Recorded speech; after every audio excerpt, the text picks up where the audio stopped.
15 seconds.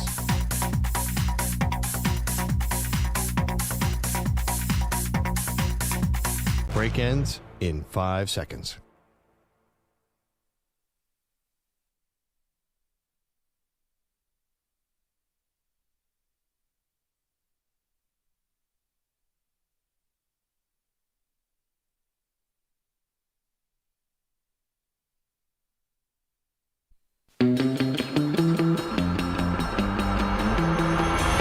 She once fell off a ski lift. He was called in for questioning.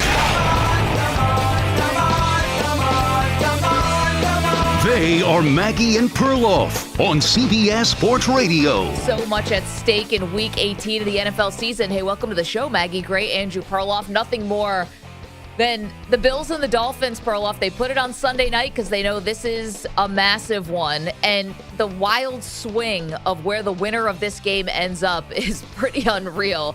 The winner goes to the 2 seed in the AFC, gets a home playoff game. The loser could go down to the 6 seed, have to go on the road to face the defending Super Bowl champion Kansas City Chiefs. There's a lot at stake for both of these teams.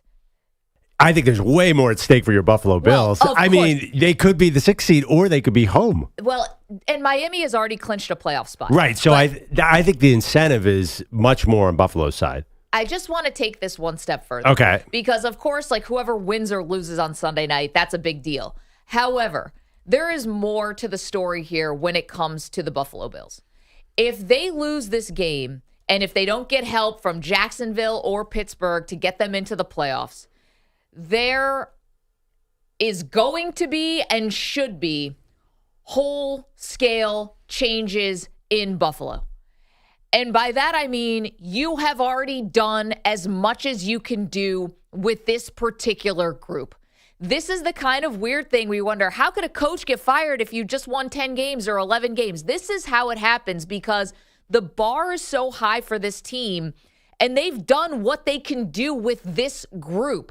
If you can't get it done this year, and believe me, I don't think any of the true Bills fans are expecting anything massive, even if they do get into the playoffs. You owe it to this team, to Josh Allen in his prime, to shake this up and try a different tack. So you really want the Pagulas to pick a new coach? Well, I don't trust the Pagulas, but I mean, I have no choice. They own the team. Well, that's my point. I would just stick with the Sean McDermott experience. What are you complaining about? Double-digit wins every single season, and despite a million injuries, still being in the playoff hunt. And also, what's their record since they switched off, got rid of Ken Dorsey? Who they did everything you wanted them to do. Yeah. They're running the ball. They got rid of Ken Dorsey. Well, they went away from that. Well, they've been running it lately, haven't they? I think they did against the Cowboys, then they went away from it against the Chargers and against the Patriots. They went well. Anyway, they've been winning at a high rate since Joe Brady got in there as the OC. They're one of the best teams in the league. So I think you can point to this season and the injury. Again, I know injuries is an excuse. I think you just need to get a modern offense, get some good receivers. Sorry, Diggs is gone. Get 2 good receivers in there, fix Josh Allen, keep Sean McDermott, and fix the offense. Now, is that the same old song? That's it. I mean, you're talking about run it back then. I mean, you can change amp up the offense. Okay, but they would say they do that. That in some ways it's the problem because you fall in love with these explosive plays. Do you need explosive plays to win? Absolutely. Do you have a quarterback who's got an incredible arm and is this incredible talent? Sure. But it's not like to say it's working. You haven't won a Super Bowl. And there's 31 other teams who are not going to win a Super Bowl. Okay, but you're talking about not all those 31 other teams have the quarterback they have and have the expectations that they have. And you know what happened?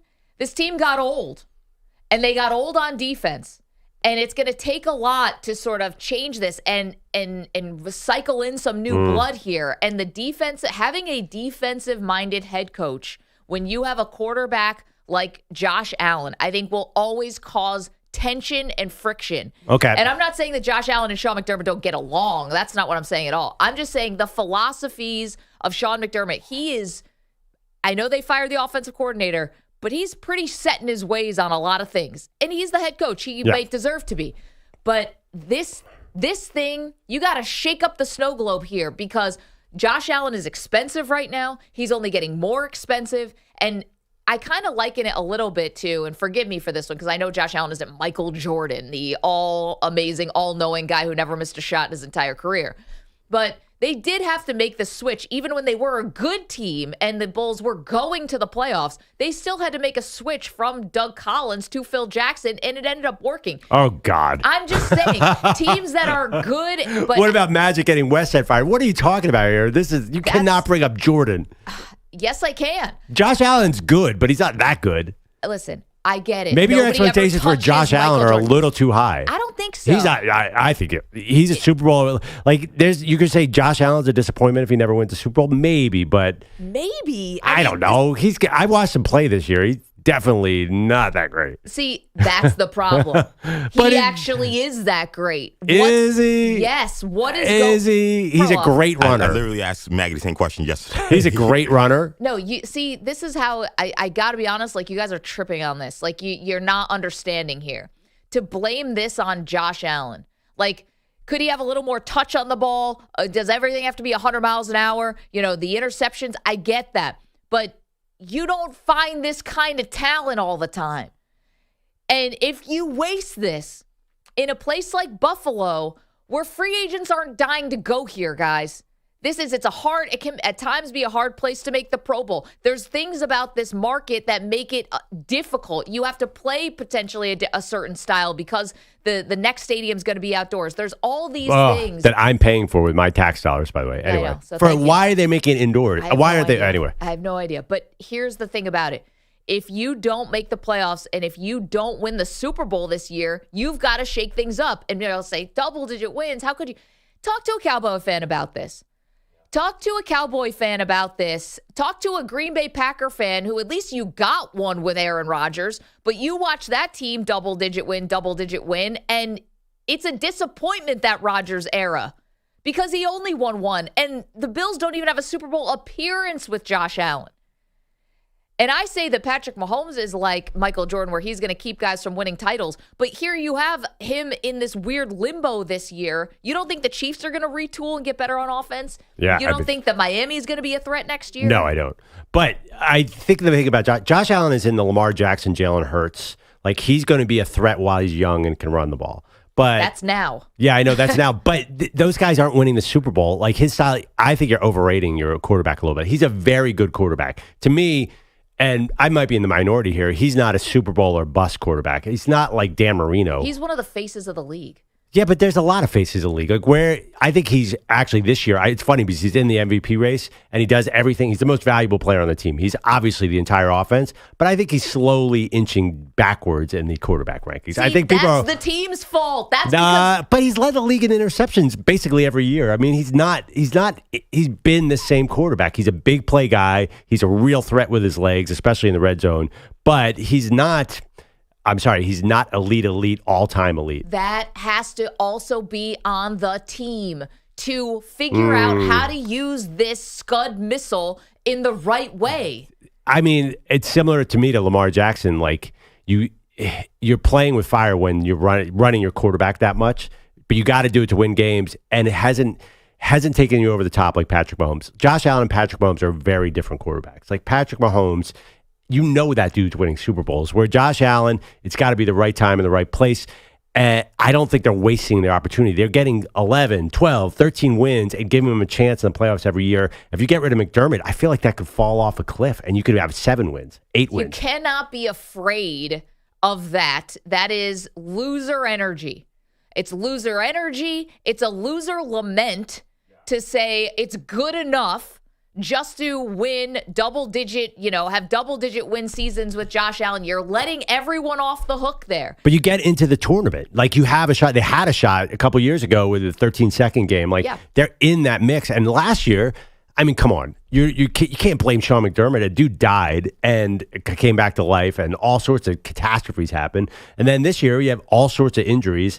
Like, they clearly need to retool the roster. I think Sean McDermott's shown he can win. If you fix some of these problems, if you get a little younger on defense, a little more, I don't know, consistent and a little more explosive at wide receiver, then I think you're right in the mix right here. They are already over the salary cap for next year. This is a team that is spent. There is not a lot of wiggle room here. This is what happens. You can work around something like the salary cap. Well, everyone's already restructured 100 times. So I don't really know. Think about all the guys who were out there this year where they could have added. You don't think DeAndre Hopkins would have been a good addition to this team? I mean, hell, Stephon Diggs, that's basically why he left training camp, allegedly. And why he was so ticked off is because the team told him we were going to go after DeAndre Hopkins, and then they changed their mind. Maybe get someone a little younger and faster in there. A few guys. You're talking about 1 year. We're talking about not giving them, a 5-year deal. Yeah, no, honest, Hopkins is not my answer to that. Don't bring it. First of all, Diggs is already old. You don't need another old receiver. You need to bring in 2 speedsters, and then you have Kincaid and Dawson Knox in the middle, and then all of a sudden you've committed to the run like you've been asking them to. They have been running the ball much better. James Cook's a much bigger part of this offense. Feels like they've kind of done the second half of the season everything that you've been yelling at them to do. Well, if they do not make it to the playoffs, and to be frank, if they don't win the Super Bowl. Oh, God. If they don't win the Super Bowl. You guys kill me when I get too negative about the team, and now you're killing me because I actually have expectations on the team.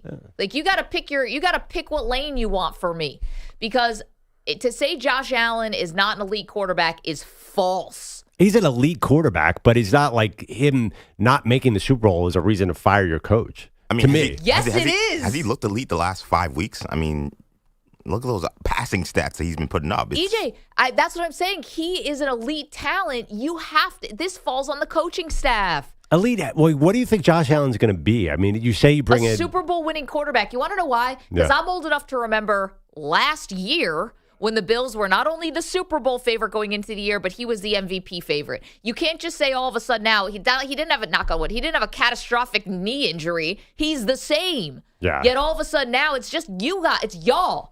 You guys got fickle about Josh Allen, and you're jumping off the bandwagon. He's still elite talent. I want him over anybody in that building. Yeah, I feel Literally. like you fire Sean McDermott, bring in Kellen Moore, and go 8-9 and have a great time. This is such an opportunity. The AFC East is wide open. It's much different. I mean, the Pats are terrible. The Jets are terrible. The Dolphins obviously can't stay healthy. I think this. You do not. You come back next year. You've had terrible health like this year. I think you have a great chance. Are you really ready to rip the Band-Aid and start all over right now? If they don't make it, 100%. What do you mean if they don't make it to the Super Bowl, you're saying? Oh, God. You're telling me they're the hottest team in the NFL. Now you're laughing at me when I say Super Bowl. Well, they're going to have to go into Baltimore. Yeah, I know. Give me Allen for Lamar. By the way, let's go pound for pound. I think there are a lot of people who think that they could go into Baltimore and win. Just the fact that you're this good and this close right now, it's like you're going to totally change course. If you don't make it, yeah, because I'm going to be on this hamster wheel of just good enough for a long time. 855, and that's because of the quarterback. 855-212-4CBS. 855-212-4227. A lot at stake this week. Yeah, the other thing, too, I don't understand, and you can explain it to me because you're the negative. Why is the spread 2.5? There's not a single healthy player on the entire Dolphins roster. Look, Tyreek Hill hasn't caught a touchdown in a month. Jalen Waddle, when Waddle wasn't out there against Baltimore just dominated them defensively. Mostert's questionable. The entire defense is either on IR or questionable. So what's going on here? Why is everyone worried? Because it's in Miami? Well, it's in Miami, and I think that when the money actually has to come out of your wallet and you do want to bet, and that's where these spreads are made, I think people look at the Bills and say, all right, they might be winning, but they don't look great. Well, they've been winning really, really close games, all season. Yeah, except for that Cowboys game, and that's what everybody saw on Sunday night. They actually blew out a fully healthy Dolphins team. We've also seen was in September. We've seen a bad Dolphins team against good teams. Yeah, the Cowboys they look good, but they lost to my Eagles and got pushed around the field when they had their players. Now Tyreek Hill, I don't think watch him in practice. I guess he's not really running in practice. He's obviously that's the whole thing with him. And you've seen it the last 3 weeks when he's not destroying your team. What do they got? Yeah, but who's practicing hard at this point? Well, I'm just saying, look at his numbers this year. It's actually quite alarming. Oh, boy. Since his ankle injury, it's just not the same team. That ankle injury was so weird, wasn't it? It's like he's there, he's standing on the sideline. It never made any sense. And then he came back and looked fast again. But I'm sorry, the Dolphins are brittle. The chat has created some nicknames for me this morning. YouTube.com/CBS Sports Radio. Twitch.tv/CBS Sports Radio. Pine Needle says, I'm Maggie the Upstate Quake. What? Did I come in a little hard this morning? I'm also, Spencer Seek says I'm the Binghamton Bomber. Oh, I'll take that. That's a good one. What do we like better, Binghamton Bomber or Upstate Quake? Binghamton. I go upstate. I like rhyming. Yeah. does that rhyme though? Yeah, upstate Quake. Close enough. EJ, according to Pine Needle, you're the mic drop Nixter. I'll This take sounds it. like the Wu-Tang name generator. Do you guys know that? Yeah, that's how Childish Gambino got his name. Yeah. I'm the incitable, insane genius. Anyway, 855-212-4CBS. Do you know your Wu name? No, but I didn't know that's how Childish Gambino got his name. I've always yeah. wondered that story. Yeah. That's literally how he got his name. Okay, Yeah. in the break, we're all doing our Wu name Let's do it. generators. EJ, you have to know yours. You're wearing a Wu shirt yesterday. Oh, I haven't done it in a long time. Can you get different ones? Probably. Maybe. 855-212-4CBS. Okay, that's just one of the 1,000 things that are at stake in the NFL in Week 18. That would be the Buffalo Bills and whether they even make it into the playoffs and then what they do from there. I don't think you should be able to be a Bills fan if they lose. Basically, I because you're just so negative on the team. I've abandoned my Eagles. I'm a realist. I know they're not good this year. You Obviously, abandoned they them just. and want to become a Chiefs fan. You're the Yeah, worst kind of fan. I've already changed my opinion on that. I've become a Texans fan since we last talked. I'm a full-on Houston Texans fan, but I'm realistic about the Eagles. I'm not going to fire Nick Sirianni just because they're going to lose in the first round. You might want to. No way. Sirianni's great. I don't understand this fire the coach thing. What franchise fire the coach is always the rally cry, but it doesn't work. I think just stability got to a works. Super Bowl last year. I don't Yeah. really want to hear from you because Well- you did this and your team won a Super Bowl in 2017. I don't want to hear from you. You and I are not in the same place. That's why the energy's so different. Okay, you have not. Yeah, I'm completely relaxed as a football fan. You are the opposite. You might be relaxed. You're also everything wrong with That's fandom. also fake. Yes. It's just all smoke and mirrors. But I'm literally the only person in this room who even has conscious memory of winning a championship because Yeah. your guys' teams all stink. I And you know. wanted to abandon your team yesterday. I know. Yeah. I'm not abandoning them. It's just you not our abandoned year. them. You abandoned them. I like them next year. I'm can I- all in next year. Can I root for the Chiefs? No, I told you. That was okay. That was weak to pick the Chiefs. Now I'm picking the Texans if they can beat the Colts. Yikes. 855-212-4CBS. Okay, more on the line, including situation in Dallas. We will get to that and what's at stake for the Dallas Cowboys outside of an NFC East title. So much to do. Glad you're here. 855-212-4CBS. It's Maggie and Perloff, CBS Sports Radio. You're in a 5-minute break.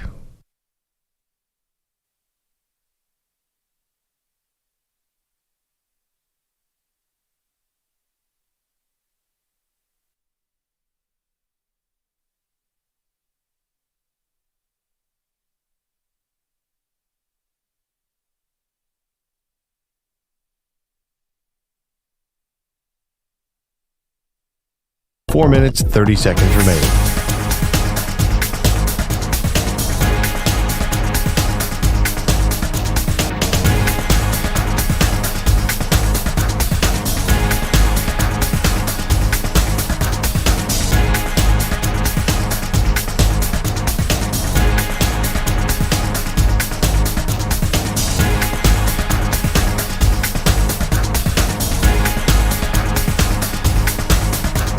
Four minutes remaining.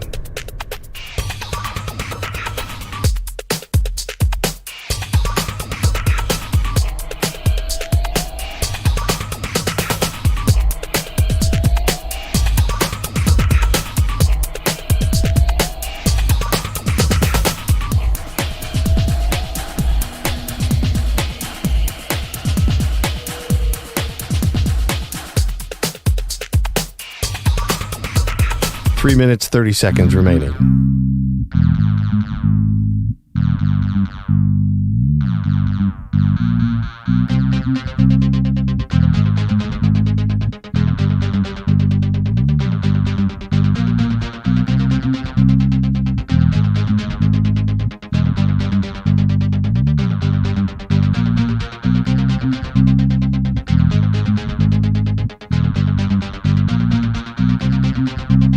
Three minutes remaining.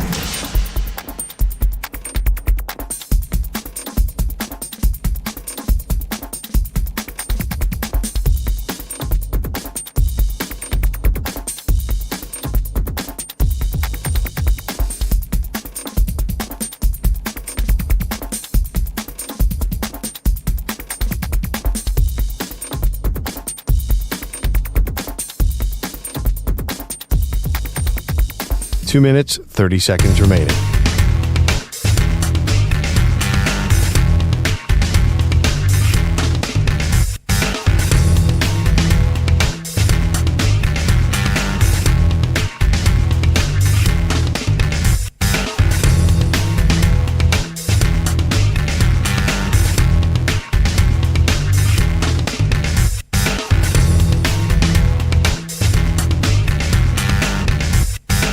Two minutes remaining.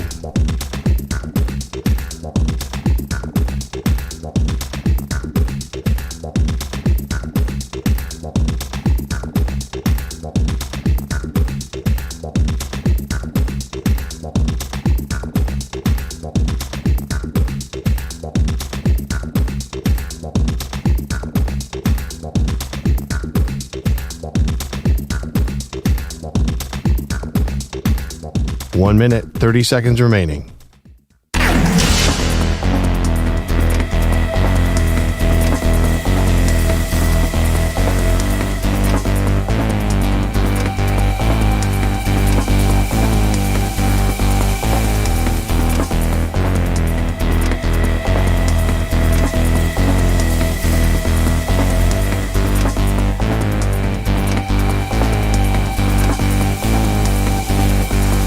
One minute remaining.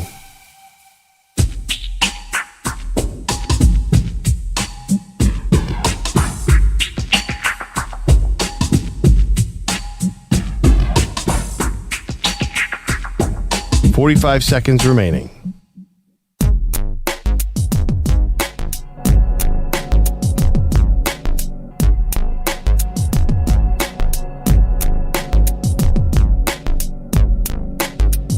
.30 seconds remaining.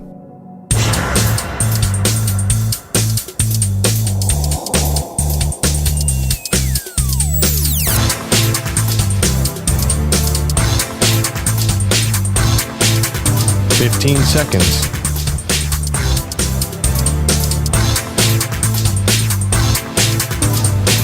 Break ends in 5 seconds.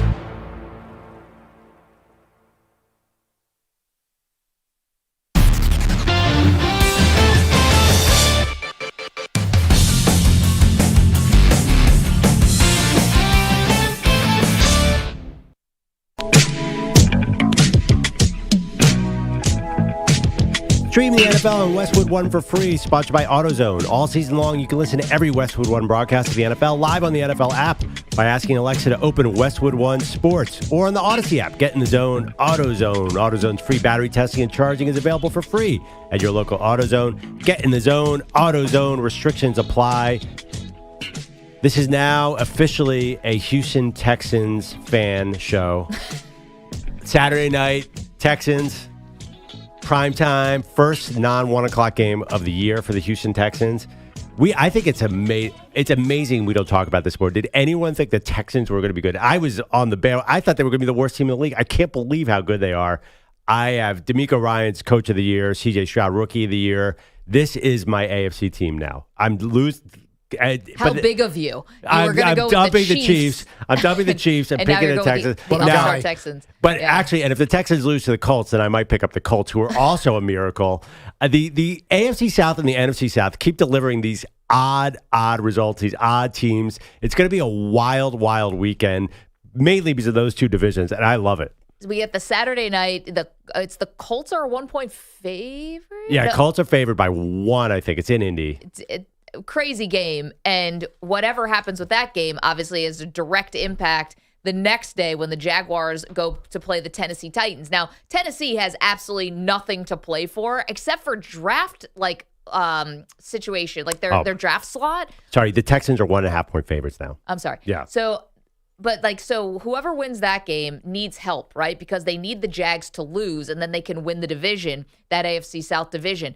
The Jags go to play the Titans. The Titans have nothing to play for, and in fact should lose, would help their draft status. Like, they're a 5-win team right now. Maybe they're picking 7th if the draft was today. They might be able to get up to like 4 or something if they lose.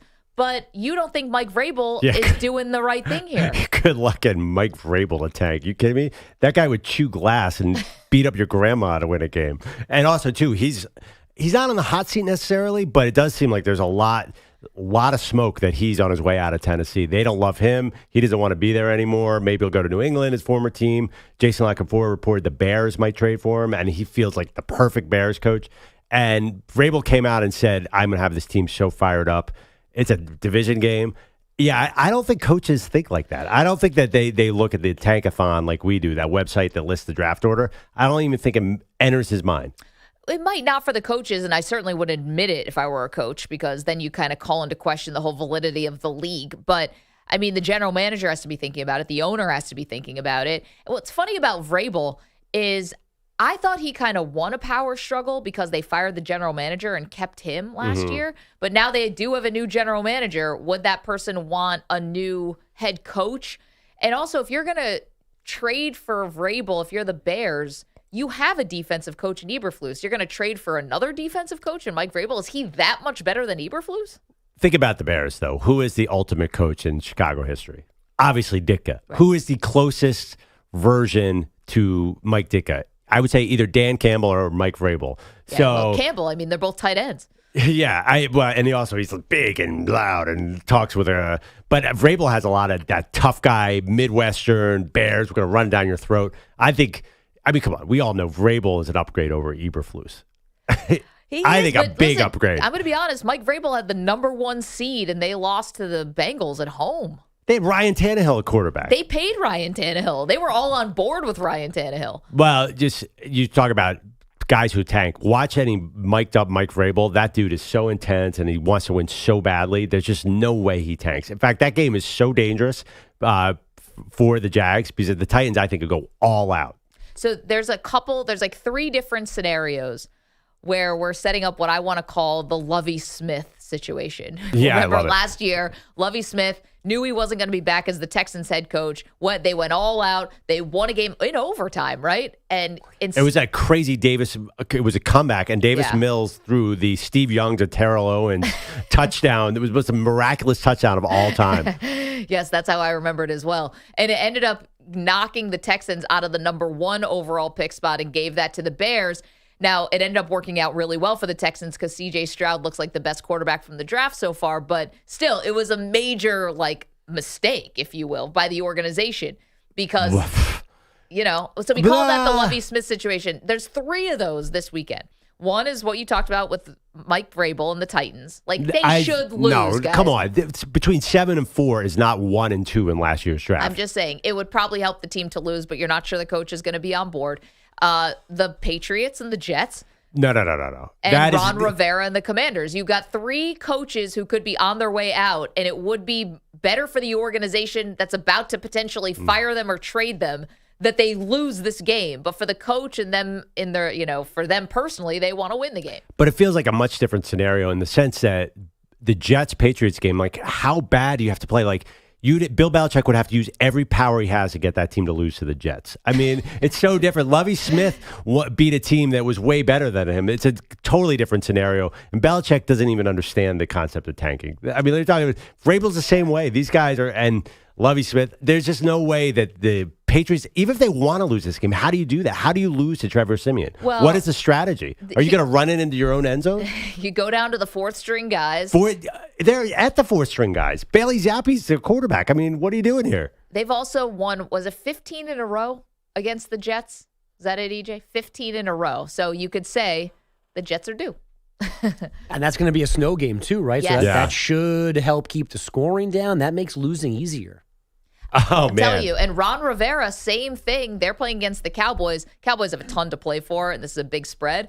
But say Ron Rivera, who's likely to get fired, I mean, they could deliver the Commanders the number 2 overall pick. Patriots could have the number 2 overall pick. There's a lot on the line this weekend, not just for playoffs. The Commanders gave up on their season a month ago. There's 0 fight left in that team. Literally, they won this game last year. The literal same thing. They were dead in the water last year, and they beat the Dallas Cowboys. Oh, my God.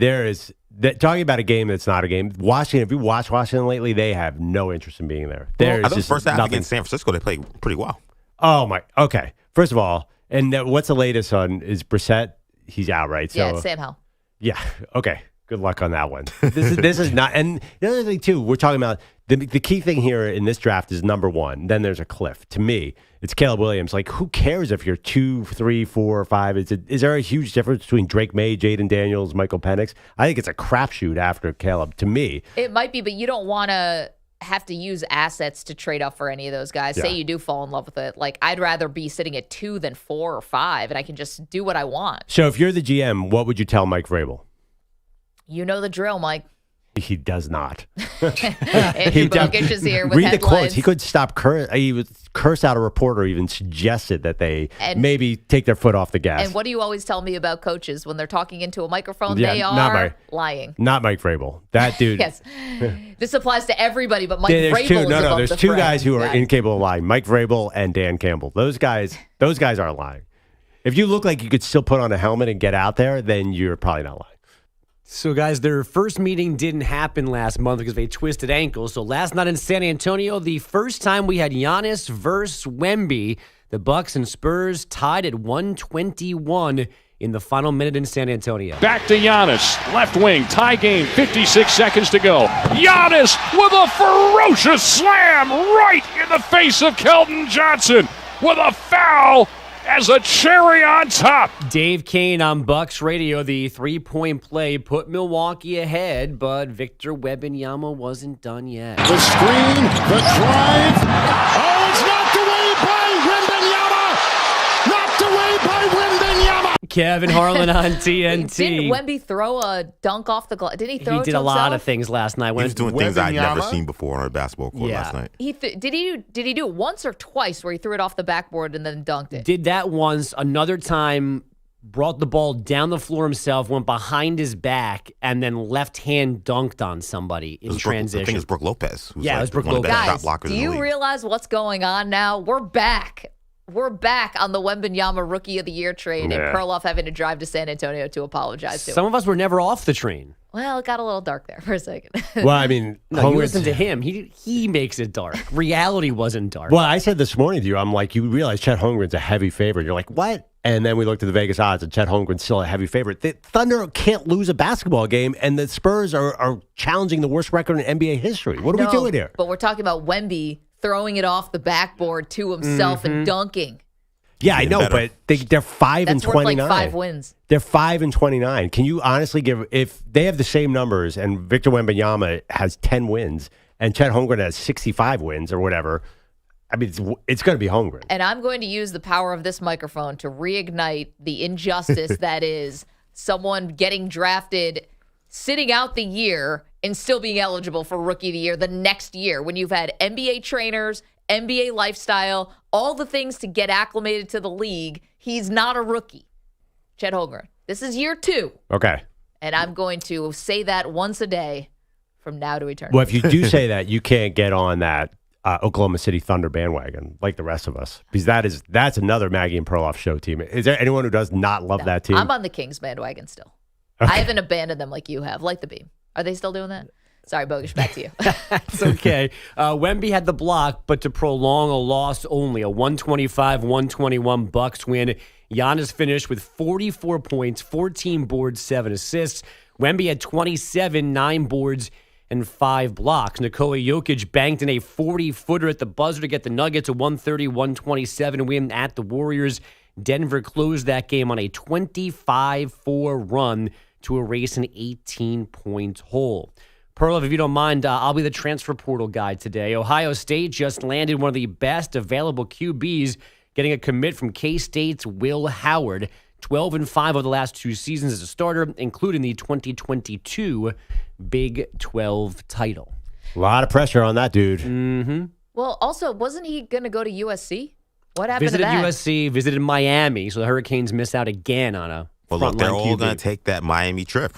They all want to go to LIV, Fontainebleau, all the spots in Yeah. South Beach, and then they're going to just go to somewhere else, which is what keeps happening. I mean, I think 2 things happen with Ohio. Obviously, Ohio State's the number 1 destination for a quarterback, and Cam Ward declared for the NFL, probably idiotically, And Devin Brown looked so bad in the bowl game that they had to pony up the money. These are clear just financial transactions. Ohio State's like, here's the $2 million, come here. Well, you say that everyone would obviously want to go to Ohio State. I mean, don't you also want to play for Lincoln Riley? I mean, that gets you drafted number 1 overall.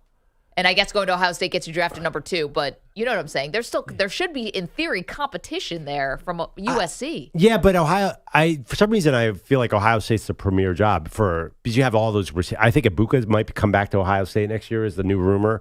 So you have superstar receivers, and you have Ryan Day as a coach. Yeah, you're right. Lincoln Riley's a good coach too, but isn't USC down right now? Jordan Addison was just at USC. Isn't USC a little? Don't you guys consider USC a bit down? I definitely. But then my question, though, is Will Howard that much of an upgrade from Kyle McCord? I mean, look at their numbers. They're basically identical. I know. I honestly, this Will Howard, he's been the guy in the transfer portal, and I don't know. Does anyone have a strong sense of how good Will Howard is? I don't get it. It's so funny, though, because Kyle McCord ends up going to Syracuse. It's like, that's not exactly same as Ohio State. McCord was a huge letdown, and he's a Philly guy, so that was a massive, massive letdown.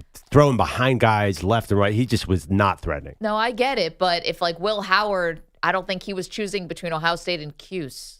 Like, you know what I'm saying? Yeah. So the coaches must see a massive difference, even though the numbers wouldn't suggest that. Ohio State also has this core of receivers. Every year they get the number 1 receiver. So they have like 5-star receivers all over the place. USC's coming into the Big Ten. I think everyone thinks USC is going to – they're not going to be good in the Big Ten. Is anyone into Lincoln Riley? You hate Lincoln. I don't hate him. I think Lincoln Riley didn't do himself any favors because I think that – I don't know if he did enough to try to quash any rumors that, hey, would I ever want to go to the NFL? Or like, hey, how long am I going to coach? I know he said another decade, but still, it's like, don't give anyone the illusion that you're looking for some kind of exit. Yeah. I think the donor base or whatever, the fan base at USC, I don't think they love him right now. No, but I think that bowl game actually gave him, obviously Miller Moss threw 6 touchdowns. I think he's a starter, probably a top 5 Heisman candidate. I think it's going to be good on offense. I just worry about that Big Ten transition for them. Can you picture them playing in cold weather? I don't know who they play this year, but going to Iowa, Nebraska, all these schools, just feels like it's going to slow down. Bogues, what else you got? Let's do some pro football. Dalvin Cook's now a member of the Ravens practice squad after clearing waivers. Baltimore still has the number 1 rushing attack in the league, but Gus Edwards averaging just 40 yards a game over the last 7 weeks. Men's top 25 action. Number 10, Arizona pounded Colorado 97-50. That's their largest margin of victory in 26 years. And number 19, JMU's now 14-0 after a 68-61 win at Louisiana. Women's number 1, South Carolina, cruised past Florida State, or just Florida, again, 89-66. That's 16 straight wins over the Gators. The NHL announced 1 All-Star per team last night. Connor Bedard is the Chicago rep, making him the youngest All-Star ever. He was then scoreless in his MSG debut, a 4-1 loss to the Rangers. That All-Star game is the first weekend of February in Toronto. Guys, back to you. Hey, question. When Dalvin Cook runs in a touchdown in the Super Bowl, is that going to hurt Jets fans' feelings, or does they not even connect with Dalvin Cook? Not even connect with Dalvin Cook. Pass. Nobody cares? Nope. Isn't it funny that Dalvin Cook is probably going to get a ring? It doesn't make sense. You should only get half a ring. If you just joined right before when the team's already clinched. Can you just give him like a diamond? Like, one of the diamonds from the ring? That shouldn't be allowed. That he doesn't get a ring. No, that a guy like that can get cut and then join a team in the last week of the regular season and still qualify for the playoffs. Aren't you surprised it doesn't happen more often? Yeah, I saw this list of available free agents. Apparently, Ndamukong Suh still wants to join a team, and it's week 18, and I want him on my team. This is what happens in some fantasy leagues where guys will say, hey, I'm done. I'll just cut some players so the guys playing in the playoffs can get guys, this is happening now in the NFL, which is crazy. How about Sebastian Joseph Day from the Chargers is now on the 49ers? What are we doing? I mean, the NFL, you can sign with a team in the playoffs. We've had that happen before, too. So doing it now is not absurd at all. I know, but it is crazy that it should. Wouldn't you think it'd happen more? But I guess I know. Well, I mean, it happened today. I'm curious if other teams add these veterans at the last second because a lot of teams are having injury problems. I just think it's a rule that needs to be adjusted. I would say I agree. I mean, honestly, Dalvin Cook's unless it's an injury, I don't think it should be allowed.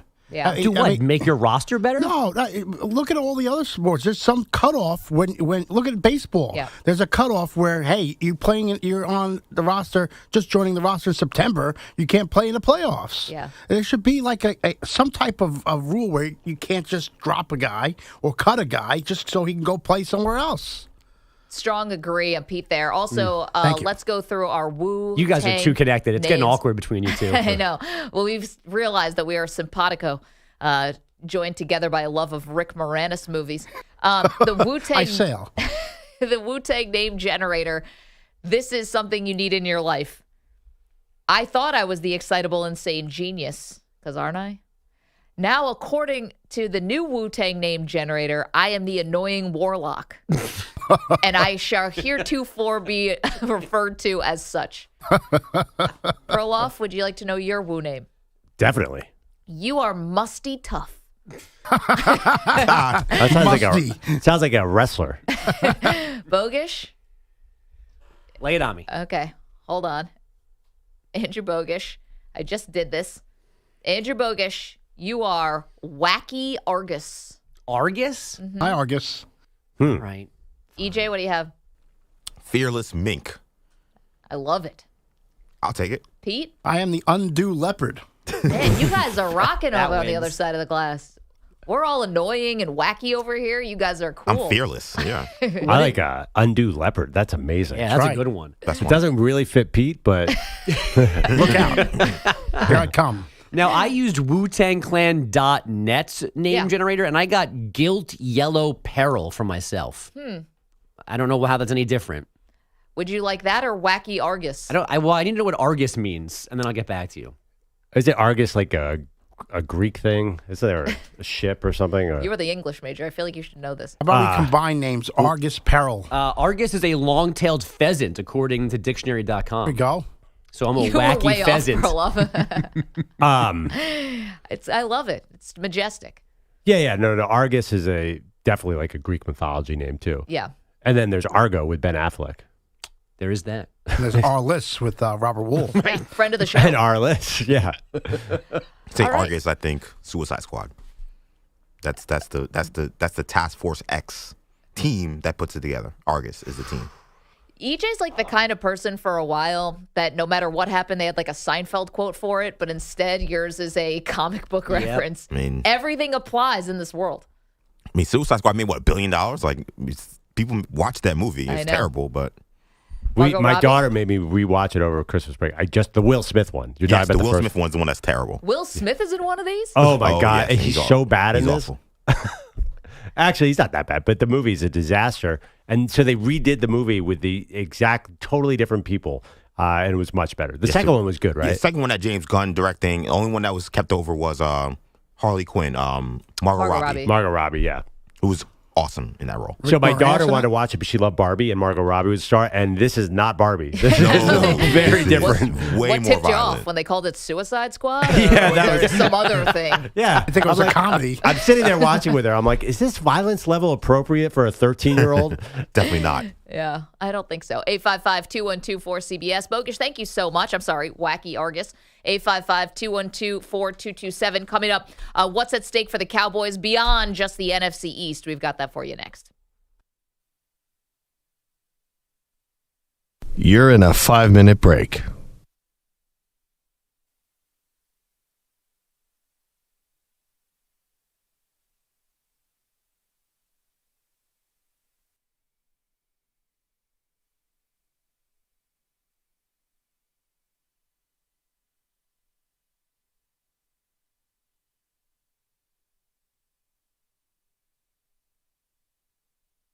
Four minutes, 30 seconds remaining.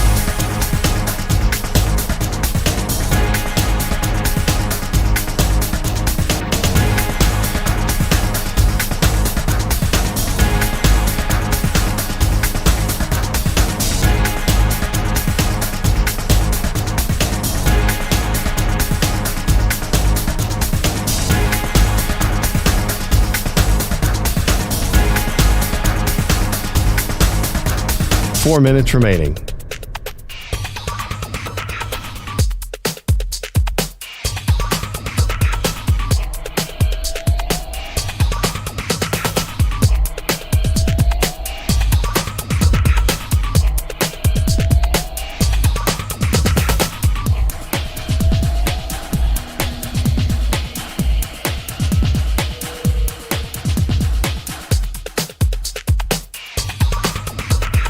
3 minutes, 30 seconds remaining.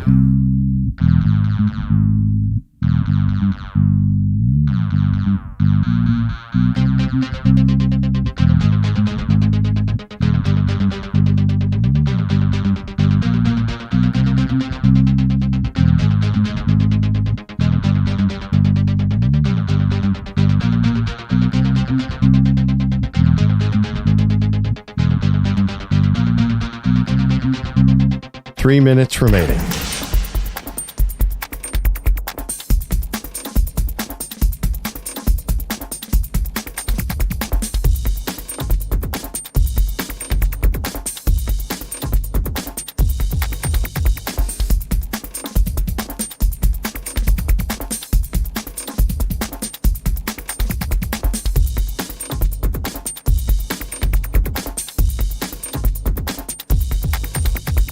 Two minutes, 30 seconds remaining.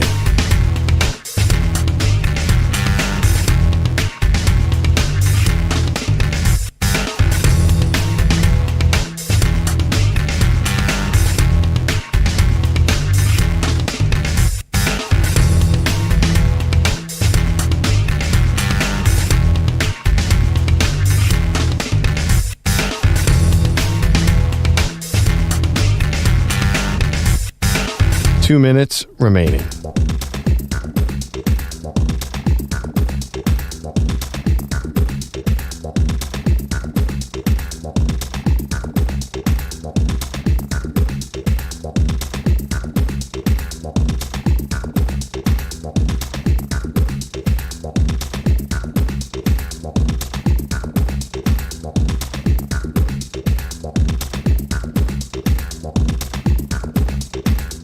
One minute, 30 seconds remaining.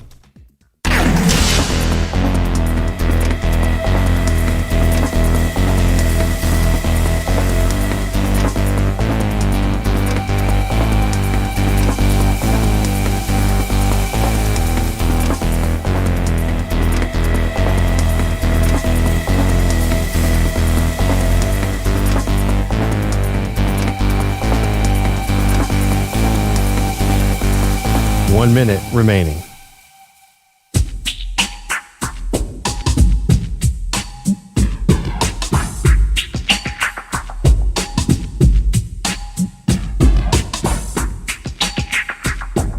Forty-five seconds remaining.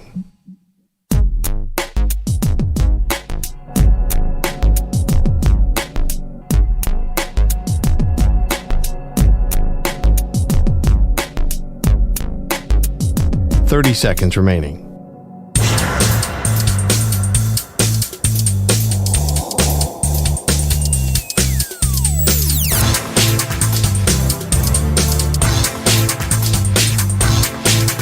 Fifteen seconds.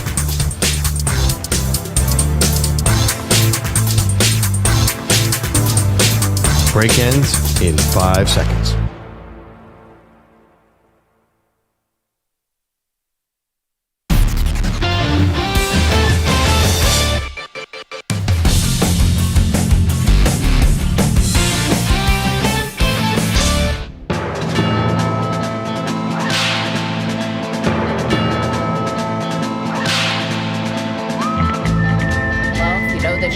That music, it's time for a Cowboy Quickie.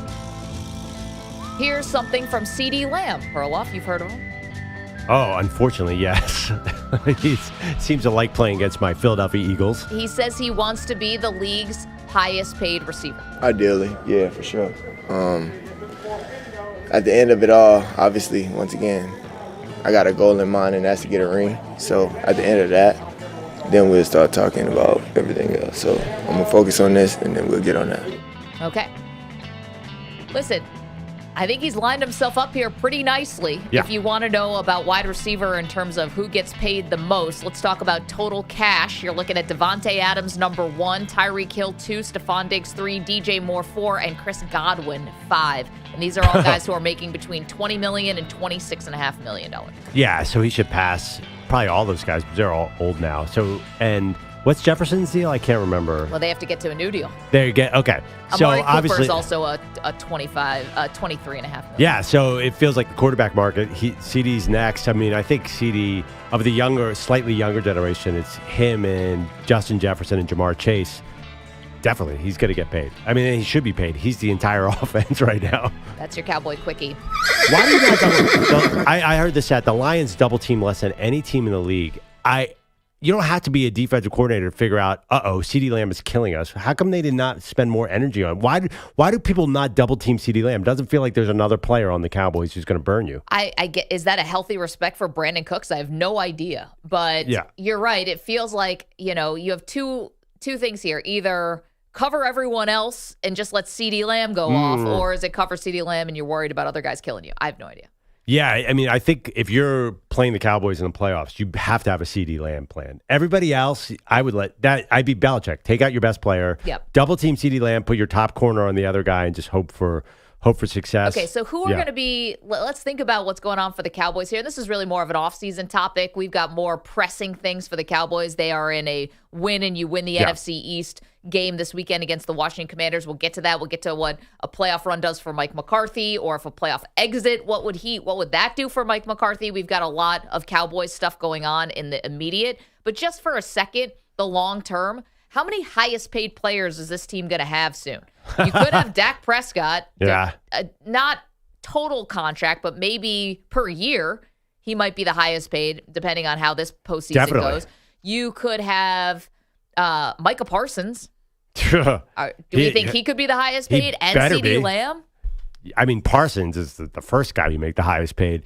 I think Dak Prescott. They also got a left tackle coming down the pipeline who's been playing very well, who's going to get paid soon. I think basically Dak will take a team-friendly long deal. You're going to commit to Dak for life, like Patrick Mahomes. You're going to give him a long deal that you can work around. I know that sounds weird that you're committing to Dak for life, but you are. Let's face it. They're never moving on from him. I think you kick the can down the road. Jerry Jones is 81. He is not going to think about what the cap looks like in 5 years. He's going to structure this to win now. You don't think Jerry thinks he's living forever? All that Johnny Walker Blue? I mean, he's basically, it's like just formaldehyde in there. Like he's like going to keep him forever. And Whataburger. The thing about McCarthy, you and I will get into this a little bit more, but McCarthy also, I think, has a lot at stake. This is something where, on paper, you look at a coach who's turning in double-digit wins. However, if the Cowboys somehow have a big flame out in the postseason, say they lose in the first round or they get crushed in the second round, or lose at home in a really embarrassing way, I mean, you've already fired Kellen Moore, so you can't push him around anymore. Dan Quinn is above reproach with the defense. It's not crazy to me to think that Mike McCarthy could be out if they have an embarrassing playoff exit. Yeah, that's funny. It was such an off-season topic, and I can't remember where we came in on it. If they're 12-5 again, which is so funny. You know, they in the last 30 years, they've repeated the record 3 times in a row, 4 times now. They do the same thing. If they're 12-5 again and McCarthy flames out, are they going to move on from him? Coming into the season, that seemed very possible. Now I think McCarthy is just really made himself much safer. I think he's one of the hotter coaches in the league. I think people are respecting Mike McCarthy for the job he's done this year. It's amazing. I don't know why, but I feel like he's at a whole new level. We get Big Dave in Kentucky, longtime Cowboy fan, called in yesterday and said if they don't do it this year, he's done. I think Mike McCarthy is 100% feeling it. And I think it all depends on, honestly, like how it looks. Like if it's miscommunication, Mike McCarthy, even still with that Lions game, he had questionable decisions. Like you can always count on Mike McCarthy for 1 or 2 boneheaded plays per game. If there's something like this that happens in embarrassing fashion, I think that matters. Like how this looks matters for the Dallas Cowboys in this playoff run. Yeah, I understand what you're saying, and this probably will happen. The Cowboys actually don't look very good right now. Something's a little off. Pollard is not running effectively at all. And the offensive line, they've had injuries. So I think there's always excuses. And the other thing, too, is now you're firing another coach. Who's going to take over? Well, as EJ said, Bill Belichick. Bill Belichick will be 7-11 with that team. Or how many games are there? 7-10. Bill Belichick is not the answer for that team right now. Wherever Bill Belichick goes after this season, I believe he will make the playoffs. Anyway, Mike McCarthy, 855-212-4CBS. Could he be on the hot seat if this playoff run goes sideways? Maggie and Perloff, again, 855-212-4CBS. Join us in the chat, youtube.com/CBS Sports Radio, twitch.tv/CBS Sports Radio, or tell your smart speaker, play CBS Sports Radio. I know how to win a championship.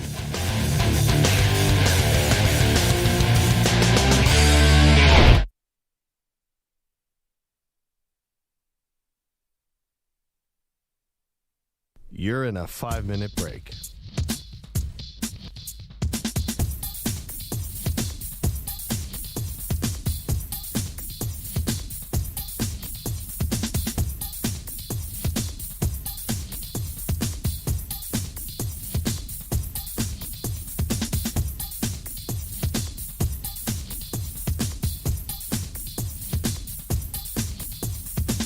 Four minutes, 30 seconds remaining.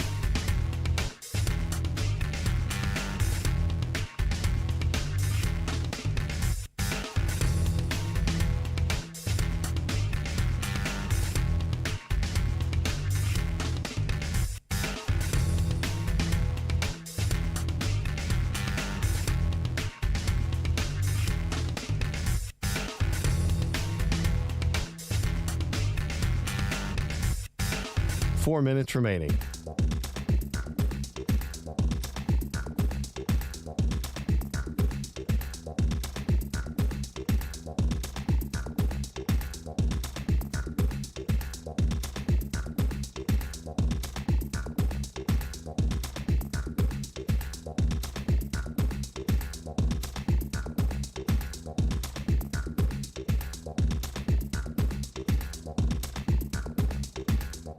Three minutes, 30 seconds remaining.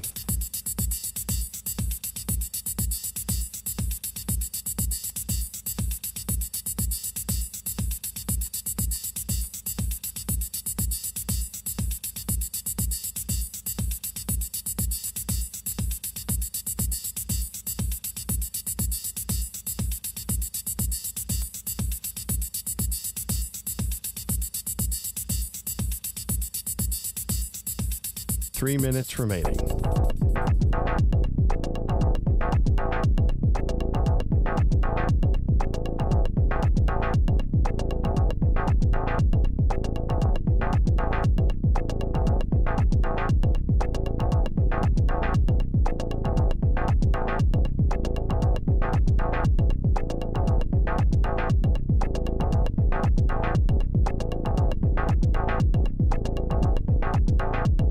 Two minutes, 30 seconds remaining.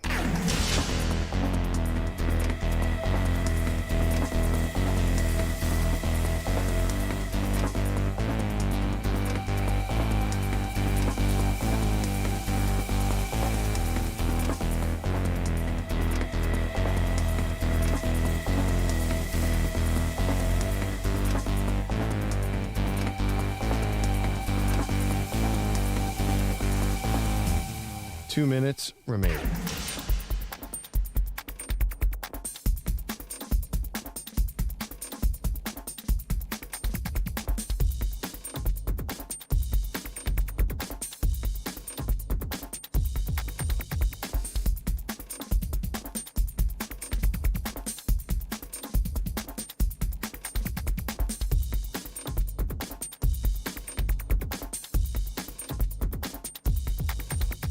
One minute, 30 seconds remaining.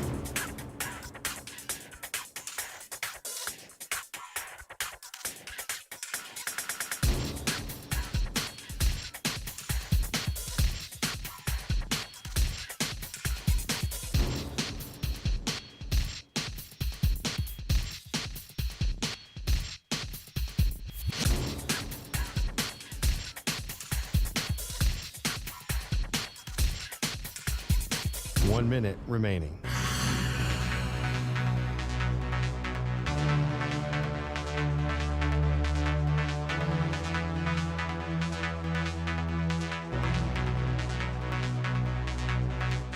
Forty-five seconds remaining.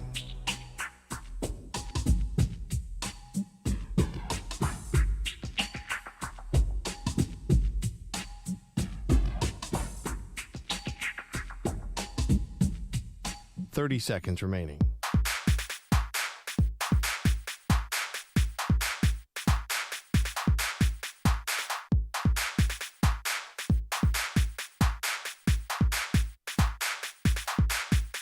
15 seconds.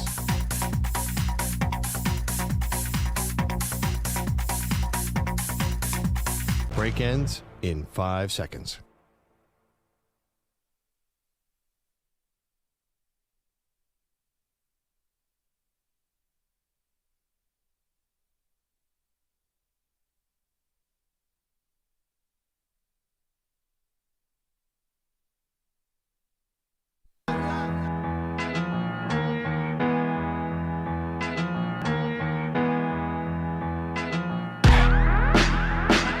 He thinks Frisbee golf is the sport of the future. She's sticking with football. They are Maggie and Perloff on CBS Sports Radio. So much at stake in Week 18 of the NFL season. Hey, welcome to the show, Maggie. Great, Andrew Perloff on this Friday. We made it to the end of the week, and this one's going to be furious because you got the 2 NFL games on Saturday, both with a lot of stakes. That would be the Steelers and the Ravens. No stakes for the Ravens, but for the Steelers, I mean, they have to win to try to keep their playoff hopes alive. And then you basically have between Texans and Colts, and whatever happens with the Jags on Sunday, the AFC South is still to be determined, and that could be a wild card team as well. Yeah, my Houston Texans. And by the way, if the Colts win, I'm also going to claim that team. How can you not love this Houston Texans team and this Gardner Minshew-led Colts? I think, like, C.J. Stroud, I know he got hurt. This is quietly should be America's team. I mean, this is an amazing story. They were supposed to be the worst team in the league. DeMeco Ryans, everyone kind of liked to hire, but no one thought they'd be this good that fast. And the fact that they sort of fell into C.J. Stroud, they won the number 1 pick, won in Week 18 last year, an ironic lesson, and got the best quarterback in the draft class is amazing. I'm all into this Texans team. Okay, so that's on one side of what's going on in the AFC. And you also, of course, have the Bills and the Dolphins. On the polar opposite side of this, you have a situation with New England where a lot is going on. So here's the latest. First of all, it's possible that the Patriots could have the number 2 pick in the draft if certain things break right for them, which would be losing to the Jets, which they never do, and Belichick loathes the Jets. Also, the Washington Commanders potentially beating the Cowboys would be a massive upset, but that could help the Patriots. Like, they're still alive for the number 2 overall pick is what I'm saying. And it looks like recent reports out of New England have 2 things happening. One, there is going to be a sit-down interview with Robert Kraft and Bill Belichick. No one knows exactly when it's going to happen. Anytime from Monday to Thursday is what I'm seeing.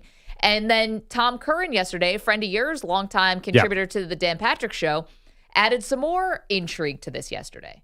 So that's why, to me, I wonder how substantial these conversations will be. But, does Bill Belichick, to me, it's the Bill Belichick pitch, which could change things. If he walks in and says, a lot of it's on me. Probably should have done a better job with Mac, no doubt. Should have had a better succession plan in place for Josh. The offensive line, was miscued by me on that. I'll take away the general manager stuff for myself, and I'll be a much better guy going forward. Is that persuasive enough? Interesting. Wow, he just sold me. I'm in. This is a great idea. Josh McDaniels. Yeah, and Tom Curran said that they kind of screwed up with Bill O'Brien this year. For whatever reason, even said that I think Belichick might say, hey, we should have given Matt Patricia more of a shot, which sounds odd to me. But regardless, yes, clearly Belichick is struggling as a GM, and you see the demand from around the league. So if you're the New England Patriots, you might say to yourself, Bill Belichick would be the best coach for this team next year. I get it. Okay, first of all, do we think Belichick's going to walk in after 6 Super Bowls and after all this and say, you know what, someone else can take over the general manager duty? Some hotshot, young, 38-year-old Harvard grad can come in here and start telling me, Bill Belichick, how to pick players. Especially considering the history of Belichick, guys, which is his father created a whole scouting system for which a lot of his coaching career has been based on. I'm going to say maybe less than a shot in hell. Like, there's no chance that this is going to happen. I see what Tom's laying out here, and Tom's got way more info than me. I'm just saying, on the face of it, that does not sound like a Bill Belichick move. Yeah, but he's got this huge contract. Like, there's a lot of incentive for Belichick, for all his grumpiness, is a pragmatist. He always has been. Like, he'll do what's best for him and the team. I think this, Would you rather was running Tom Brady out of town best for the team? I don't think so. And he did that. But he did what's best for Bill Belichick, and it's clearly best for Bill Belichick to stay in New England. Like to go to the Chargers. Do you think you want to mess with that franchise? That'd be a crazy move out of Bill Belichick. I think he wants to stay where he is, stability, his players, and get all that money. I see a lot of reasons that Bill Belichick would want to keep that job. I think the bigger concern is Kraft. I don't know if there's anything that you could tell Robert Kraft that will convince him. But I think Belichick strongly wants to stay in New England. Interesting. Even with loss of power. And he can't help but notice. We just talked about the Texans and Nick Caserio is killing it down in Houston. He's got to know that he has not done a good job drafting, right? I mean, you think that he's that egomaniacal? No, I think that he will look at the defensive side of the ball. Maybe he'll own up to the offensive side, but I think that he would look at the defensive side and say, I lost my 2 best defensive players, and look at what I've done. I've given you a great defense. As for the offense, like I think they're probably, I don't want to say scapegoating Mac Jones here, but maybe they're just saying like, listen, this kid wasn't who we thought he was, right, or whatever. Like there's just been a lot of infighting. I think they called it backbiting in this interview amongst the Patriots, amongst everybody in the Patriots. And I think Belichick has to wear that, but I don't know if he would own up to that. So in your opinion, you think this is his last game on Sunday as a Patriots coach? This is what I think is going on. I think it is his last game as a Patriots coach, and I think that Robert Kraft is one of the more smart and savvy owners in the league, and I think they are trying to make sure that Belichick looks and sounds as good as possible to get a high draft pick to trade him. And I think they're going to find a sucker team out there, not sucker team, because I think the Chargers would be, quite frankly, thrilled to get someone like Belichick. I think they'll find a team that will give them a first-round pick. Oh, my God. You could be right, but that would be insane if the Chargers gave up their first-round pick for Bill. What are the Chargers drafting at? Well, this year they can't. I think they're way too high. This year, the Chargers are drafting at 6, so maybe not this year. But I'm telling you, I think that the Belichick name if the Chargers gave up the number 6 standard. Yeah. It wouldn't be the number 6 pick. NFL history works against this. Usually the last couple of years of a great coach are not awesome. Sean Payton didn't he get 2 picks? He's 56.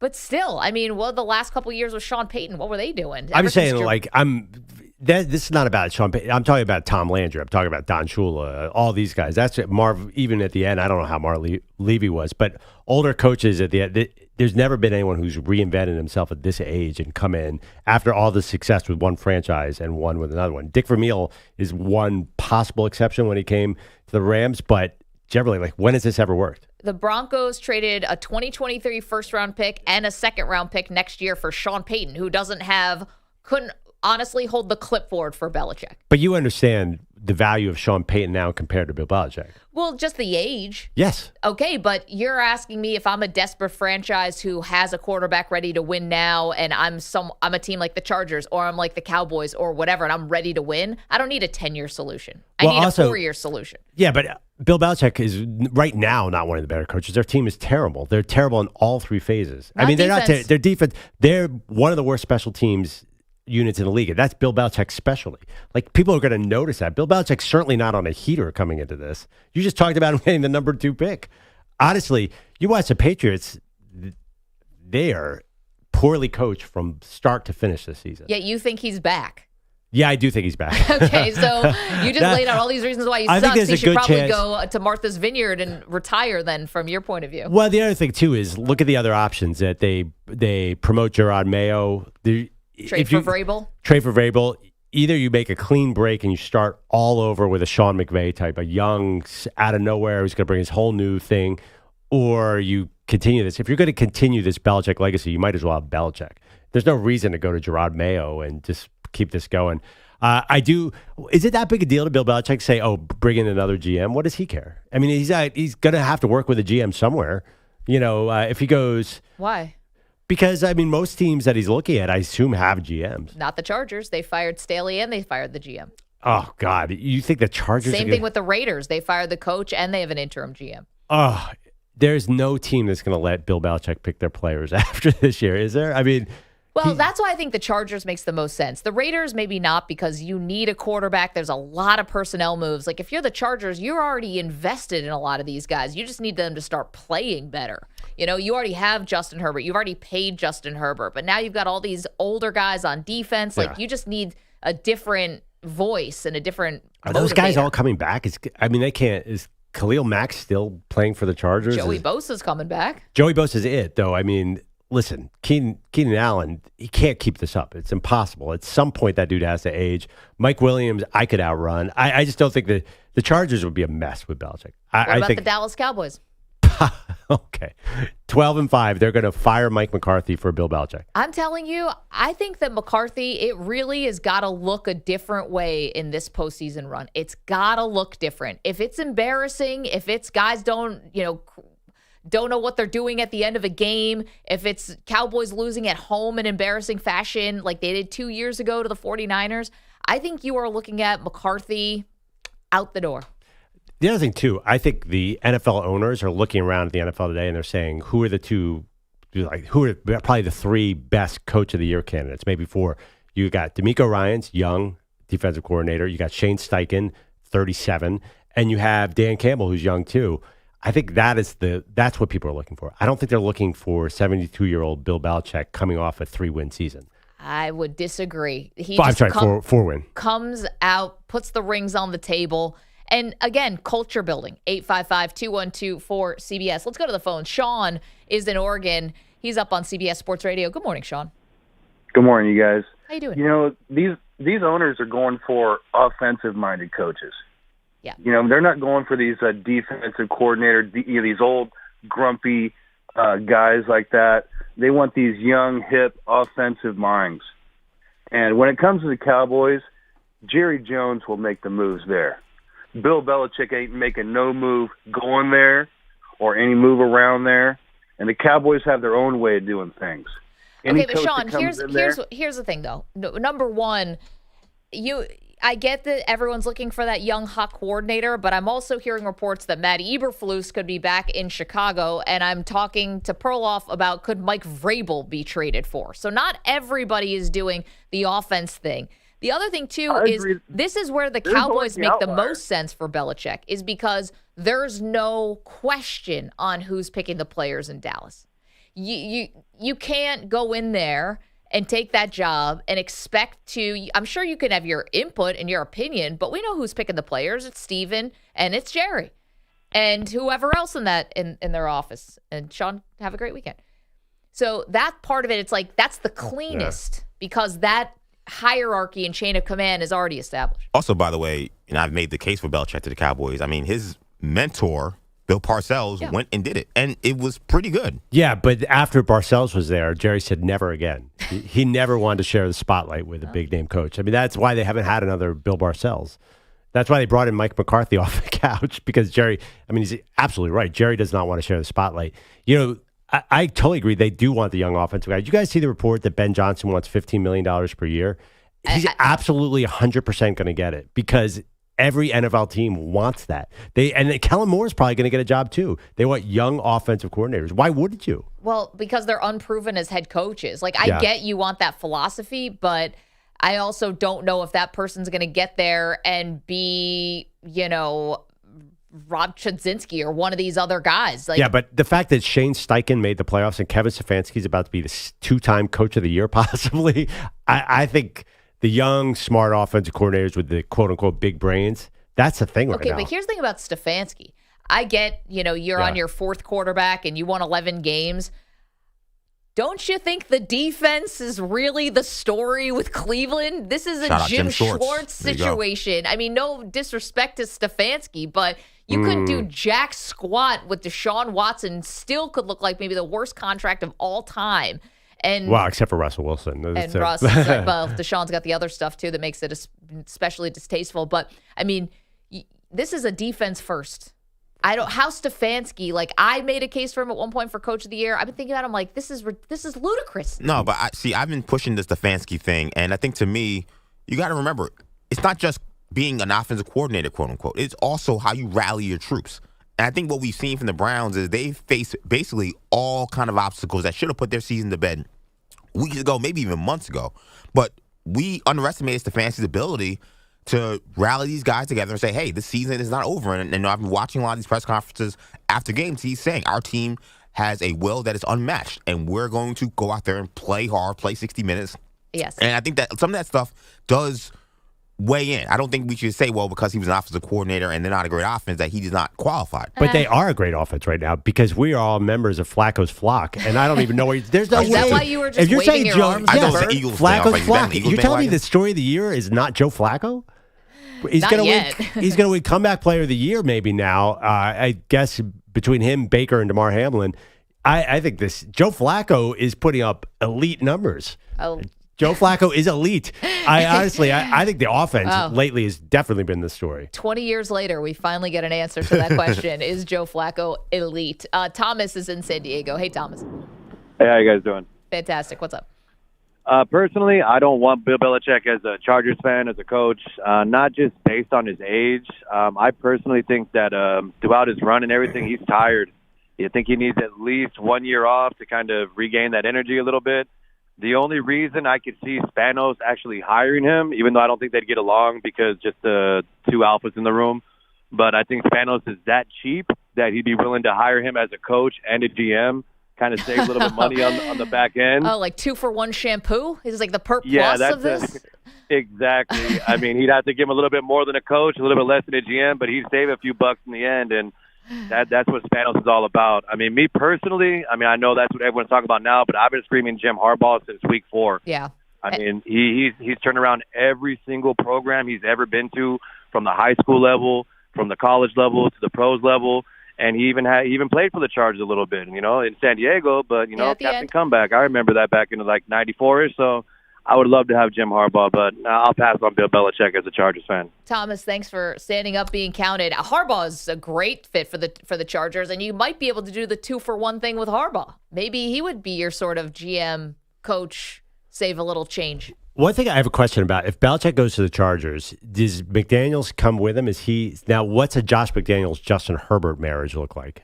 I'm not saying it's good or bad. I just think that's an interesting combo, assuming that McDaniels doesn't get the Patriots job, which has also been floated out there, which would be pretty amazing. How many jobs is this dude going to get? Good grief. But I'm not super excited. If you tell me Josh McDaniels is going to coach Justin Herbert next year, that doesn't say MVP to me.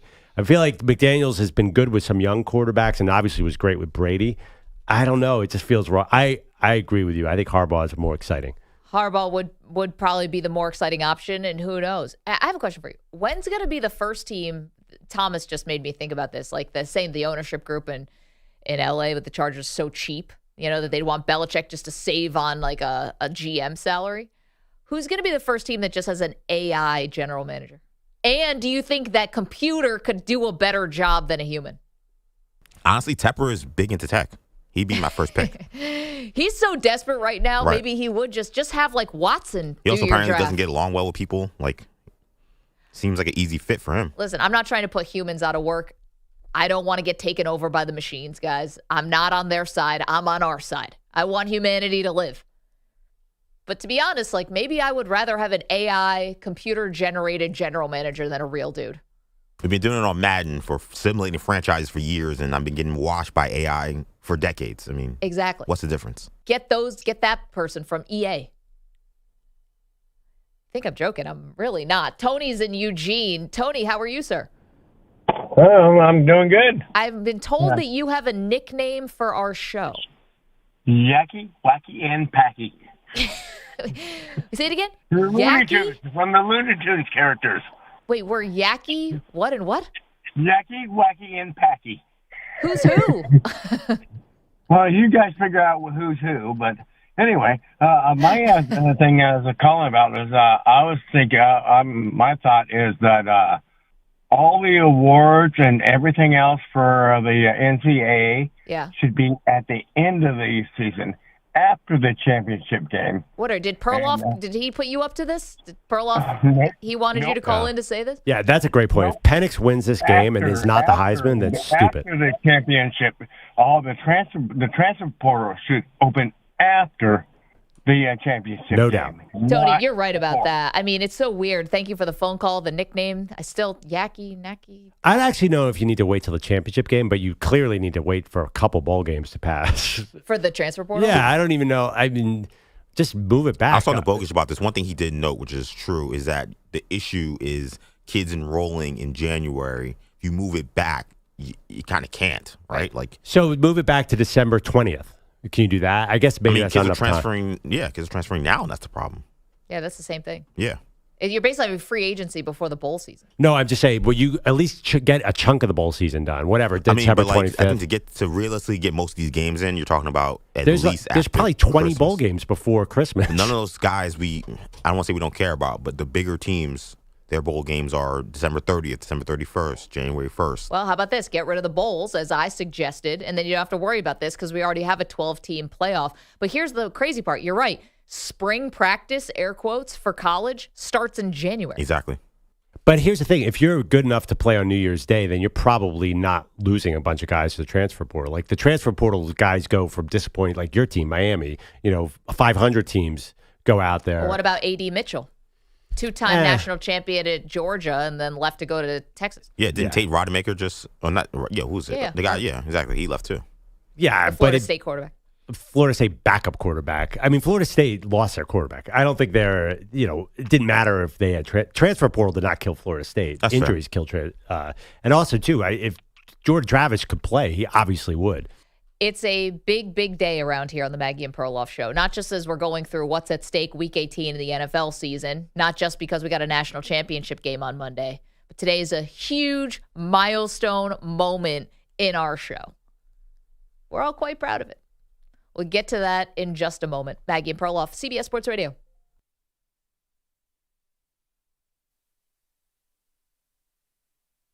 You're in a 5-minute break.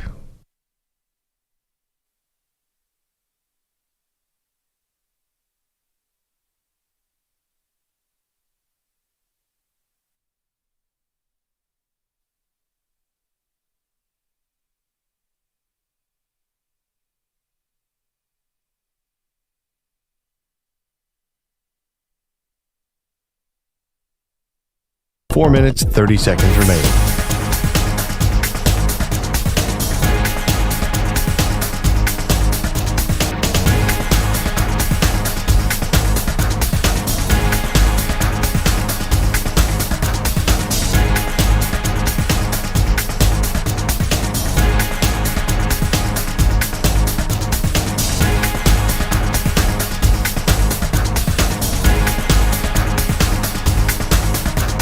Four minutes remaining.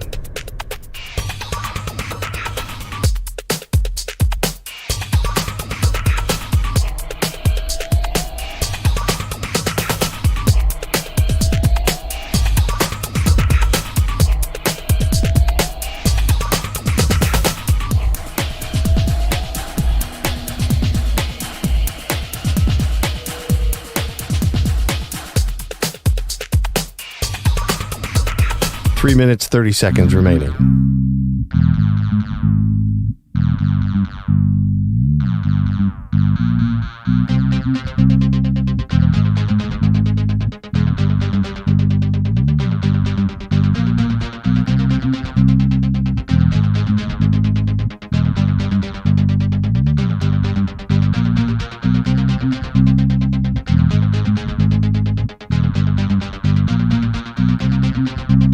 Three minutes remaining.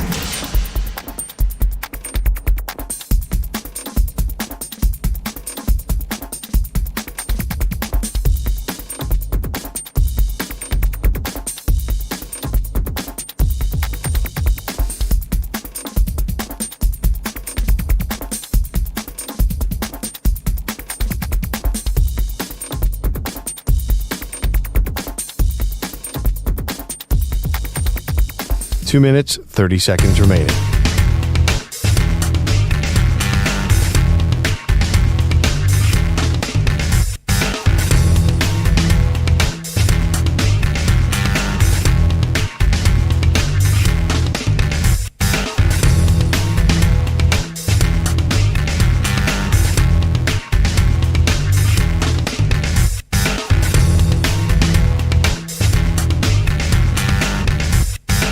Two minutes remaining.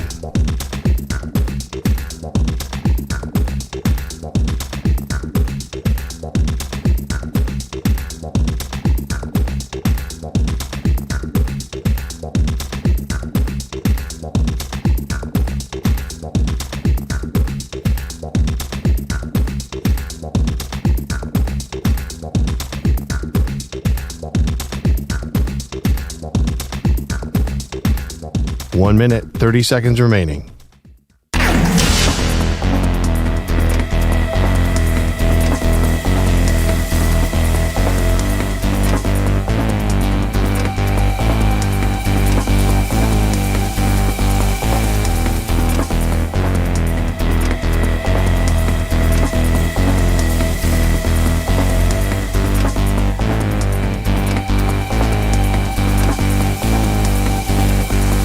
One minute remaining.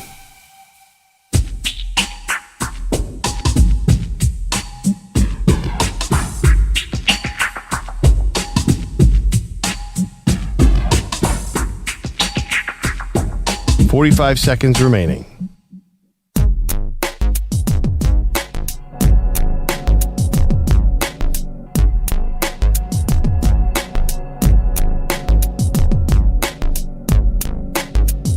"30 seconds remaining.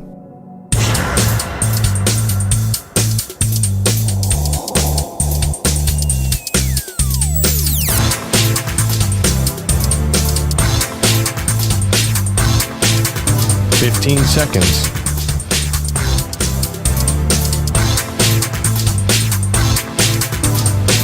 Break ends in 5 seconds.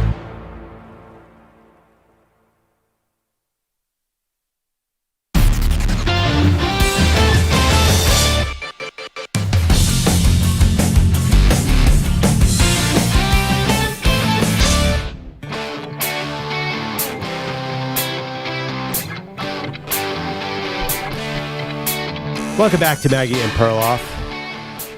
It's finally over, Maggie. I'm not talking about Bill Belichick's reign in New England. I'm talking about my 4 weeks of grand jury duty.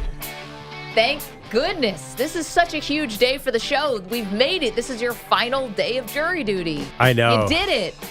I know. I'm very proud of myself. I have not, you can get in big trouble for talking about the grand jury thing, and I haven't given away any secrets. Seen lots of murders, lots of drug busts, lots of weird stuff. It's been an education. It's the worst. It's an incredible punishment to do 4 weeks of grand jury. I can't believe this thing still exists. I guess there's a movement to get rid of it because it's so stupid.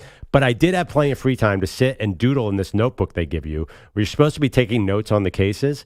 But I was basically plotting out a new way to look at sports history. I love it. Okay, so we have a little music here. Let's get Andrew Perloff's top 3 half-baked ideas for sports from jury duty. No. By the way, here's the put music. The problem is I can't read my own handwriting, so that makes it even more half-baked. Perloff yesterday, I was like, man, have you been taking a nap at all these last 4 weeks? We get up pretty early in the morning. He goes, well, I nod off sometimes during jury duty. So a couple things I wrote. I went through all 32 teams and decided if they should use a top half of the draft on a backup quarterback. And here are the teams I think are going to surprisingly take a quarterback next year. Okay. Baltimore, I think they want to get somebody behind Lamar Jackson. Kansas City, this makes no sense, and the 49ers all draft a backup in the 3rd round. Just think about it. Remember New England always used to back up Tom Brady with Jimmy G and Ryan Mallett? So I basically drafted quarterbacks. Baltimore, San Francisco, Dallas, and also Miami's going to draft a quarterback. I think in the 2nd round. Ooh. And pay Tua. I don't know why. I have the top 4 dunkers in the history of the NBA. Okay, let's hear it. Vince Carter 1, MJ 2, Dr. J 3, and Zach LaVine 4. Now that is half-baked. Can you guys name off the top of your head anyone who jumps ahead of that? I mean, Dr. Duncanstein, it's his old nickname. Daryl Griffith? Sean Kemp. Yeah, but Sean Kemp he's a big guy dunker. I don't count them quite the same. He's a better dunker than Zach LaVine. Spud Webb. Are you talking about in-game dunkers or slam dunk contest guys? It's a combo. Spud Webb. You're going to go with Nate Robinson? It's Daryl Dawkins who was Dr. No, Duncan. Nate didn't have enough. No, it's Daryl Griffith. I thought What it was about Daryl Dwight Howard? Chocolate Thunder, so I was Daryl. No, tall guys are not great dunkers. They never win the dunk contest except for maybe. Oh, Dwight Howard did. Actually, I should put Blake Griffin. Blake Griffin has to be on that list. Yeah. I don't think Dwight Howard was. I mean, he's just a power dunker.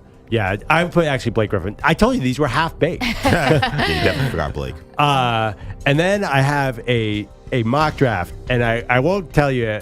It's pretty conventional. Again, this is Perloff's half-baked ideas he had while serving on a grand jury over the last month. Yes. I have this mock draft, and I have to actually show it to you, Maggie. You can't see, is this the sloppiest mock draft of all time? So I have all the players here, and I'm looking at it now. I'm like, I do not know. I have the New York Jets taking someone named Nabel. And then Browning Nagel? Yeah, I gave Bo Nix to 4 teams in this mock draft. Nice. He's going to go to the Saints, the Vikings, maybe the Raiders, and Seattle. So Bo Nix, I basically doodle. And then I have something this is the last one. I have something called TARF, T-A-R-F. T-A-R-F. I wrote it in all caps, started, underlined it. I have no idea what I was talking about. T-A-R-F. Yes, it's under something with the NFL. The TARF system is what I'm calling it, but I don't know what it is. I was half asleep. Throw accurately. Round the field? Round. What are you, arithmetic? Yes. I did a bunch of other things, too, on here. TARF. Man, if a Talent. lawyer... trade and... Release. Trade and release. Yeah. It was a bad 3 weeks. Let's see, what else did I do? I came up with my plan where every pro team has a minor league college team and match them all up. That was pretty People good. did not like that one. I thought that was brilliant. It was by geographic location. That was pretty cool. Then I said one thing, too. I have a big thing with Jordan Love. I was all about Jordan Love. Just writing his name in a notebook when he had 7th grade of a crush on him? The next superstar in the NFL is Jordan Love. That's not even a hot take. That could be. Do you think he'll be a superstar? I think so. And because I hate to say it, the Packers have figured this formula out. I think he's going to be a superstar. Well, 40 touchdowns, 12 picks, second round of the playoffs, type deal. Consistently. Yeah. Are we there yet? I mean, sitting in jury duty, I was there. I'm not there, although this game against the Bears is huge. But is that even a hot take right now to say Jordan Love's going to be a star? I think that is a mainstream take. To be an MVP candidate, to think that the Packers will go 1, 2, 3 with that high level, I don't know. I think so. I still can't get there. But wait, I mean, that's not even against the grain. You can take the music down. That's not even against the grain to say Jordan Love is going to be a star now, right? I mean, or does that sound like a shocking statement? I mean, he's been on an absolute heater for the last month. I mean, he might have been MC Player of the Month. I don't know if he was or wasn't, but I saw a stat where he had 14 touchdowns and 1 pick for the last 5-6 games. I'll tell you what, if he has a good showing against the Bears, they get into the playoffs, I mean, he's going to get paid a lot more than what he signed in the offseason. He's just got such a good arm. He throws such a beautiful pass. You just watch him, you're like, oh, well, that guy's a star. I'm convinced. I'm all in. And it's also you know how I feel about NFL history. It repeats itself over and over and over again. I just love it. Mr. Perloff, do you have would you want us to, I'm sorry, what's your outcome here? Guilty? Not guilty. It's Jordan loves a star. It's I'm sorry, we're talking about a murder case. Wow. Way to do your civic duty, Perloff. Nice job. Bogish is here with headlines. I botched that. Good morning, Bogish. I do have a couple real notes from cases, but they are R-rated, and I would get in trouble for them. It's your last day. When are you going to finally empty the notebook? I just have one quick story. Okay. There was a cop who came in and said, we got a 911 call that there was a man naked screaming at the neighborhood.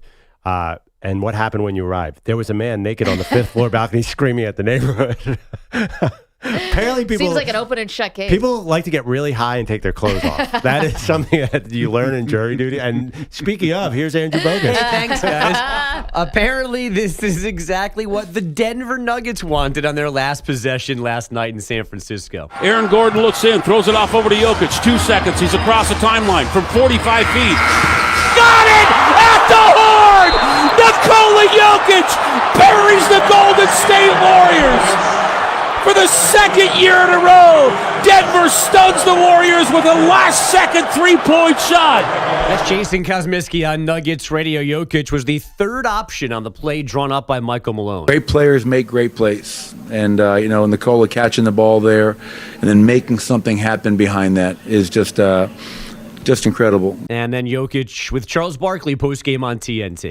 Joker, can I ask you a question? Did you call glass on that? My friend, it went in. I'm happy. It went in. I'm happy. Jokic finishing with 34 points, 9 boards, 10 assists in a 130-127 win after trailing by 18 earlier in the fourth. Denver closing on a 25-4 run. Who were the first two options if he was the third option? It was Jamal Murray and it was Kentavious Caldwell-Pope. What? Well, they were inbounding from like three-quarter court, so I think they were trying to run someone to the three-point line to get a look. All right. Yeah. I would personally go with Jokic in that situation. Giannis outdueled Wemby in their first meeting, 44 points, 14 rebounds, 7 assists, and a 125-121 Bucks win in San Antonio. Wemby did have 27, 9 boards, 5 blocks on his 20th birthday, earning some Greek respect. At the end of the day, like, you haven't seen anything like that. You know, I haven't. Maybe you guys have seen. I don't think you guys have seen everything. So the sky is the limit, and as long as you work hard and you keep on having, a positive attitude, energy towards the game, everything that he dreams of is going to happen for him. The win snaps a 2-game stumble for Milwaukee. On the college front, men's number 24 Gonzaga continued its mastery of Pepperdine with an 86-60 home win. That extends their winning streak in the head-to-head to 46 games. All right, let's shouldn't get be it. allowed to schedule them anymore. That's Well, it. they have to. They're in the conference. same conference. Pepperdine is due in a right. big way here. I think the problem with Pepperdine is they have to. It's a smaller league, so they play home and home. So you're getting them twice. It's like the Washington Generals and the Harlem Globetrotters. Basically. Yeah. Man, they're in the same league. Yeah. Crap. Yeah, they got Yeah, nowhere we to watch them go. every year. Yeah. Yeah, Maybe but it's time for Pepperdine to get relegated. you guys have been to Pepperdine, right? That you can't feel Beautiful. sorry for those people. No. They are having a good time. Supposedly that is like the prettiest campus in the world, right? Oh, It's Malibu, man. right? Yeah, and it's on the water. Yeah, they shot Zoe 101, the Nickelodeon show. That first means season nothing to any of us. Was shot. One of my favorite shows. Wait, whoa, hold on. They shot Zoe 101. Now? See, there you go, Bogus. Eat your heart out. Oh no, and no, then he's something on my to- side. That was not a real Nah, question. that was a I was class. making fun of you. By the way, They it's wanted not- it so bad. Yeah. And we got Perloff. Sorry, Are you even there old enough millennials to out work there here? Who listen to Nickelodeon, who watch Nickelodeon, who remember Zoe 101. I know, but I'm a Jamie Lee millennial and I Spears. don't remember it. It's not like, But I'm an old millennial. they shot an Oscar-winning film. It's not like they shot Mean Streets it there. is it was the highest budgeted Nickelodeon show ever. Still to That's this day. great. It doesn't mean anything. I feel What are like you talking you about? might want to say in that scenario. They shot The Godfather 2 there or something. There we go. Oh my God! They shot Zoe, like Pepperdine is the prettiest campus. I mean, they shot Have you Zoe ever watched 101 that show? there. That show looks like it's literally shot on the beach. Oh, it's okay. crazy. Told me you can't do that on television was shot there, but it's all right. Then I might really be impressed. Going to bat for Zoe 101 is No, I love it. And I hate that show too, which is why I'm now more Was upset. that Selena Gomez? No, that's the one with Jamie Lynn Spears. Oh, man. These poor Nickelodeon stars. It never works out well for them. Yeah, they only become the biggest. Yikes. Keenan Thompson, Keenan He did his thing. he's the exception. all that. What are you talking And, about? Zendaya? Yeah, And- Zendaya. I mean, what? She was Disney, but yeah, Oh, that was Disney. Sorry. yeah, I'm pretty sure. That was, yeah. But my- Disney, not much better. So Zendaya, Hilary Duff, and Keenan Thompson. well, all the High School Musical people did. And really Selena's well. okay. Yeah. And also, the Mickey Mouse Club was Britney Spears, Justin Timberlake, Yeah, and Ryan Ryan Gosling. Gosling. What are you talking about? It's like the key to success is being on one of these No, shows. but then they have like these mental breakdowns. Like all the people you just named are Yeah. major issues. That's true. What about Miley Cyrus? She was on. She was Disney. Disney. But those Hannah are Montana. some of the biggest stars on. Was Olivia Rodrigo one of them too? She was on I- the show about High School Musical. My kids watched that. Yeah, I mean, That this was is recent. This is the path to superstar. Yeah, Who was the Ariana kid Grande from- was on one of those was shows too. Two Yeah. of them, I think. Yeah, And the Ariana kid Grande from was on Modern one. Family, who was really good. He was a Nickelodeon star, I think. Oh, really? Which one? One of the kids? Yeah, yeah, yeah. The son, the doofy son. No, the like a little more heavy set kid who Oh, was. yeah. Sophia He was on Vergara's. Nickelodeon? Yeah, yeah, yeah. So that kid is hysterical. He was excellent. I saw him because he was on an orange carpet once with me, and I was there to interview Cece Sabathia, and he was there to be amazing. This kid was so talented, and I was like, "Hey, do you like sports?" He's like, "No." I'm like, "Phew, thank God, my job's safe." Wait, because can I I ask a was about to question? lose it to this 10-year-old. Did I say Zendaya's name right? Is it Zendaya or Zendaya? Because my kids yell at me all the time. I whenever don't know. I don't know. EJ, I'm looking at you. Sorry. Zoe 101 Really? right now. Sorry. She's in the Spider-Man movie. I said Zendaya, but I'm not 100% sure that's right. I'm not even looking at Euphoria? Bella. You want to get depressed. I try to. It's too much. It will make you regret having kids just because Yes. why did I bring them into this world that could be fraught with all of these ridiculous obstacles? It's why I stopped. My daughter's almost 13. So you she's stopped not having kids? No, I stopped watching because it's like she's not far from high school and all this stuff. I'm like, I just can't. I'm not ready for this. Oh, they won't be allowed out of the house after 13. That's my. Yeah, my daughter's 13 right now. It's Maggie. too late. Yeah. According to Euphoria. It's already happening. Where were we? Oh. Not every kid is like that. Back to Zoe 101.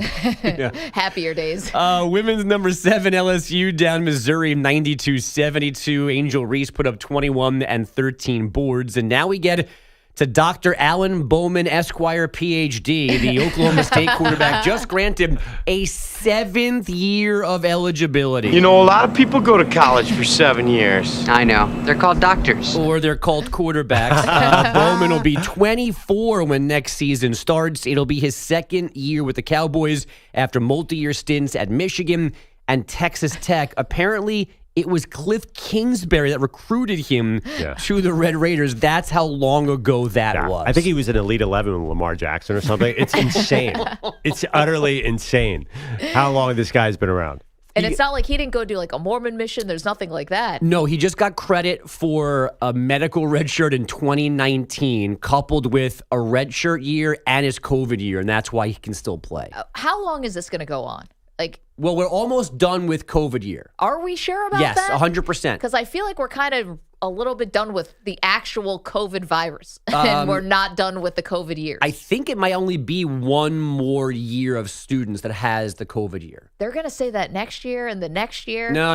It's paperwork. Is there going to be RSV year that you get also? Please, no. It's flu-like symptoms year? I'm not doing any more games in empty gyms with masks and 6 feet between me and my partner. If that ever happened again, no more cardboard cutouts. All right, that was a little you didn't freaky. Like that? No, that was what too about much. the stuffed animals in the Korean baseball league? Where they put that in? I liked it. I like Cam Rising is my favorite too. But that guy was with Shane Buechele, who I think he might be on your retired.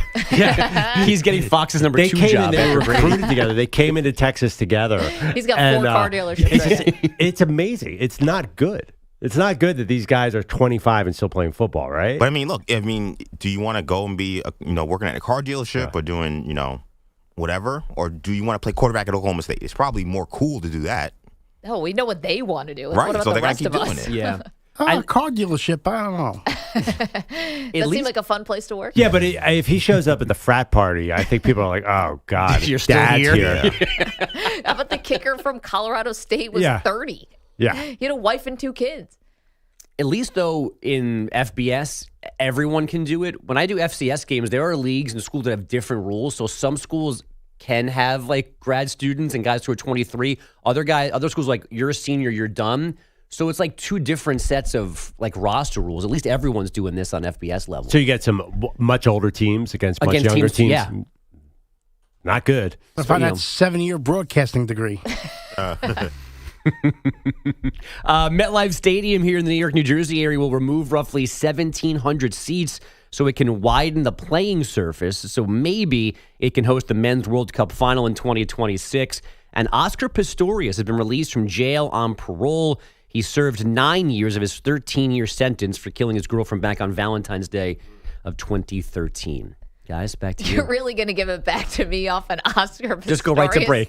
Take it away. Wait a minute. Byron, can we talk about the fact that Neymar is going to tear up his knee in MetLife Stadium? That's the worst idea I ever heard. That's the worst stadium. I think part of their pitch is they're going to bring in one of the fake grass fields because you can't have turf in the World Cup. Grass. So they won't do it for football permanently, but they're going to do it, just for a weekend for World Cup. Can the Giants and Jets have that grass for a season? No. Considering how bad the Giants and Jets have been, overall recently, maybe just never put those 1,700 seats back in. Yeah. I mean, absolutely. Save your fans. It's been rough to watch. The one that the Giants do well is sell tickets, though. Do they? I think so. Have you ever seen empty seats there? Why? Because of Tommy DeVito? Yeah. I was there this past Sunday, and it was pretty packed for a team that was eliminated. Yeah, my friend was there too, and apparently everyone wanted to go to this game. I mean, and their tickets are sold. People maybe don't go, but tickets are sold. Aaron Rodgers revealed on McAfee that they're raising ticket prices for the Jets next year. Because he said so.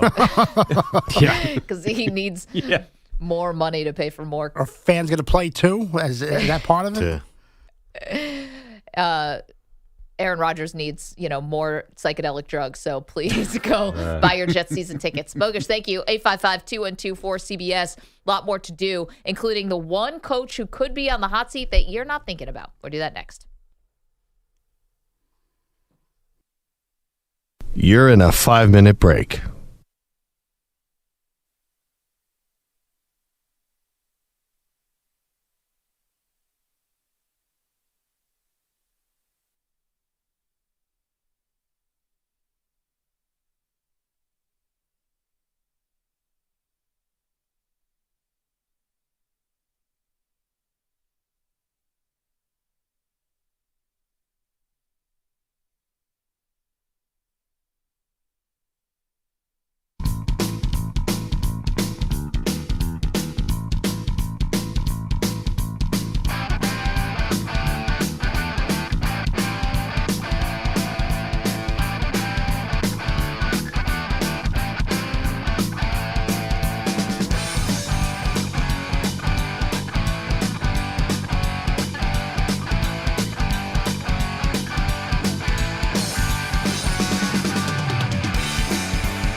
15 seconds.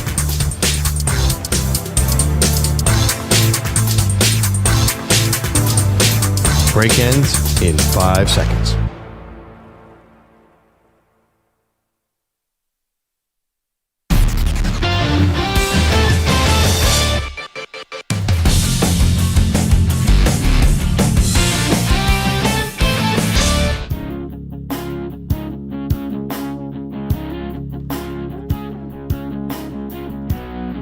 NCAA football preview. It's sponsored by Fairfield by Marriott. Fairfield by Marriott is the official hotel partner of the NCAA. With over 1,000 locations around the country, you'll always have the home field advantage. Visit fairfield.marriott.com to book your stay. So it's the national title game, a battle of two unbeaten teams.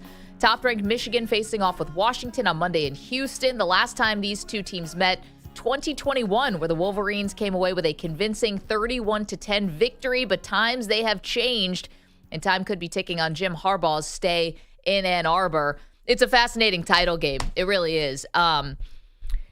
Two very different styles, right?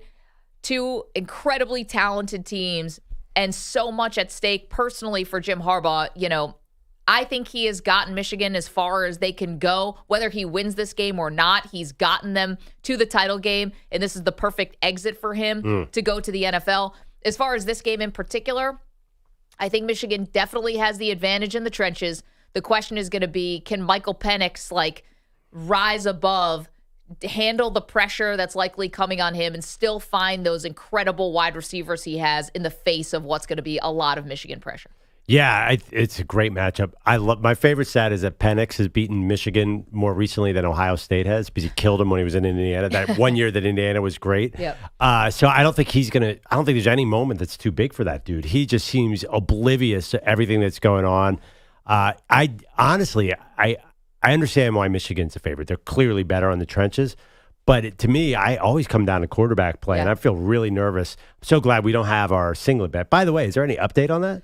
The singlet bet that if Michigan won, you guys have to wear a singlet. If Alabama had won, I would have. And we all know what happened. Thank God Jalen Milroe got tackled on that last play. Well, I mean, maybe, run to the left. I don't know. switch hands. Anyway, do we have an update on this? Yes. Sure. We're It's still happening. doing it. Yeah. The big thing is the date. So when do we want to pay off this bet? EJ and I have, settling in on styles. We had a caller yesterday who pointed us to a website. Questionable website. No, you went to the wrong website. Yeah, I know. I'm still, my computer keeps freezing. I don't know. The FBI is going to be here any minute. The singlets that were on Brutus.com are not the ones you guys want to wear. Yeah, that's a whole different bet. Yeah. The question is timing. They do make singlets that aren't made of leather, right? I don't know. We're still searching all corners of the internet for that. But do we do this before the Super Bowl or after the Super Bowl, I think is the question. There are also some big wrestling dates that will be happening that we could coincide with this. Yeah. That's also or is this? Are you stalling so you can get some sun in Las Vegas? I think that's what's happening. Yeah, there's clearly some agenda here, right, Happened yesterday. Gonna be honest, that's better for everybody. What are you? You're kind of olive skinned. No, that's Allie, the makeup artist, does a phenomenal job. Everybody. No, your arms. I mean, listen, you're not like me. Nobody's like you, Perloff. It'd be like a polar bear in a snowstorm if I was wearing a white singlet. Honestly, you're wearing a white shirt today, and I have trouble seeing. If you weren't wearing your glasses, I just wouldn't even know where your face is. That sounds a little mean, but okay. Just because you're stalling on the singlet doesn't mean I have to take a shot here. Listen, we all go down together. Look, I mean, a bigger event could be WrestleMania, wrestling singlet, drum up more embarrassment for Maggie and I. I mean, I don't know. Yeah, I am stalling a little bit. Mostly to do sit-ups. Honestly, it's more about the wrestling singlet's an amateur thing. It's not really pro wrestling. The singlet, you got to wear those ear pads and you got to bend down. Although you guys sitting at WrestleMania wearing them would be something. Could we make that happen? Where's it, Tampa? Philadelphia. Philadelphia is right down the line. Ooh. Wow, we could relive a young Andrew Perloff going to the Spectrum wearing his Roddy Piper t-shirt. Wait, EJ and I sitting at WrestleMania wearing wrestling singlets? I would pay to see that. That'd be awesome. Oh, that sounds so embarrassing. That sounds so great. It's Oh at the my stadium, God. too. It's outside. Yeah, it's Oh, it's outside? Yeah, No. Lincoln Financial. At the link. We'll freeze our singlets off. Can't do that. I will film this. I volunteer right now. This sounds amazing. The one team that's making a mistake by resting their starters. It's that next.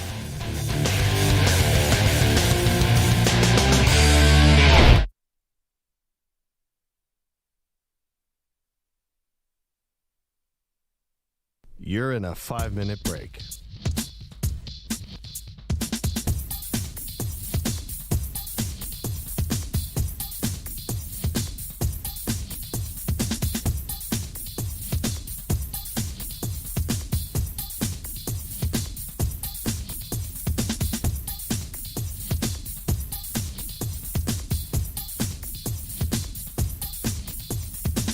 Four minutes, 30 seconds remaining.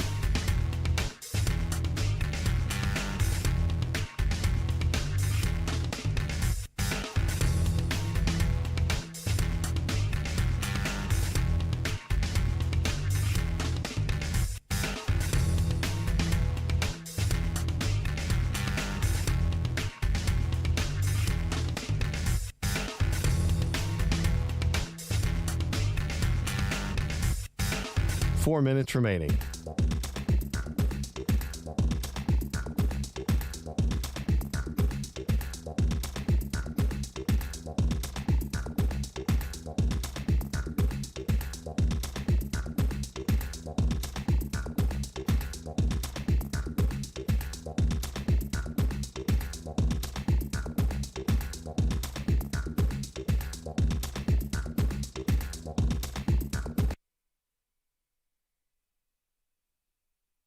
I got to pull out my Navage, start using that again.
Five seconds remaining.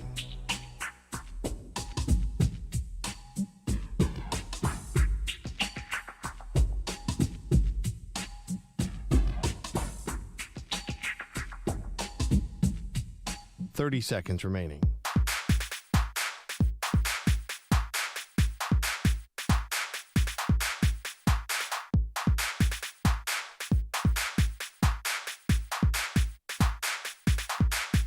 Fifteen seconds.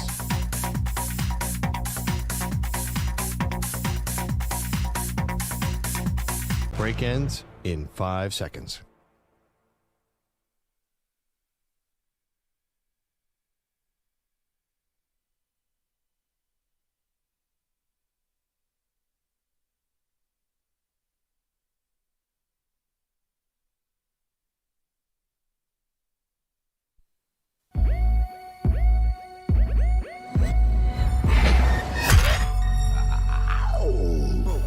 She was the Heisman Trophy winner in 1986. He left her off the ballot. They are Maggie and Perloff on CBS Sports Radio. It is a question that doesn't have a simple answer. Welcome to the show, Maggie Gray, Andrew Perloff. Should you rest your starters in Week 18 if you technically have nothing to play for? You feel very strongly about this. I think this is a mistake for the Ravens. Honestly, when you look at the Ravens, if you're going to bet on the Ravens to win the AFC, do you really want Lamar Jackson to take 3 weeks off here? I'm not sure who they're going to. I do not like this. It feels like 2019 all over again. Feels like they've been kind of. You watch the Ravens; they don't always get off to a hot start. I think this is. Everything is perfect right now. Play him for a quarter. Just keep it going. He's, hopefully tell him not to scramble. I just think that they're going to be a little cold and maybe a little rusty. They might get an easy matchup. I have no idea who they're playing in the first round. But it just makes me nervous because right now everything is perfect. They're healthy. They look great. They're in rhythm on offense. You don't think you lose some of that after 3 weeks? Absolutely not. And you would never be able to forgive yourself if you're John Harbaugh and something happens to Lamar Jackson. Hell, if he gets a hangnail, you'll never be able to forgive yourself because this year represents the best chance that you've had at a Super Bowl with Lamar Jackson. No, it definitely does not. It does. The Chiefs are down. Yeah. They're not the same Chiefs. Bills might not even be in the postseason. Miami is injured. Cleveland's starting Joe Flacco. And Cleveland is the biggest threat, I think, to the Ravens because they know them intimately and because Cleveland has the best defense of all the teams that I just named. Like, it is so, the waters are parting for you. And the one thing that's held you back in the last 3 postseasons is Lamar's health. And so why would you ever take a risk with that? And, here's my thing about this. I think for almost all of these guys, the rest is the move. You're not talking about a rookie quarterback here where the moment's going to be too big. You're talking about who's going to be the 2-time MVP in Lamar Jackson. Yeah, I disagree. They were better in 2019. There's no doubt. I mean, they're killing people lately, but all year long it was just trouncing everybody. And Lamar was, I hate to say it, Lamar was actually even faster back then. He was a little thinner, so he was probably more vulnerable. But that was the year, too. I mean, that team was great. They just scored 59 points against the Dolphins. They beat the San Francisco 49ers on the road. They beat the Detroit Lions when they came in. All the division leaders, they beat Jacksonville. All the division leaders that they faced, they destroyed. Yeah, they won their last 13 games that year. Everything was setting up perfectly. Okay, they're not the only team who has a decision to make here. EJ's going to throw out a team. We'll tell you whether they're making a mistake by resting their starters. All right, so let's begin with the Kansas City Chiefs, who announced that they will be going with Blaine Gabbert instead of Pat Mahomes in their Week 18 finale. Yeah, Mahomes is still hungover from New Year's. He looked banged up. The Kansas City Chiefs. Why did Mahomes look so stoned in that picture? I think Mahomes I have no idea. I think he's a lightweight. I think he's a lot of us have young kids, have had young kids. You're exhausted. I think he's working hard. I think Brittany's making him work hard at home. And he was just tired. He got one day to let loose, and he let loose. I tell you what, I feel that. I have one glass of wine right now, and I'm under the table. Or on top of it. You would either need dancing sunglasses. on it or I'm asleep underneath it. Yeah, you would need sunglasses, too. You're going to need them. When we go to Vegas, 2 drinks in with no sleep on the West Coast, bring sunglasses. Man, we've got that's a whole other situation. But here's the thing about the Chiefs, getting back to them. And here's what's dangerous. Those receivers need more game reps, which is a weird thing to say in Week 18. but anything that could possibly spark a wide receiver making a big catch and trying to turn this around, all of a sudden the Chiefs could become the most dangerous team in the postseason. So while I understand why they want to sit Mahomes because he's so important, you got to get these receivers. Like Blaine Gabbert's got to be airing it out a little bit here. Even if you lose the game, try to get some rhythm and get these receivers to get some confidence. Very good logic. I like that, but I do think the Chiefs seem mentally tired. They seem exhausted. I don't know what it is about this particular team. They played late into last season, obviously. This year, there's been not just losing, but like the Kadarius Toney stuff. They've been losing, and Justin Watt, all these drops. Mahomes is losing it on the sidelines. Like, he looks like he's about to cry. Right. It just feels like they need a clean break from everything that's been happening this regular season. I want to clear the slate, start over, look at the second season as a whole new thing. So I would understand to just like let this season go, start over. I get that they're actually going to play this week, but since you're sitting Mahomes, would the wild card round start with be considered Andy Reid off a bye? I love it. Yeah. No, technically no. No, I know they're playing, but maybe. Yeah, I don't think that counts. Okay. Let's get to the NFC number 1 seed, the San Francisco 49ers. Not starting Purdy. Christian McCaffrey out. Should they be resting their players? 49ers. Oh, my God. Yeah, no. Sorry, I'm not expecting a little sounder there. This is 1,000% resting. The Niners, we've been very consistent about the Niners. We came into this season and said, oh, my gosh, if you have a fully healthy Niners, you got about 7 Hall of Famers there. Of course they're the best team, but nobody thought Christian McCaffrey would be this healthy as long as he's been healthy. No one thought Brock Purdy was even going to play this year. We were at the Super Bowl last year, and his arm was basically hanging off his elbow. They are the most, them and the Ravens are the two most health sort of related stories of this year. They're both healthy. They're never healthy. Man, you got to protect them. You put them in bubble wrap and then watch them beat the Cowboys again in the playoffs. I'll take it one step further. I'd rest them all for the first round of the playoffs. Whoever they face in the divisional round, I might think about keeping McCaffrey out of that game. I mean, I kind of Hello, Elijah Mitchell. I'm only half kidding there. I mean, I know McCaffrey, they said he has got like a mild ankle sprain. That might be fake. Oh, calf strain, thanks. Is that real? Is it fake? I don't know if they just needed an excuse to rest him, but I'm kind of like. Yeah, they'll probably get the winner of the Bucs-Eagles game in San Francisco. The Eagles, I would not rest again, but you get an injured Baker Mayfield coming in there. I mean, you can't beat that team without Christian McCaffrey. You can. I'd think about it. All right. I can't officially sign off on that, by the way, but I do love your logic. All right, so this team is in a wild card situation, but they've locked their spot. The Cleveland Browns, number 5 seed in the AFC. They already know they're going to play AFC South champion. What do? Rest everybody. You're good. You got a veteran quarterback. You know, you're not relying on rookies on this team. I don't really know what the benefit is of playing here. You know, I think this is a must-rest situation. So here's one weird issue. Myles Garrett seems like he's the strong frontrunner for Defensive Player of the Year. Yeah. But his sack numbers have slowed down a lot the latter part of the season. And Micah Parsons, I assume, is playing against Washington and could feed. And they're 1-2.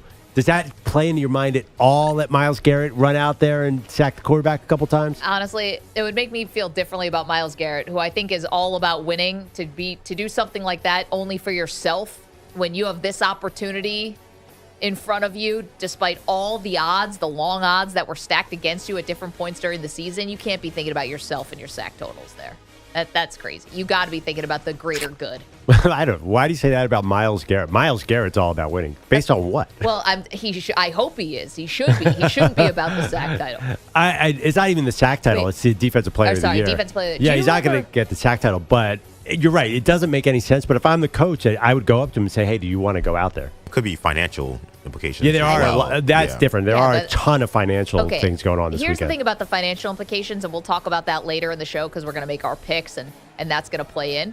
But financial implications for Myles Garrett, who's one of the highest paid defensive players in the league. It's different when it's a guy making $600,000 and he might get an extra $250,000 for a few catches. These dudes are rich beyond belief. What's an extra $100,000 going to do for you? Well, I think being Defensive Player of the Year or being MVP matters. I do think that's really. I know you're saying winning is important, but I think that's important to Myles Garrett. Okay, but here's the thing: he's not guaranteed to get Defensive Player of the Year whether he wins or loses. I'm talking about if it's guaranteed you get 2 sacks in this game, you make an extra $500,000. Yeah. Dude, you're so rich. Like Far be it for me to tell someone else what to do with their money, but I would not. That would not be my priority. I'm just being selfish here. I just want to see the Joe Flacco experience as much as I can. This has been so wild to see how good he is. So who is starting, by the way? PJ Walker. Is it definitely Walker? I think so. The other. Do you guys remember when Myles Garrett was coming out of college and there was a negative report about him that he doesn't love football because he was a fan of paleontology? Oh, yeah. He's a total weirdo. That's insane. We should never listen to any of these things ever again. Let's keep this in mind when we go into the Caleb Williams draft season. No. Myles Garrett, I love Myles Garrett, but he's an oddball. Okay, but that doesn't mean he doesn't love football and loves dinosaurs. I think because he loves dinosaurs so much. I think he was hurt a little bit by the Jadeveon Clowney experience. Like, Clowney, who has been a disappointment, the ultimate defensive end prospect, who people said, I don't know if this guy loves football, and then he really did not pan out. Yeah, but Clowney had a major microfracture surgery on his knee. And to be honest, Clowney's going to win a ring. He could win a ring with the Ravens this year. I know, but do you think his career has been what we thought it was going to be? Well, there's never been a more surefire defensive end prospect in the history of the league. I think the microfracture surgery hurt it a little bit. No, because he started out, he was in Cleveland, right? And he was a disappointment. But no, he was right. I mean, he made 3 straight Pro Bowls at one point. So you think Clowney is delivered on this promise? I'm just saying he made 3 straight Pro Bowls. You asked the question. Myles Garrett's delivered, whether he has a love of paleontology or not. Myles Garrett, by the way, his best skill, him on a basketball court, is a thing to see. He is amazing. You guys ever seen him playing pickup and dunking on guys? Yeah, I have. But you're right. I do agree with your big point. Like, the Browns, all of a sudden, they have real expectations in the playoffs. There's no chance. Yeah, I mean, I'm hearing people saying, well, this is maybe the biggest challenge to Baltimore. So I agree with you. Do sit them. Here's a question. If say, Cleveland does pull off an upset or makes it to the AFC Championship game or something like that, does Jim Schwartz get another head coaching job? He strikes me like a Dick LeBeau. Like, he should just be a defensive coordinator. Well, some guys just shouldn't get another shot. No, he's had his shots. I get it. But he's also had some success. 855-212-4CBS, 855-212-4227. To rest or not to rest. Perloff is obsessed about the Eagles and whether they should rest their defensive linemen because he thinks somehow they're all going to lose 20 pounds. So Jordan Davis, like every other great Philadelphia athlete, has a weight problem now. Do you make him play so he can work off 5 pounds? Is that Joel Embiid and Charles Barkley are the other two? Who else had a weight problem? John Kruk? James Harden last year, his weight was going up and down. Yep. So Jordan Davis, it feels like Jalen Carter has hit a wall. Those young guys, the Eagles are an interesting spot. Do they sort of half tank? I mean, because the Commanders are not beating the Cowboys. So what's the point? Last year. Okay. You want to do a money line bet on this game? No, I do not.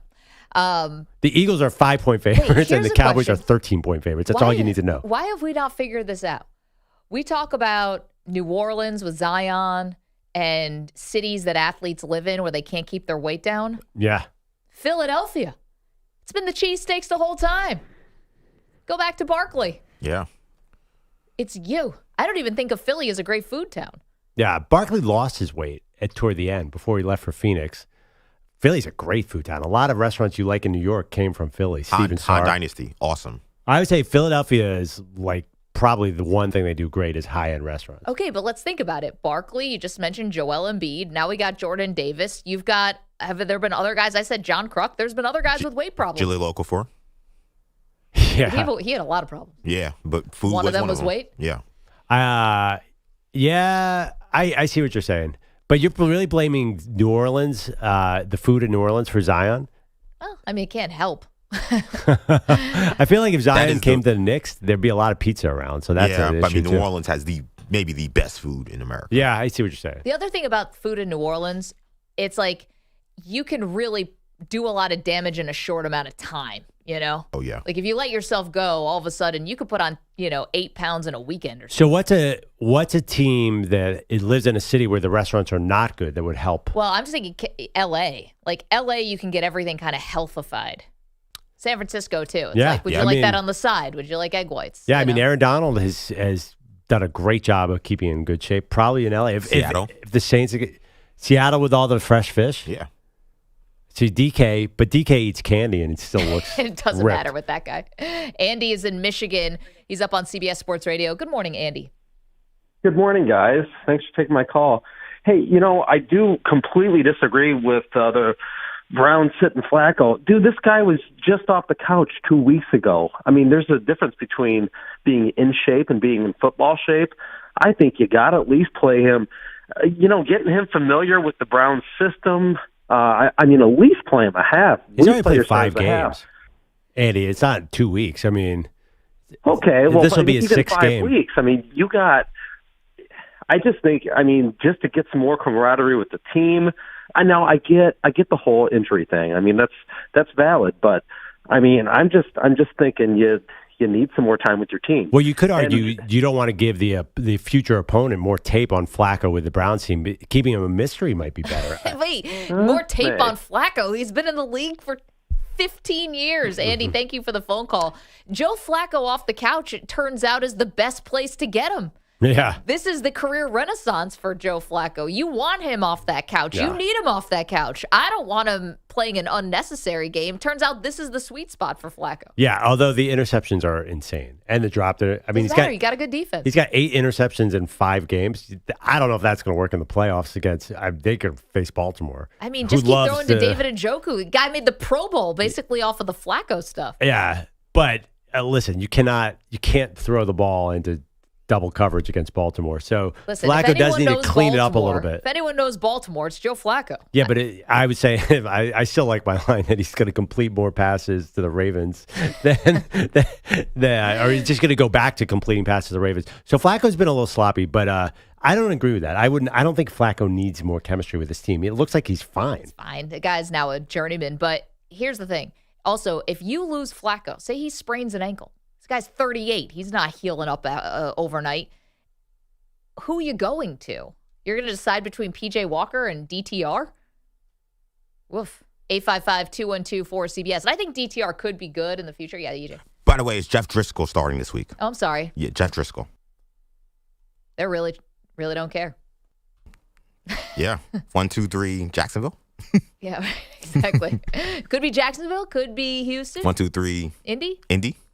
855-212. They're going to play the winner of the AFC South champion, and the AFC South still up for grabs. The AFC East still up for grabs. The NFC South still up for grabs, and I believe that's it. And the NFC East still up for grabs. Kinda. Technically, it is. 855-212-4CBS. Would you rest the starters this week, or do you want to keep them fresh going into the playoffs? Coming up, the Sharks are starting to circle on one head coach. This was probably something we should have seen coming, but it's looking like it's coming into focus now, and it involves one of the biggest superstars in sports. Get to that next. Maggie and Perloff, CBS Sports Radio. You're in a 5-minute break.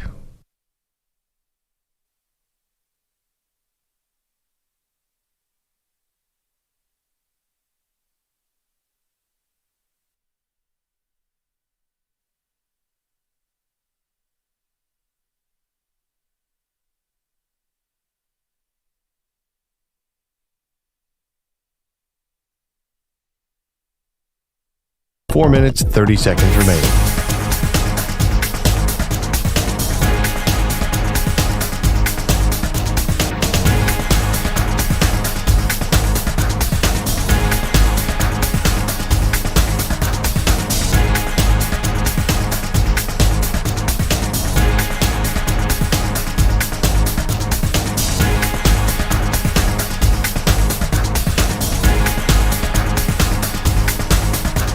Four minutes remaining.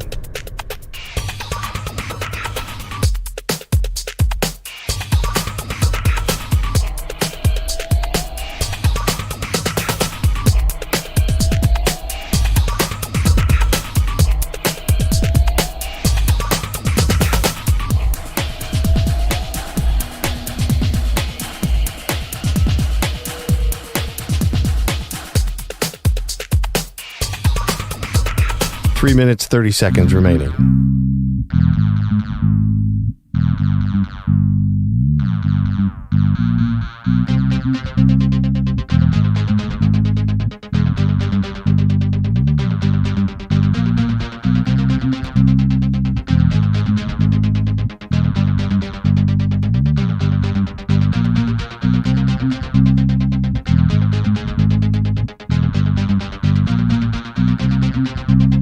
3 minutes remaining.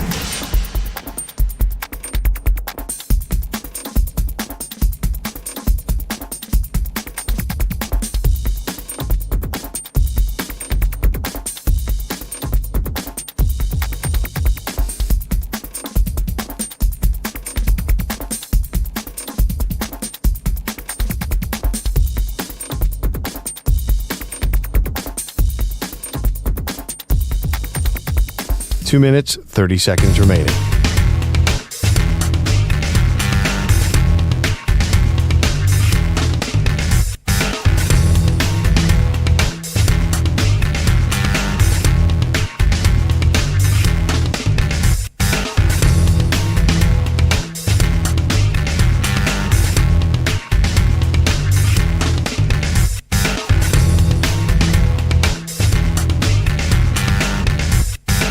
Two minutes remaining.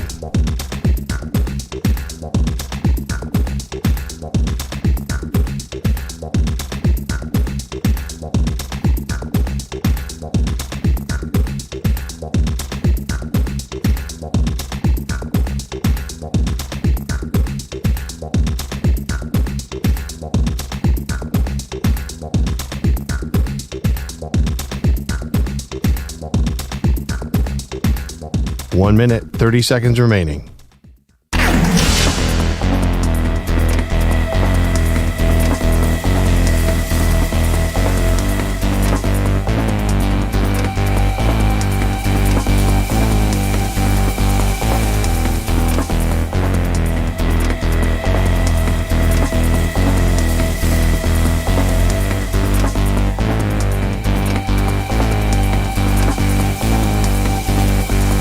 One minute remaining.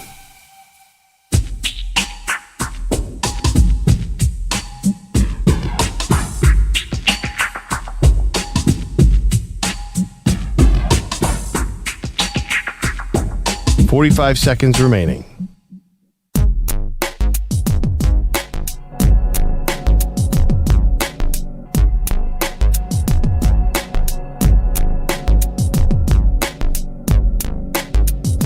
.30 seconds remaining.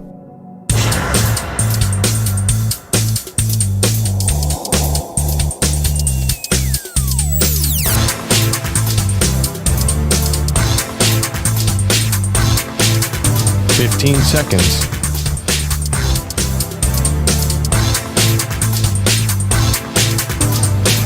Break ends in 5 seconds.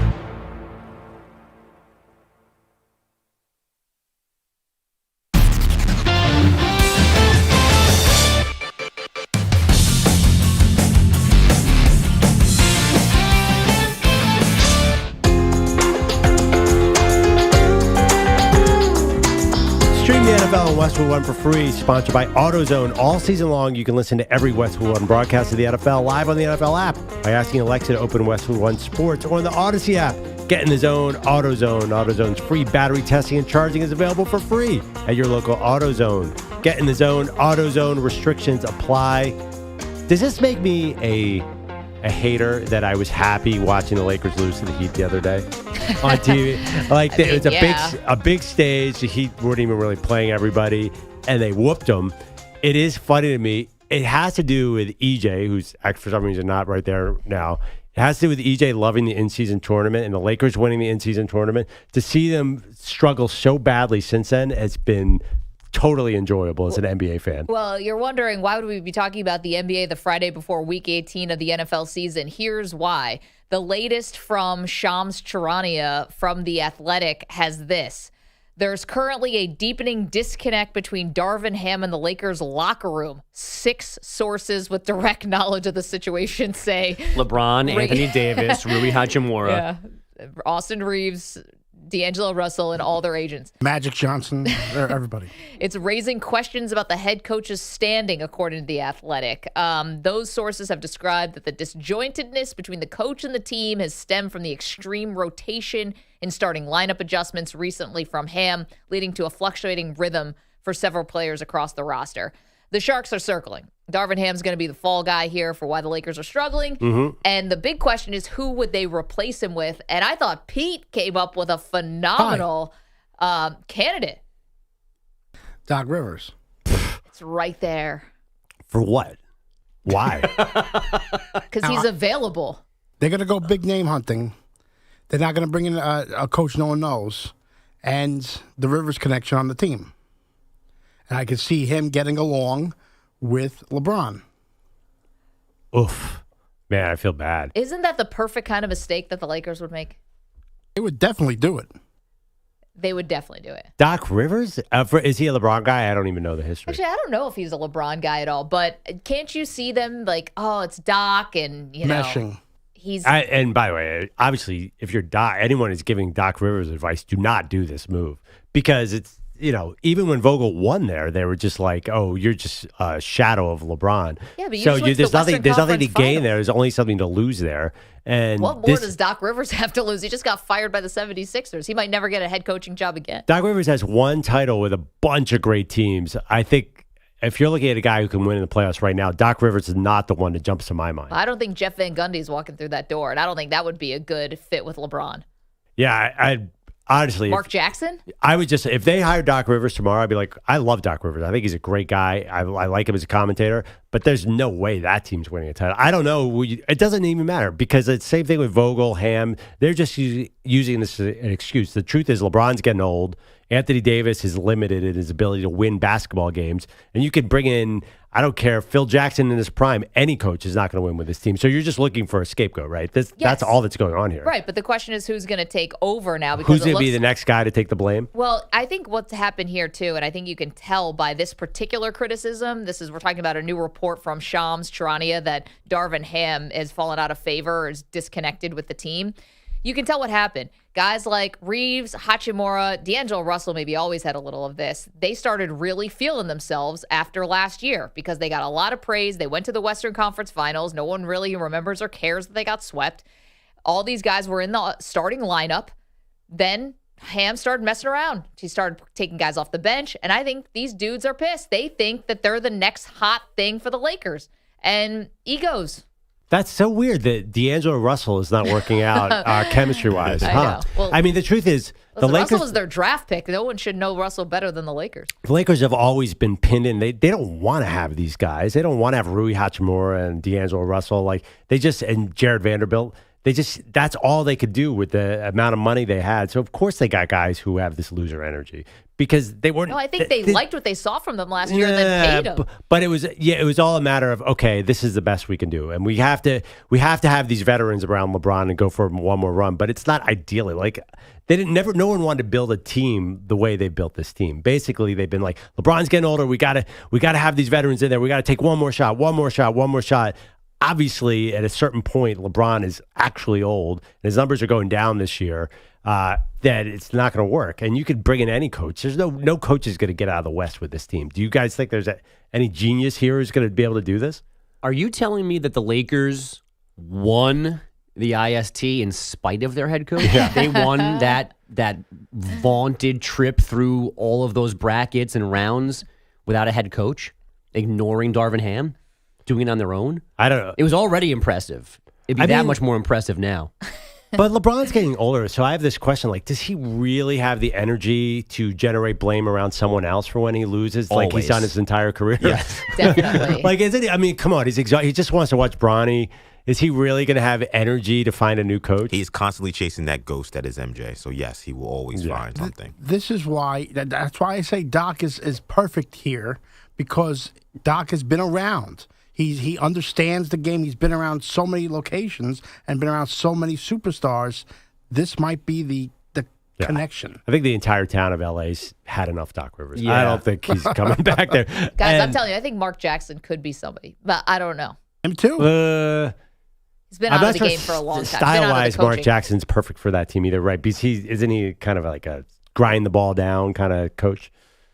Interesting stuff here from Darvin Ham. Anyway, so Sharks are circling on Ham, and he will be the next scapegoat for your Los Angeles Lakers. Good morning, Bogusch. Good morning again. As we have already discussed today, Ohio State wins the Will Howard sweepstakes, getting the K-State QB out of the transfer portal. He led the Wildcats to the Big 12 title 2 seasons ago. He replaces Kyle McCord, who is now telling his side of the story about leaving Columbus, ending up at Syracuse. McCord says reports he left because Ryan Day would not guarantee him the starting job are false. He says that both sides simply made a business decision, which kind of sounds like Ryan Day wouldn't guarantee him the starting job, so both he sides went somewhere else. Yeah, if he says both sides made a business decision, I mean, also too, we saw Kyle McCord. They clearly did not want to continue down that road. In what world is a good business for the Ohio State quarterback to leave to go to Syracuse? Yeah, right. That's not going to help your draft business. I mean, it's a better business for him to be the starter at Syracuse than a backup to Will Howard. I mean, they were not going with McCord again. I don't know. I might rather be one tweaked knee away from getting back in the game at Ohio State than starting every game for Cuse. Yeah, it's a good point. I see what you're saying, but no, I think Ohio State does not want him in the building. I think they're really upset about what happened last year. And I think that's evident. Meanwhile, the Buckeyes expected to host embattled Alabama center Seth McLaughlin this weekend, as if Ohio State fans would like bad snaps in big games, unlike the Tide. And isn't that amazing about people that talk about the date flat out cut that dude? Yeah. Yeah. And the bigger story is in all of the pushback on kids going into the portal, looking for better whatever. There are a lot of guys end up in the portal because their coach fired them. Absolutely. That are told to go in because there's not a spot for you here. And Like no one Deion. ever brings that up. It's probably Dion puts it right on the YouTube channel. right. Cut everybody. I think that's Guys a wanna better go hit the formula portal. though, because that does actually help the players. They're saying you're not going to play here anymore. You stink. So at least Kyle McCord. In reality, it's better to start Syracuse than never play again. So it gives the players an option here. Sure, but when people go, there's 1,400 names in the portal. This is ridiculous. These kids need this and that. Exactly. Like 500 of them just got fired. Right. So it's They had not no they're choice not but to just hit the all portal. greedy looking for $5 extra or whatever. Like some of them were told to leave. Yeah. Well, I and do that's think why they're in the portal. There is a legitimate issue. The fact that you go into the portal so you can get a new NIL deal. It's like a negotiation. You want to become a free agent, so you're forced to go into the portal for the money. So, Like the Ole Miss kid yesterday, the running Yeah. back. Yeah. He could go back to Ole Miss when somebody ponies up something different. yeah, I was saying these guys, if you watch that bowl game, oh, dude, I think they cut his ass too. Sorry. You're okay. Yeah, I was. ASS. That's the safe word. Yeah, he was Just don't not get me playing. started. That's a national title contender next year, and I don't think they wanted him. The Warriors were sitting pretty, up 18 on the Nuggets in the fourth quarter last night, and then they lost 131-27 when Nikola Jokic banked in a 40-footer at the buzzer. Steve Kerr's team has gotten good at wasting big leads. These games all come down to the wire, it feels like, for us this year. And we've probably lost 4 or 5 that we should have won. Maybe we've won 1 or 2 that we shouldn't have. But, yeah, these are gut punches for sure. It was a game-ending 25-4 run for Denver. There was a season, remember, when Steve Kerr was in so much pain that he had to have like some kind of emergency back surgery, and Yeah. he sounded more upbeat in that season than he does right now. I know, yeah. Actually, he was in pain because of the back surgery. Oh, right. They messed it up. They messed it up, yeah. And yeah, you're right. He sounds so He miserable sounded pretty right now. chipper actually back then. Yeah. This is rough. Well, then you had Luke Walton winning 40 games in a row, so he's like, hey, this isn't so bad. Get some time off, come back for the playoffs. Giannis had 44 points, 14 boards, 7 assists in the Bucks' 125-121 win in San Antonio, spoiling Victor Wembanyama's 20th birthday. The poor man's Chet Holmgren had 27 points, 9 boards, and 5 blocks in the loss. Man, what does he do for the 20th birthday? Because, like, where can he go? He dueled Giannis on national TV. That was pretty fun. Yeah. But, like, you go out? Dave and Buster's? He doesn't strike me as a big go-out guy. Probably not. He's been, like, basically born for this job. Pretty stylish, though. He's stylish, but He's he feels French. like he's above it all to me. He's French, yeah. Like, I can't They've see been him drinking since they were, like, partying. 16. Yeah. But I have no idea. For all we know, he's doing cake stands. But it'd be too hard How to many lift up. people we need You on need each a leg? ladder to do a cake stand with him. All right, you 5 people get the left leg, and you other 5 get the right leg. Ladder, how about a crane? Hang out a 5th-story window. There you go. Did you guys like my player comp this morning? He's a more athletic Porzingis. Anyone down with that? Slightly more athletic. So you made me think about Porzingis that. could shoot. Yeah, I actually Well, think Wemby could shoot too. That's Porzingis might be more athletic because he actually can jump. Like Wembanyama just kind of skips and he's at the rim, and Porzingis is stronger. Now Wembanyama is again only 20. But How many knee surgeries has Porzingis had at well, this that's the problem. They both have the same tendency to float away from the basket toward the three-point line. That's why they remind each other of it. I watched that game last night. Wemby wants to pass. He's like a young LeBron. He wants to pass. He wants to be a playmaker. He wants to be a Some of that's his three-point first system, line. though, I think, too. Yeah. I mean, oh, you think that's a system? I mean, Spurs are notorious. They want you to move the ball. I mean, they don't have a point guard, essentially, because they're saying, hey, we don't need one. Just move the ball around. We'll get good shots. Yeah, Meanwhile, which is- 5 wins later. Well, but Wemby wants to be nowhere near the rim. That's not where he's going. He's not going into the paint for his 20th birthday. He's going to the three-point line. Javon Quinterly might be the Alan Bowman of college basketball. He began his career at Villanova in 2018. Then he spent 4 years at Alabama. Now he's hitting the game-winning three with 3.5 seconds left for number 15 Memphis. They got a 78-75 win at Tulsa. Jelly fam. That's what he's known for. Jelly fam. Remember the Jelly fam back in the day? It was him, Isaiah Washington, a bunch of guys doing weird layups.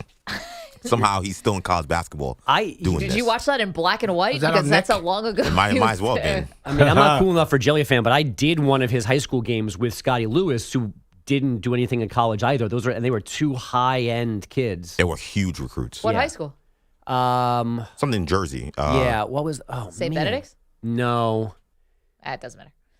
Oh, it's gonna bother me now. I honestly have no idea. What are we talking about here? What's going on? Women's college basketball, The Jelly third-ranked fam, NC Perloff. State Keep up. survived OT with number 22 FSU 88-80, and on ice, Nathan McKinnon did it again last night. Now Nathan McKinnon pokes it around. McKinnon on a breakaway. Can he win it in overtime? McKinnon! You bet he can!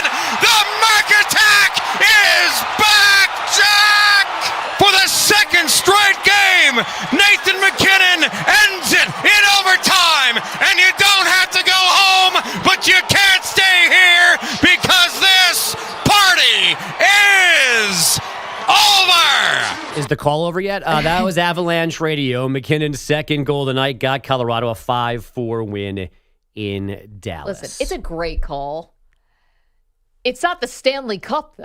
No. But just on these bogus updates, the bar has been raised so high on regular season hockey that you kind of have to do this now. I feel like these announcers are really just trying to one up each other. This is about them. Yeah. It's not about the audience, because that's an insane overcall for a January overtime win. How dare you say that about the Mac attack?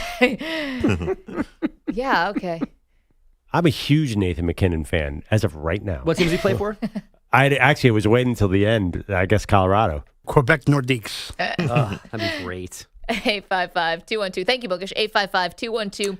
Hudson Catholic, by the way, was bothering me for Javon Quinterly. Aha, that powerhouse. Yes. 855-212-4227. Okay, coming up, lots more to do, including the one head coach who's not only coaching for their job. We also have some player incentives for you. Who's got money on the line in Week 18? Got a couple of those. Don't move. Maggie and Perloff, CBS Sports Radio. You're in a 5-minute break.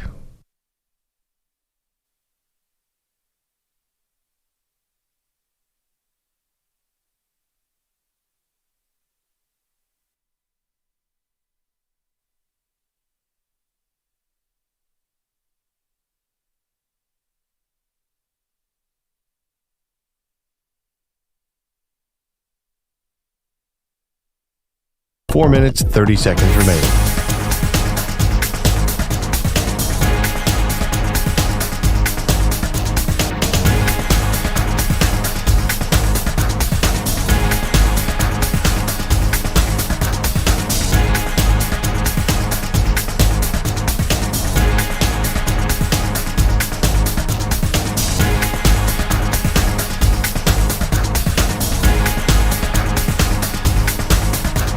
Four minutes remaining.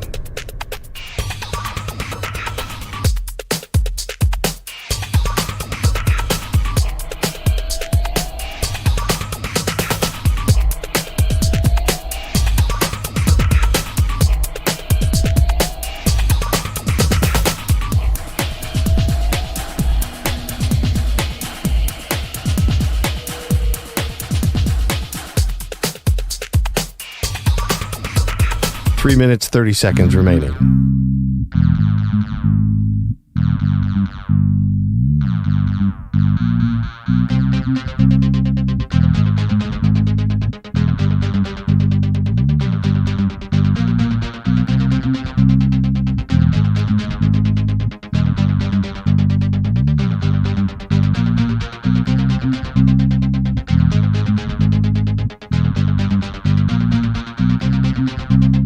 3 minutes remaining.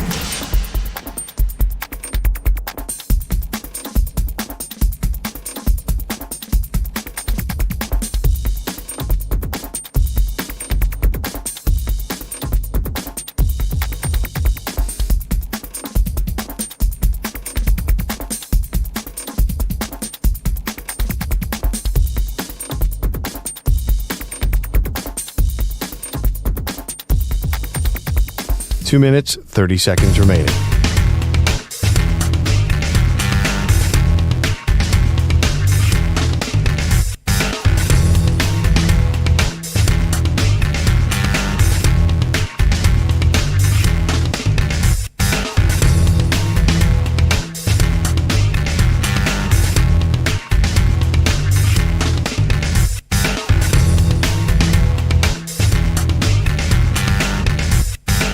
Two minutes remaining.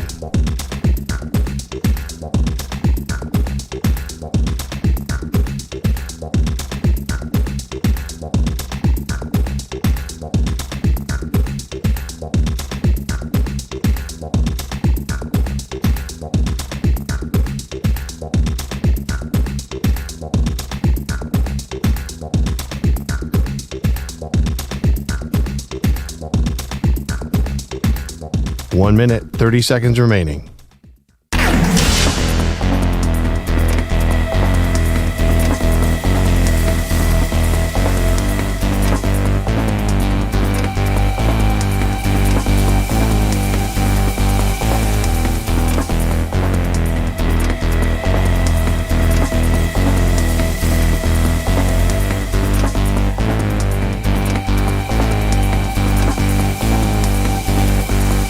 One minute remaining.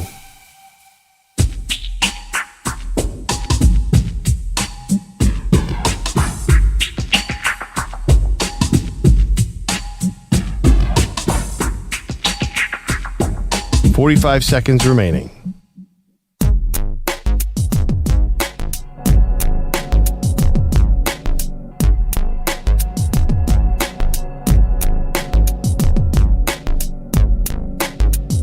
$30 seconds remaining.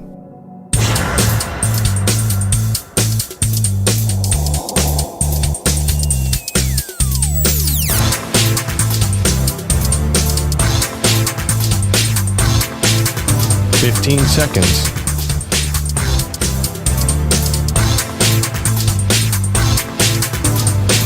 Break ends in 5 seconds.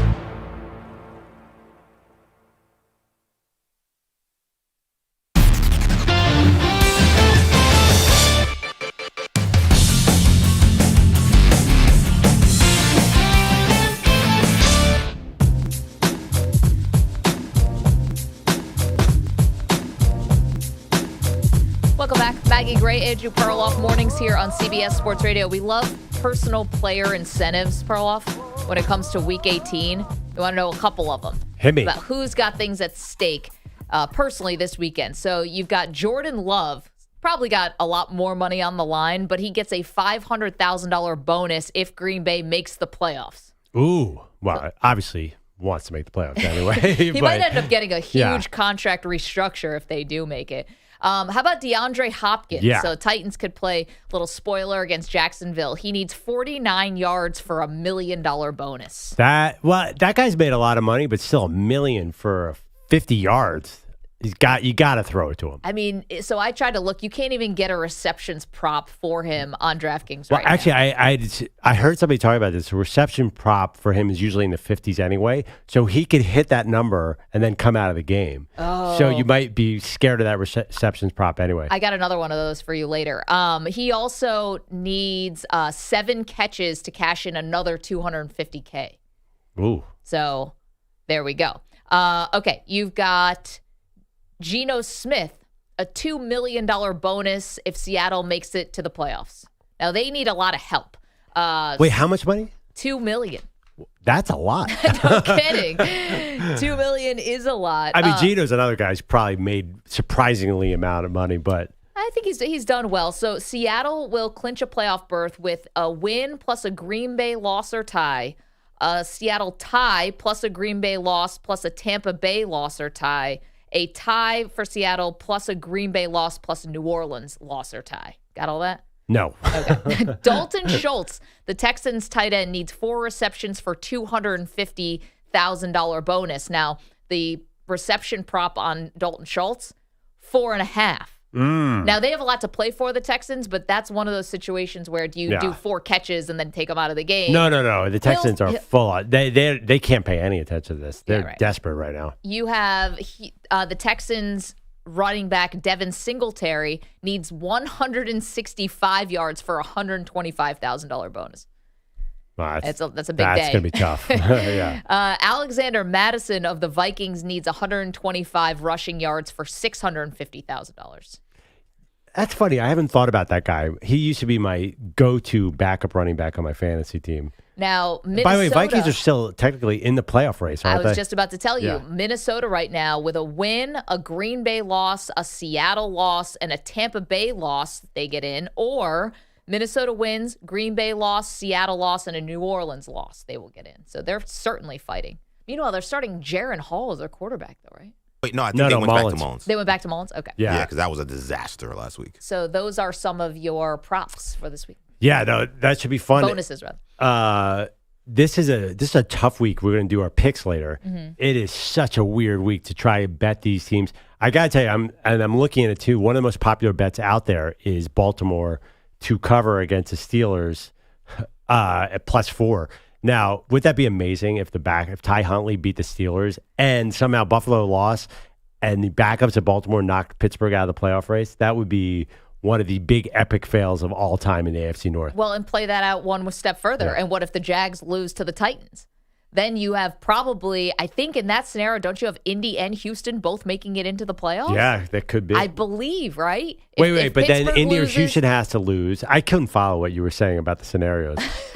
So if Pittsburgh loses and Jacksonville loses, this opens up the door for, I believe, both the Colts and the Texans, even though one will have just beaten the other, right?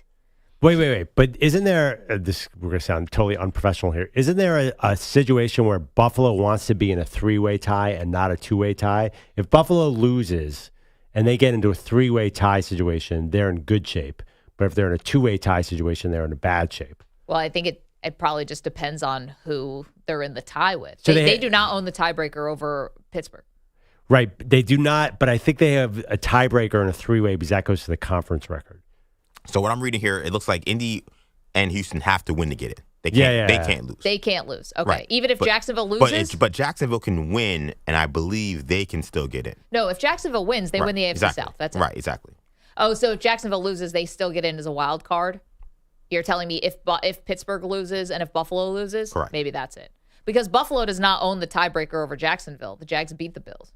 Exactly. Buffalo clinches a playoff berth with a Buffalo win, obviously, a tie, a Pittsburgh loss or tie, a Jacksonville loss or tie, and a Houston-Indy tie. If Houston-Indy tie, that's how they get in. That's how they both get in. This is like the mutually assured destruction situation we had a couple of years ago where you had the Chargers and the Las Vegas Raiders. If they had just tied in Week 18, they both would have made it into the playoffs. And Brandon Staley called a timeout and forced Rich Bisaccia's hand to kick a field goal. Now, apparently, on that tie scenario, though, the Texans would need Jacksonville and Pittsburgh to lose. Got it. And Indy would need Jacksonville to lose in a tie scenario. So you're going to be rooting Saturday, 4:30, Steelers-Ravens. Oh, let's go Ravens. So if the Steelers Bills, that is. somehow lose that game, then I don't know. The Bills are still playing with everything they have to try and get the number 2 seed. Absolutely. But there's definitely like an exhale there. That'd be one obstacle down. Yeah. Pittsburgh losing. And what time is the Jacksonville plays at 1:00? Yep. So, okay. So the Buffalo basically is going to go into 8:20 Sunday night and know exactly where they stand. Now, if you're the Ravens, I mean, do you start to play gamesmanship with who you want in the playoffs? Do you say, hey, Buffalo is a more dangerous team than Pittsburgh? Let's give Pittsburgh this one.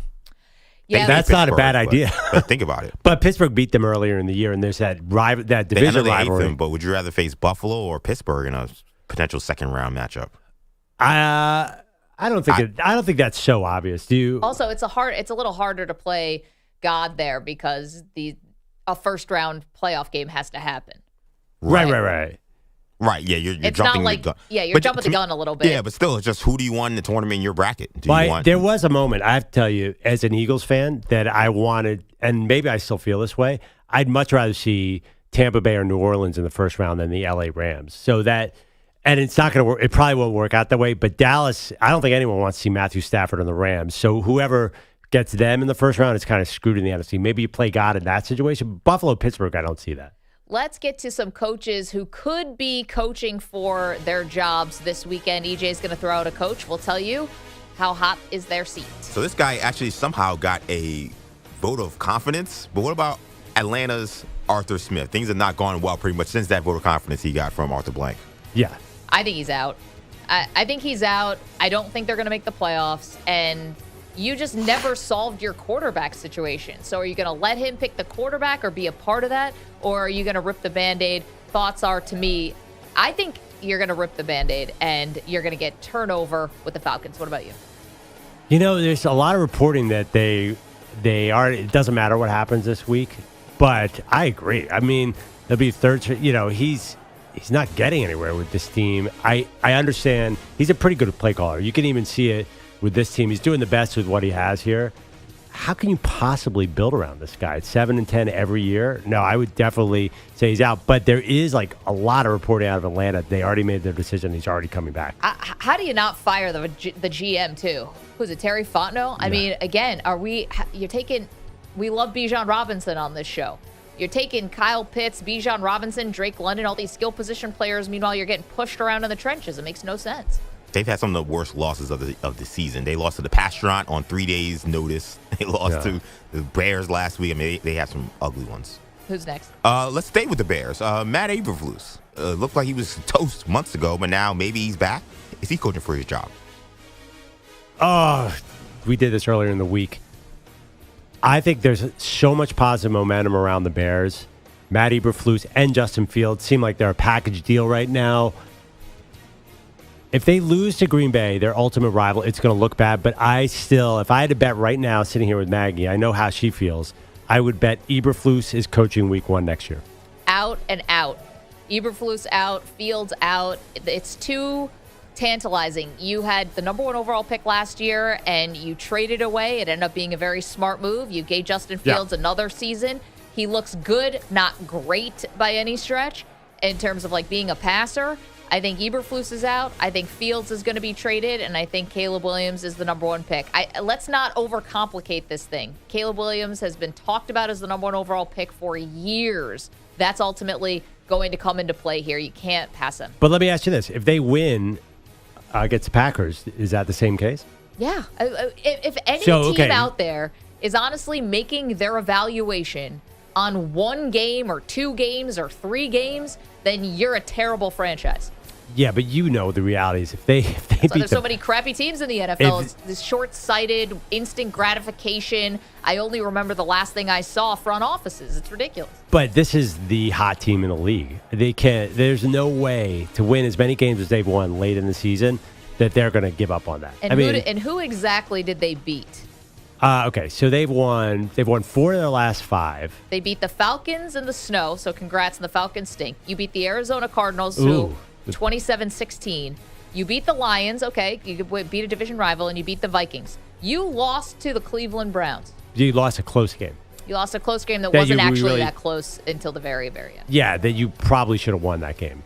Cleveland scored 13 points in the fourth quarter, and you got shut out. I'm just saying, Darnold didn't miss the Bears. Hail Mary. Listen, the Bears had that game won. There's no doubt. They outplayed Cleveland decidedly. They just blew the game at the end. They just can't quite figure out how to sit on a lead with Justin Fields.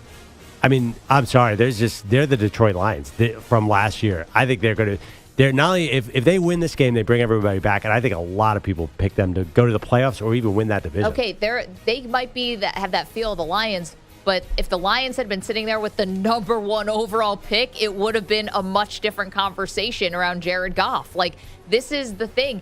It might not be anyone's fault, but the circumstances are such that you're here with the number 1 pick. And you just traded out of it last year and got a king's ransom. Good for you. You got to take the quarterback this time. If they go from 8-9 to 5-12 with Caleb Williams, I think Bears fans are going to be miserable. Yeah, but that's short-term pain for long-term pain. Yeah, but there's also reality. Owners do not have the hottest team in the league and fire their coach. See? 855-212-4CBS, 855-212-4227. Coming up, Perloff and I will make our Week 18 picks. So much more to do. That, and we've got some news for you as well regarding Week 18. Don't move. Maggie and Perloff, CBS Sports Radio.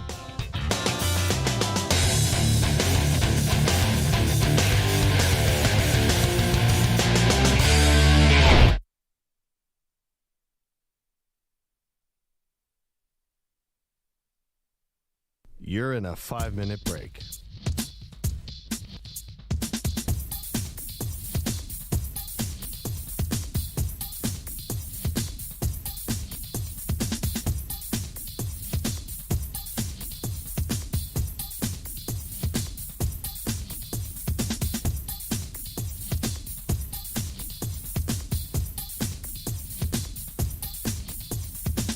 Four minutes, 30 seconds remaining.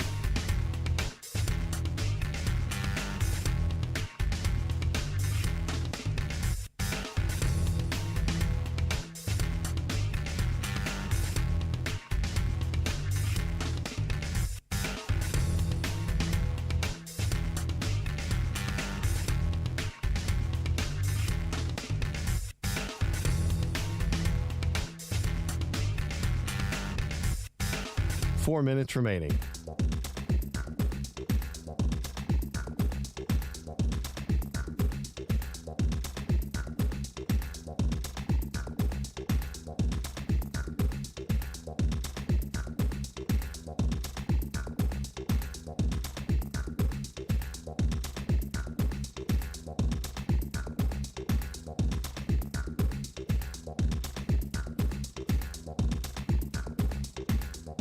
Three minutes, 30 seconds remaining.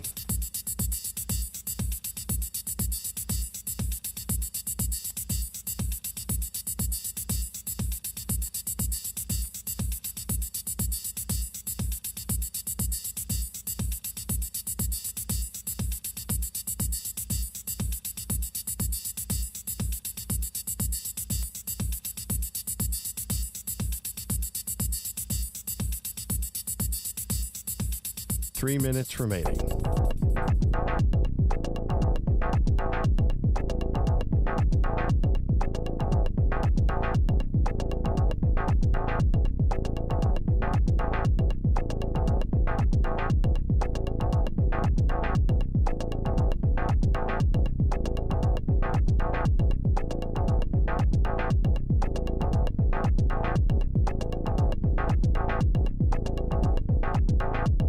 Two minutes, 30 seconds remaining.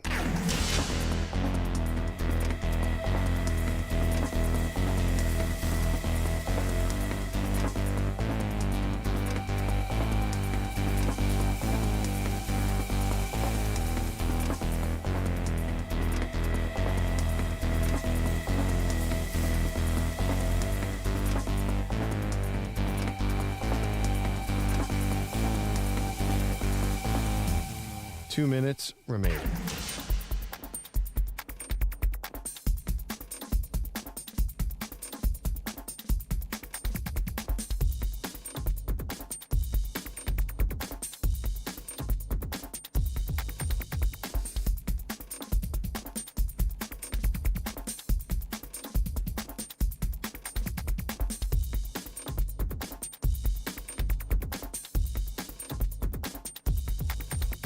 One minute, 30 seconds remaining.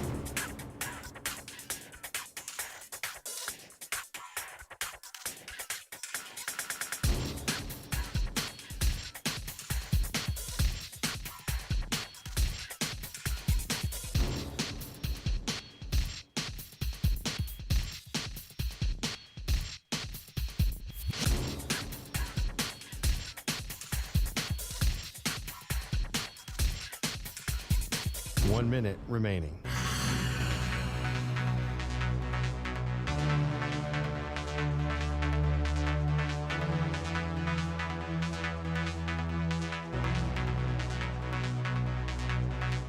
.45 seconds remaining.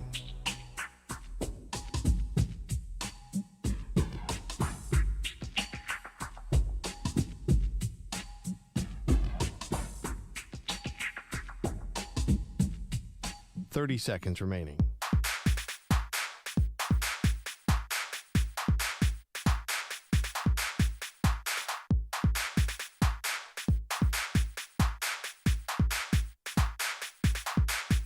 Fifteen seconds.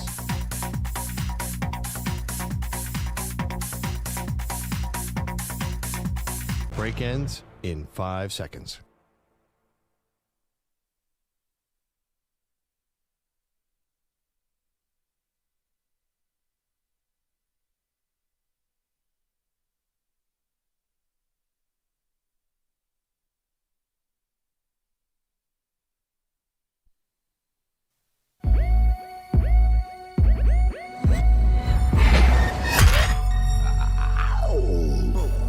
He's destined to get knocked out by Jake Paul. She's destined to film it. They are Maggie and Perloff on CBS Sports Radio. Who is actually coaching for their job? Maggie Gray, Andrew Perloff here previewing Week 18 of the NFL season. Perloff, and one place where you and I think really do not agree is about the Dallas Cowboys. Do I think that they're going to beat the Commanders this weekend? Yes, I think they are going to be the NFC East champs. They're going to get that second seed. However, it's got to look good for Dallas in this postseason run, and it's got to look good for Mike McCarthy, because you really are on the precipice of something here with Dallas where Dak Prescott's playing for a new contract, CeeDee Lamb's playing for a new contract, Micah Parsons playing for a new contract. You have your nucleus here, and if it looks bad in the playoffs, if they get beaten in embarrassing fashion, I do think that McCarthy will be out. I don't think it's crazy to think that Bill Belichick could be a potential option for the Dallas Cowboys. There's so many moving parts. Like, it's not just about Dallas winning. There's more to it. They can't be embarrassed in this playoff run. A month ago, Mike McCarthy was being talked about as coach of the year. I mean, life comes at you fast. Texas coast. I mean, they've been a little slowed down this last quarter of the season, but I still think Mike McCarthy's done a really good job this year. I thought the tide had turned. I'm surprised to hear you say this, because all that noise about Mike McCarthy somehow went away this year. No. He hasn't had the signature mistakes, and it's funny because Detroit helped him out with that a little bit last week. But honestly, I feel like Mike McCarthy has elevated himself. I mean, look at Sean Payton in Denver and look at Mike McCarthy. I think McCarthy, if anything, stands in higher regard around NFL circles now than he did earlier in the year. It's about expectation. And the expectation is that the Dallas Cowboys have to make a run here. And if they do beat Washington, which they are a 13-point favorite in this game, that means they get 2 home playoff games. You have to win both of those playoff games. What do you mean expectation? There's if you look at odds, San Francisco's such a heavy favorite in the NFC. Nobody's really feeling confident that Dallas can knock them off. I think expectation is what helps him out here. Somehow the expectation got lowered in Dallas. No one really thinks that they're going to go into San Francisco and win that game. So you're not going to kill McCarthy for losing to a fully stacked San Francisco. This San Francisco team seems like an all-time team. Okay. Losing them, there's no shame in that. Well, here's the problem. You can't just keep losing to the same team over and over again and show that you have not found a solution. I think playing the San Francisco 49ers and losing to the 49ers, which would be 3 times in a row, twice in the postseason and once in the regular season, so 4 times in a row, you lose to the same team. That to me shows you're not the coach to get this team over the hump. Well, because Jerry Jones isn't going to look at the roster and say, I messed up. But in this scenario, though, at least they get to the NFC title game, because they'll be the 2 seed and San Francisco's the 1 seed. That's a little development. It's a little farther in the playoffs. You know, if Dallas gets the NFC title game, Jerry's going to feel pretty good. He feels pretty good about this team, and it's not even winning in the playoffs. Well, he seems into Mike McCarthy. And that is why another place where you and I have never agreed, which is about Jerry Jones and the true motivation. And I've always thought his true motivation, people say he wants to win more than anyone. Not true. He's got everything. He's got the team that we talk about the most. He's got the stadium that's worth the most and seats the most people, right? He's got the gold jacket now. He's already in the Hall of Fame. He's buried the hatchet with Jimmy Johnson. I mean, listen, he's already won. Like, he's won at the game of NFL. No. Becoming one of the most powerful owners, if not the most powerful. What does winning the Super Bowl do for him? It's like the Belichick Brady thing. It's the credit. I mean, the credit goes to Jimmy Johnson. I know he led him in the Ring of Honor, but that doesn't change anything. Jerry still thinks he hasn't won his Super Bowl alone. So that is one NFC team that has a lot on the line. Well, this weekend, of course, you cannot lay an egg to Washington. But let's talk about another team with a lot on the line. It's both sides. It's the Green Bay Packers and it's the Chicago Bears. Now, the Bears might be eliminated from postseason contention, but Green Bay is right there. Green Bay Packers have surprisingly... Hit me with a scenario, Maggie. Here you go. You ready? Yeah. Green Bay clinches a playoff berth if they win. Easy. Tie, plus Seattle loses or ties, plus New Orleans loss or tie. Little more complicated. Ties or Seattle loss or Tampa Bay loss. Green Bay ties plus a Seattle tie plus Tampa Bay loss or tie. A Minnesota loss or tie plus a Seattle loss plus Tampa Bay loss. A Minnesota loss or tie plus Seattle loss plus New Orleans. Everyone got all that? So what's at stake here for Green Bay is obviously the playoffs, but even more than that. And then Jordan Love, a restructured contract, all of that. And then for the Bears, even though it's not playoffs, this could be a totally different regime and quarterback, potentially, depending on the end, how the outcome of this game. Yeah. First of all, it is important, but talking about expectations, say Green Bay loses or they win. Say they lose their first playoff game. Is anyone going to be disappointed or care? Is there anything on this season with the Packers? No, I think Jordan Love's development at the end of the season is probably enough. Right. Yeah. I think they're playing with house money already. I think the Bears, it's funny, they're not playing for anything. In a way, it's just as important to them because Eberflus is coaching for everything here. It's for his job. 855-212-4CBS. Don't you think, though, there is something small and flawed in your decision-making if you are just determining somebody's future in your organization and the future of your organization, period, based on one game? I mean, that's insane. It's totally silly. But that's why, honestly, I feel like, and you're not always like this, you've kind of fired 4 NFL coaches today. Yeah. I don't know if you've been keeping track. Counting. Yeah.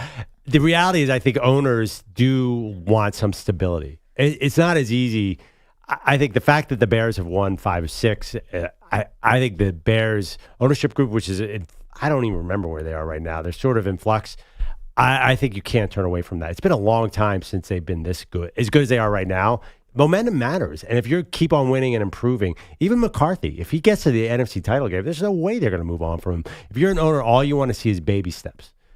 I think you fire the 5-12 team. You fire Bill Belichick, who's 4-12. You don't fire a guy who's going 8-9 with a young quarterback, and you don't move on from that young quarterback. If you look big picture, this is not how the NFL ever works. Well, but it's rare that you have this type of situation with the Bears, where you do have Justin Fields, you do have Eberflus. They have been embattled for most of their time in Chicago. It's looked good for the last 4 or 5 weeks. That's not a huge sample size after Justin Fields was hurt, by the way, and coming back from the thumb injury. And now you're sitting there with the number 1 pick. In some ways, you've set yourself up for it because you're the one who traded with Carolina and put yourself in this position to have that number 1 pick. And you have Caleb Williams coming out. Well, it's a unique circumstance. Yeah, but what if Caleb Williams has some noise that he doesn't want to go to Chicago? We've already seen hints of that. And if Chicago is going to move on from Justin Fields and you're Caleb Williams, aren't you saying, well, I don't know, this franchise doesn't seem to know what they want? I'm not sure that's a marriage made in heaven. When you think of Caleb Williams, Oklahoma to USC, does he feel like a Bears quarterback? No. Listen, I call the person's bluff. I mean, did Trevor Lawrence seem like a Jags quarterback? Like, I call yeah, the but I mean, bluff he's from 3 hours away. Well, I'm just saying, like, okay, Caleb Williams is from Washington, D.C. Does he feel like a Commander's quarterback? Like, that stuff doesn't always match. Yes. He does? Yes, I think that I honestly see him in Washington way before I see him in Chicago. Well, Washington's going to get some quarterback. Yeah, I just feel like Chicago is famously a place where quarterbacks go to die, and Caleb Williams knows that. I'd call his bluff. I think it's been a long time since Eli Manning pulled the power play where he didn't want to go to the Chargers and wanted to go to the Giants. That worked out. It did work out, but I don't think that. Why don't guys do that anymore? Well, Caleb Williams seems like he is the guy who would do it. I mean, nobody's made as much noise about him. He said he might go back to USC. I mean, he's not going to do that now, but he He's been very, very methodical about his NFL approach since he was 18 years old. I don't think he's going to be I think he'd be dumb to go to Chicago, to be honest. If I were him, I would want to go somewhere else. 855-212-4CBS. Let's go to Rich. He's in Chicago. Hey, Rich, what's up? Hey, here's the wild card, guys and gals. Perloff is right about the strategy, and I talked about this a few days ago, about keeping Fields and Eberflus. It isn't really a one-game deal. It's the trend of straightening it out. But here's the wild card that no one's really factoring in.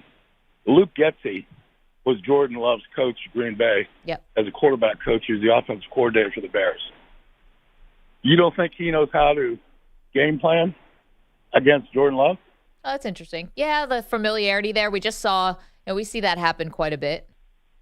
Well, there's a lot on the line. Yeah. His job, his boss's job, and maybe even Fields. But I'll tell you what, to make it just a friendly wager, I'll bet you anything you want that Eberflus and Fields stays, regardless of the outcome of the game. We'll bet a jersey or whatever you want to do. All right, Rich, you're one of our insiders. I'll send you a Fields jersey if I lose. Seems like Green Bay is pretty banged up, too. I don't even know who's lining up for them. I agree. This is a very dangerous game for Green Bay. Well, Green Bay already beat Chicago. That was the first game of the season, so who knows? Do I want to make that bet? I think they're gone, so yeah, I'll make you the bet. I don't know about a jersey, though. Let me think about the terms. Well, I'll bet whatever you want to bet. What do you want to bet? Well, let me think about it a little bit, Rich. You've got our number. Thank you so much for the call, because I think I'll bet you. I think they're out. This is the thing you say you've learned about NFL teams, that they don't move on from guys when there's some momentum. They do it all the time. It's just called interim coaches. They do it all the time with guys who are interim coaches who might have some momentum, and they move on from them constantly. What I've learned about the NFL is that when teams are picking this high, they'll tell themselves a lie. That is, I'll never be picking this high again if I get the quarterback. And the Bears are going to tell themselves this exact thing.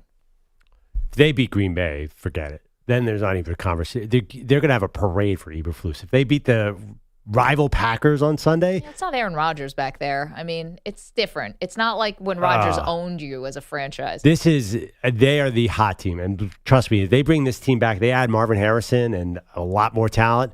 I think they're going to be a very, very hot pick next year. Al is in Arizona. Has got a thought on the Cowboys. Good morning, Al. Hey, good morning, Maggie. I agree with you, but do you think if Belichick went to Dallas, he would put up with Jerry Jones being GM and coach?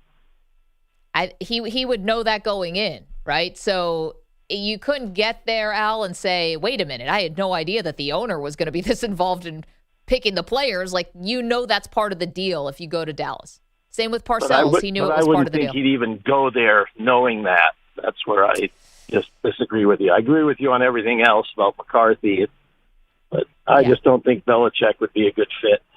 Al, we'll see. In some ways, it's the cleanest fit because Bill Belichick really shouldn't be picking players anymore. So this is a place where the hierarchy is set. It's Jerry, it's Steven, it's the other personnel in Dallas who pick the players, and let Belichick coach the players.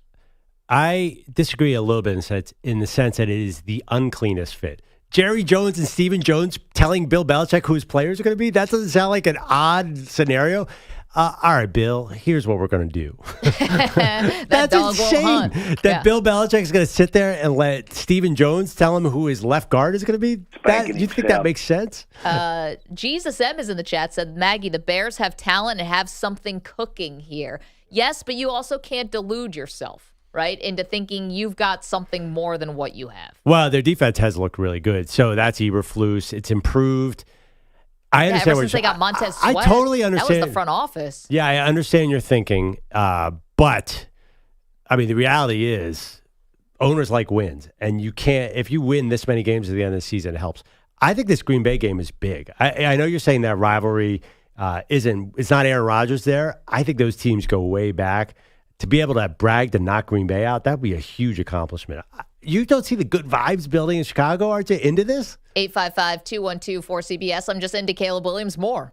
855-212-4227. I'm into the thought of what Caleb Williams could be. Okay, we're going to take a quick break. We're going to come back. We've got our NFL picks on the other side and more updates for you. News around the league regarding Week 18. Who's starting? Who's going to sit? All of that for you next. Maggie and Perloff, CBS Sports Radio. You're in a 5-minute break.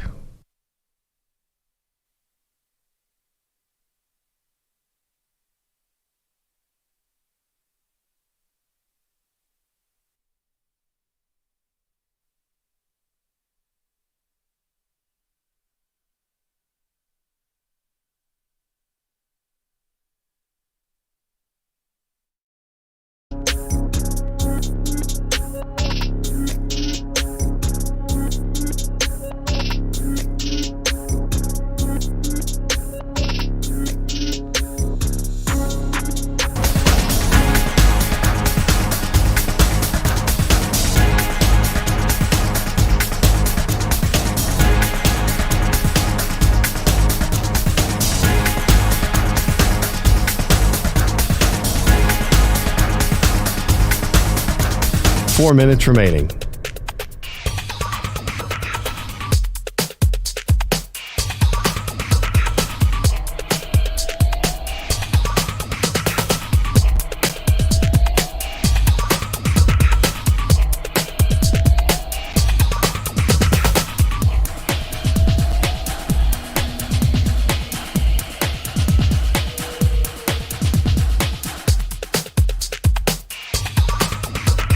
Three minutes, 30 seconds remaining.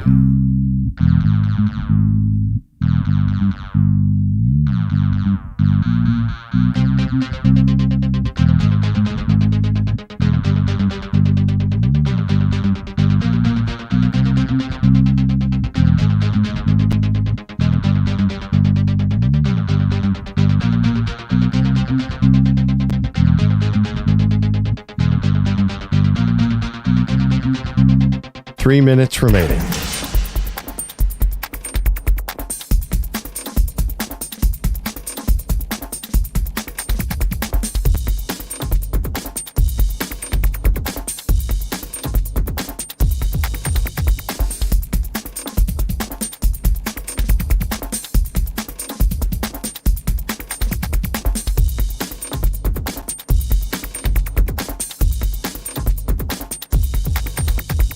Two minutes, 30 seconds remaining.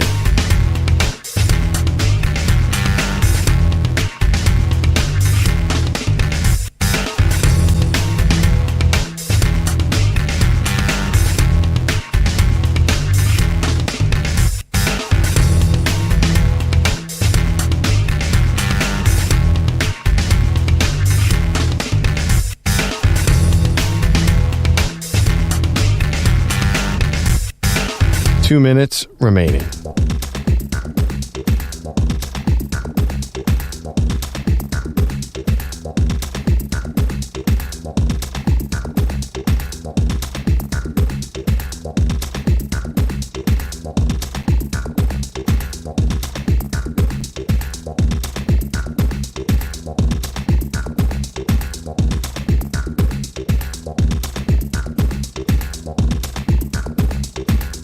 One minute, 30 seconds remaining.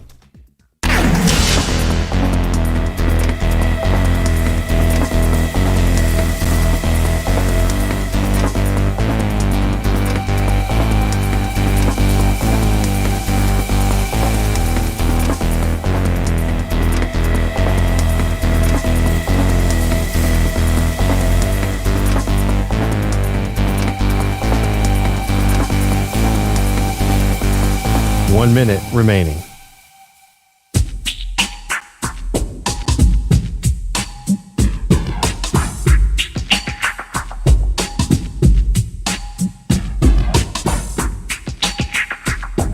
.45 seconds remaining.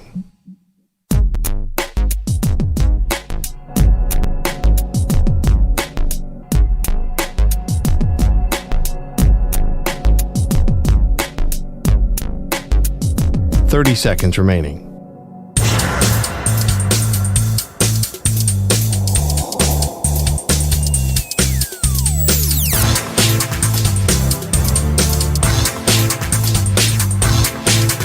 .15 seconds.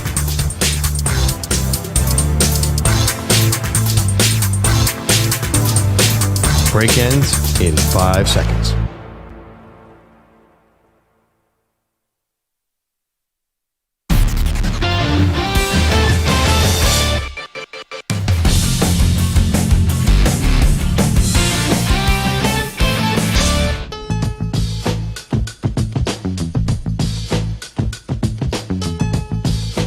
Welcome back to the Maggie and Perloff Show.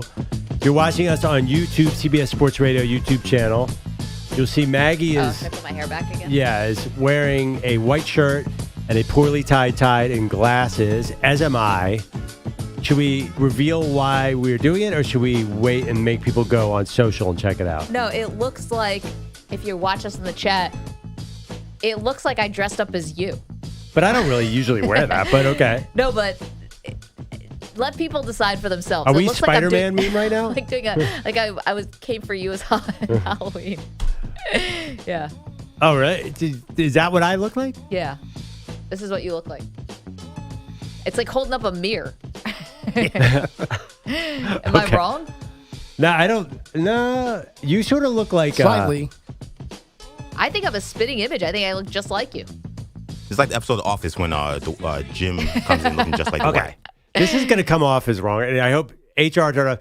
You look like kind of a stripper who's coming to a party, who's dressed up as a librarian, is going to take all her clothes off. Who's been naughty? Yeah. Is that wrong for me to say? Do I really? Yeah, you look like you're dressed up trying to look like a nerd. No, that's because you can tell that all this stuff could come off very easily. Yes. Like it's tied, disheveled. Like I'm not really trying to look like I have a tie on. Yeah. Okay, that was awkward. The red phone's ringing right now. It's Friday, so I got to get to my side hustle of Bill's bachelor party. You have a bachelor party coming up this weekend. Yeah, it's funny. I'll striptease and I'll give you my picks. Okay. It's really a 2-in-1 situation. Oh boy! Anyway, NFL picks. What do we got going on here? Are we ready to go for the NFL picks for this week? We're getting down to the wire here, Maggie. I know. Maggie and Perloff's NFL picks. Okay, how we do the picks is we all take our clothes off. I'm just kidding. We do one over-under, one against the spread, and one player prop. And then we put you in handcuffs. Right now, I am 23-28 and just right in the midst of my comeback. Perloff, you are 26-25. At one point, you had a 7-game lead, and I think you're backsliding here. I had a good week last week. I'm surprised. I've actually been 1-2 about 8 straight weeks.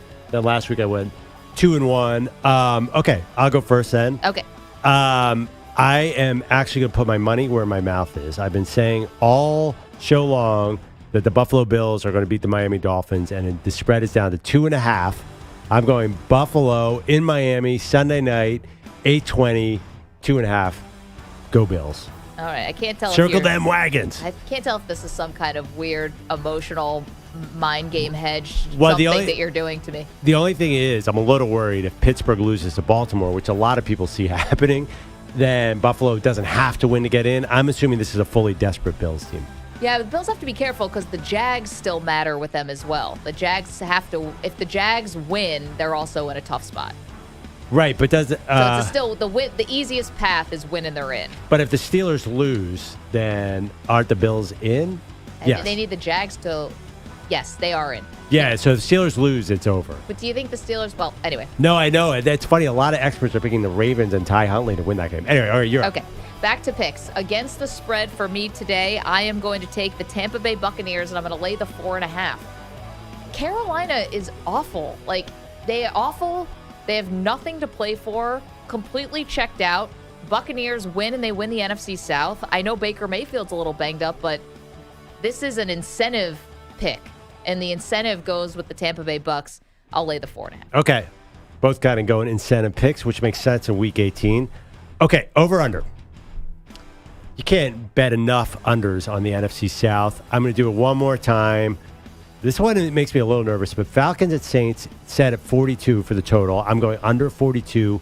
Falcons at Saints. I know Derek Carr has been kind of hot, but listen, Atlanta and New Orleans are actually playing for something here, maybe, depending on how the Bucs do. Yep. I think this is going to be a grinded-out game. I think Atlanta is going to try and slow down the game, and it's the NFC South. Come on. I mean, if we'd been betting under every week on this entire division, we'd be millionaires. Think of that for next season. For my over-under, I'm going to take this Jets-Patriots. It's 30.5. I mean, it can't be lower. You've got two terrible offenses. You've got a team that, for the Patriots, I know Bill Belichick's not going to tank, but there's it's better off if they lose this game for draft draft situations, and it's supposed to be 2 feet of snow. So you're just going under? Under the 30.5. Wow, that number's so low. It's so low, but you're right. It can't even get lower. I mean, I think this game is like 9-3 or something. Yeah. I don't even know if there's a touchdown scored in this game, to be honest with you. So give me under 30.5. Okay. My player prop. I am going with my guy. You know, I'm a lifelong Houston Texans fan as of 2 weeks ago when C.J. Stroud came back. 2 hours ago. C.J. Stroud, 21.5 completions. They play the Colts. Everything is on the line right here. Stroud, I think, feels fully healthy back from his concussion. I just want to get in on the C.J. Stroud game. I want to wear my Texans hat that Case Keenum gave me several years ago. I am all about this Houston team, and C.J. is going to pepper the field. Probably have to go a lot of short passing because you don't want to let the Texans burn you over the top. C.J. Stroud over 21.5. Okay, I am going to go with the only DeAndre Hopkins prop that I could find on DraftKings, which is a DeAndre Hopkins anytime touchdown. He's got every incentive in the book here. He needs 49 yards for $1 million. He needs 7 catches for $250,000. And listen, nobody really stepped up to get DeAndre Hopkins but the Tennessee Titans this year. They don't have a lot to play for, but I think getting him these bonuses, I think, is going to be part of this game. So give me a DeAndre Hopkins anytime touchdown because it's the only prop I could find for DeAndre Hopkins. Also, Mike Vrabel full at it. Mike Vrabel's going to go full out in this game. I think they're going to try. I think this is a super dangerous game for Jacksonville. I feel like there's no reason not. First of all, throwing to DeAndre Hopkins helps you win the game too. He's still very good. Yeah, I love that one. I like your bets more than mine this week.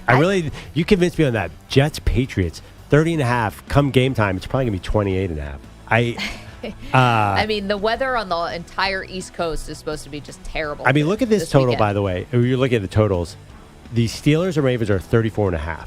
That is way low, but now they're saying 2 inches of snow during the game. Oof. So I think if you are betting heavily this week, just watch that weather report because it seems to be changing rapidly. Also, crazy what if because if the Bills were playing this game against the Dolphins in Buffalo. Yeah, big snow, Western New York. Yep. Speaking of which, we have a show on Monday. Yes. Are you going to be here? Yeah. I will. Okay, because I'm reading bad. Finally, there's a snowstorm coming. I know. I live pretty far out in New Jersey, and I'm like past where the weather report is for New York City. So whatever's happening in New York City, that is not what's happening at my house. But no, I'm good. I'll be in. I love snow football. I like the snow football where running backs can't be stopped because the defense doesn't know. The Jets Patriots is going to be the bad kind of snow football where it's just like it's the bad everything. Although the 30.5, the one thing I'd be worried about is the Patriots punt team and the Jets punt team. There could be 4 to 6 block punt. There ain't going to be any passing touchdowns, but we could see some punt touchdowns. Dave is in Arkansas. Has got a thought on one of the other big dramatic stories in the NFL. That's the Broncos and what they do with Russell Wilson. Hey, Dave, how are you? Yeah, hey, very good. Thank you for taking my call. Hey, with the Russell Wilson situation, I'm one of the minority of people that think that Russell Wilson has been overrated for some time. I didn't think that he deserved as much credit for Seattle's success as maybe the defense or the coaching. And I feel like he parlayed the Super Bowl and the second appearance the following year into a real big paycheck with Denver. And I really think that there's not enough criticism that's going towards the Denver management that would buy into giving him all that money, knowing that he's an older quarterback. He has made his money by making a few big plays, and that how can you run an offense when you have a quarterback that after the first read decides that he wants to run? Yeah. And so I wanted to know what your guys' thoughts are about Sean Payton getting all the heat for benching him, and then Ryan Clark calling Payton a thug. Yeah. And I just wanted to hear what you wanted to say. Dave, thank you for the phone call. I think Russell Wilson, one thing that's really important to note about him, he used to be an elite runner. What is now a 4-yard gain for the Broncos was a 14-yard gain. That's how he won all those games in Seattle. Didn't run all game. Then fourth quarter, first down. And when you took that out of his game, he's much less effective. So I think he was good in Seattle. I disagree with Dave on that point. But that being said, he does bring up a good point. why do the Broncos still have the same general manager? I mean, this is I think they have gotten a lot of criticism. The front they office have. for the Broncos. I agree. I'll disagree with Dave on that. I think a lot of people are pointing to the Broncos front office and saying, you went after Rodgers. It was clear you wanted Rodgers. When you couldn't get him, you pivoted to Russell Wilson. That's all fine and dandy if you thought Russell Wilson could help you. Why you ever gave him one of the most expensive contracts on top of the first-round picks and multiple players that you traded to get him was asinine. It's front office. It's new owner-itis. It's all that. I think why Sean Payton is getting some criticism, especially from former players, is because it felt like there was a quid pro quo. Like, you better change your incentives and injury guarantees or else we're going to bench you. Now, if it didn't actually go down that way, then maybe, Sean Payton, people will change their opinion. But that feels like such dirty pool in a game that's as physical as football. I think that's why Payton's getting criticism. Also, I think Payton came in and was super arrogant. He's calling out Nathaniel Hackett and all that, which might be fine, but it's you're putting yourself out there. You're showing your arse a little bit. And then he comes out and does the onside kick, like for the first play of the season, is like, oh, this is about you. This isn't about the team.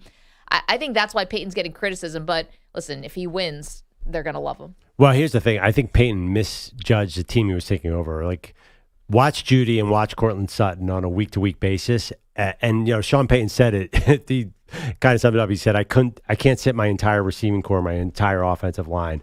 They are an overrated roster. So, again, it amazes me that George Payton's still the GM there because it's not just Russ. I'm telling you, over the last 5 years, pretty much every position group has underperformed. And let's not forget, they let up 70 points one game in defense. They're much better now, but still incredibly disappointing. Does Sean Payton's offense scare anybody right now? I don't think so. And I don't know what they're going to do at quarterback. It always felt like Payton was going to be a better fit with the Chargers, but he was doing TV. Yeah, but he started making the rounds, and it never even felt like the Broncos and Payton were actually a real match. Why Payton and Herbert? Like, what makes you think Sean Payton is going to do something with Justin Herbert? That doesn't seem like a match at all. It feels like he's a Drew Brees guy. It's got to be all about Sean Payton's big brain running the offense, not about a big arm quarterback. I can't wait to see Russ in Washington next year with Jahan Dotson and Terry McLaurin. I think Russ I'm actually on Team Russ over Team Payton because who's the quarterback? Like you said, who's the quarterback next year for Denver? I don't know. I mean, maybe Jameis? No, who do they have? They have, what's his face? Jarrett Stidham. Jarrett Stidham looked really bad last week. I love Jarrett Stidham, but that's not good either. I'm curious what he does in the offseason. Drew Brees says he can't throw anymore, can't bring him out of retirement. I honestly don't know where he goes. It's funny that didn't Washington have a chance to go for Russell Wilson, and he said he didn't want to play there? Yeah. Well, now I might be singing a different tune. Andrew Bogusch is here with headlines. Good morning. And I just got here. Which one of you guys is the stripper again? I only have heard That'd be him. Who are you paying for out of this duo? Victor Wembanyama definitely rose to the occasion last night, and not sure the immortal Chet Holmgren could have even matched it. Wemby threw his own self alley-oop, dribbled the length of the floor, went behind his back, and then dunked, and he blocked Giannis at the rim in the final seconds to keep the Spurs alive until they lost again, 125-121, dropping to 5-29. Greg Popovich postgame. Great game. I couldn't be more proud of the group. They did a lot of great things, and a lot of people played well. Unless you got the question that makes sense, I'm out of here. I'm going to Wemby's party. Vic had 27 points. They lost. They lost, yeah. Good game. We played hard. And you dummies, I'm leaving. I know Popovich isn't mailing it in, but are we sure he's not mailing it in? I think he's living in the reality of them being a terrible team. No, I get it.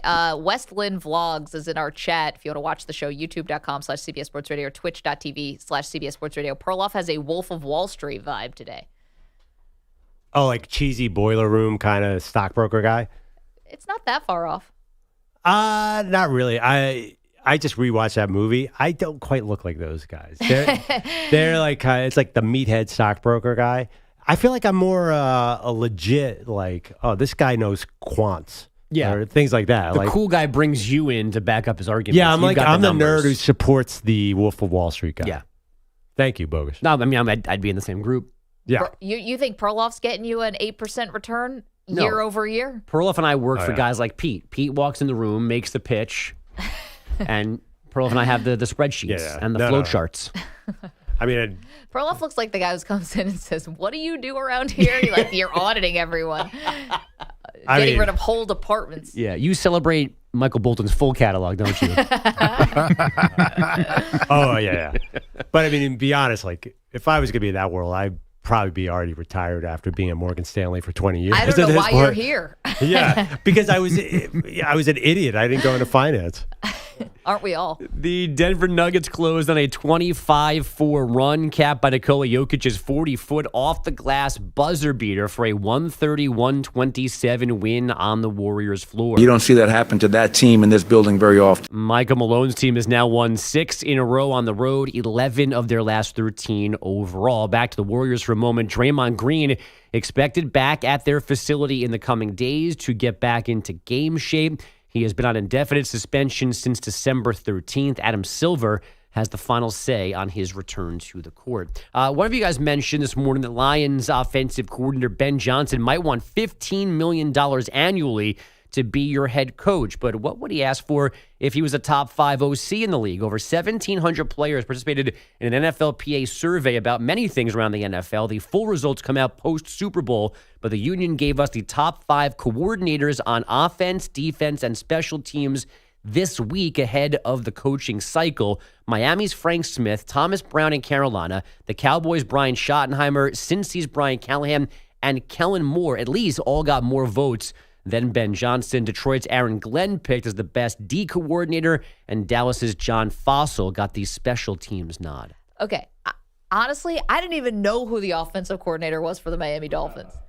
Same. How about the fact that the Panthers, they have 2 coordinators, defense and special teams, on this list, and they are terrible. They're the worst team in the NFL. Yes. The players, they cannot be trusted with these things. I know the players want to say, we should be the ones who vote for MVP, and we should be the ones who vote in the Hall of Fame, and it shouldn't be the writers, and it shouldn't be the media types. It's because of stuff like this. We can't trust you guys. The Carolina Panthers offensive coordinator, they've scored like 3 touchdowns all year.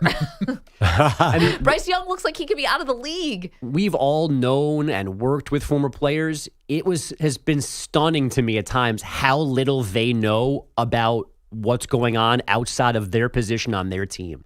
Well, Bart Scott would break in like the Kool-Aid Man if Brian Schottenheimer won any kind of award. And I just hope I'm not talking out of turn there, but it would happen. By the way, Bones Fossil is special teams. Is he the only special teams coach that anybody can name? That's a no-brainer. I mean, unless Rich Bisaccia. Bisaccia. Right? Is Bisaccia currently a special teams coach? But Bones Fossil is the most famous special teams coach in the history of the NFL who never became it. The guy from the Jets who had one leg. Oh, Mike Westhoff? Yeah. And everybody knows that John Harbaugh used to be a special teams Everyone knows coordinator. Belichick and Harbaugh used to be, but basically Fossil, I mean, that's the only guy who's never been promoted from special teams coach that we know. He's like, no, so you I'm had good. to vote for him. I don't get Frank Smith at all. Like, what's going on? I mean, I just assume it was Mike McDaniel. It is Mike McDaniel. Yeah.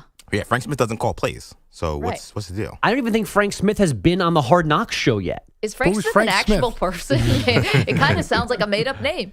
They've shown their quarterbacks coach, the linebacker coach, the D coordinator. I don't think Frank Smith, Wes Welker's on the show. I don't think I've heard of or seen Frank Smith yet. Working from home? I mean, he zooms in that being said, every maybe Tuesday and Thursday. He could be like a head coaching candidate because all the Andy Reid guys, none of them were offensive coordinators. They all got jobs, or some of them were, but mostly, you could get a job. Could Frank Smith be a head coach next year? He's a younger guy. We have to figure out if he exists, and then we'll see. I looked at a picture. I've never seen him in my life. He's 42, though. He's the offensive coordinator of the Dolphins.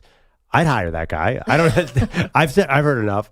You don't have to be the play caller to get a job or be good, though, right? This guy right here is dead. I mean, Bieniemy was quite. Eric Bieniemy was quite famous, and he didn't play call. Here's our OC, Frank Smith, in air quotes. Here's our DC, Frank Smith. No, they've got one of those guys. We've seen him. I'm looking at him right now. He has not been on the show. I'm 5 episodes in, and they haven't shown him. I got a lot of Darrell Bevel, got a lot of Wes Welker, defensive guys, and of course Mike McDaniel. I got nothing on Frank He's Smith. definitely remoting in. He definitely is on Zoom. He's on the piano plan. He's stuck in traffic somewhere. That was a joke just for Pete. Those are my favorite. That was a hearty laugh. Yeah. Oh, yes.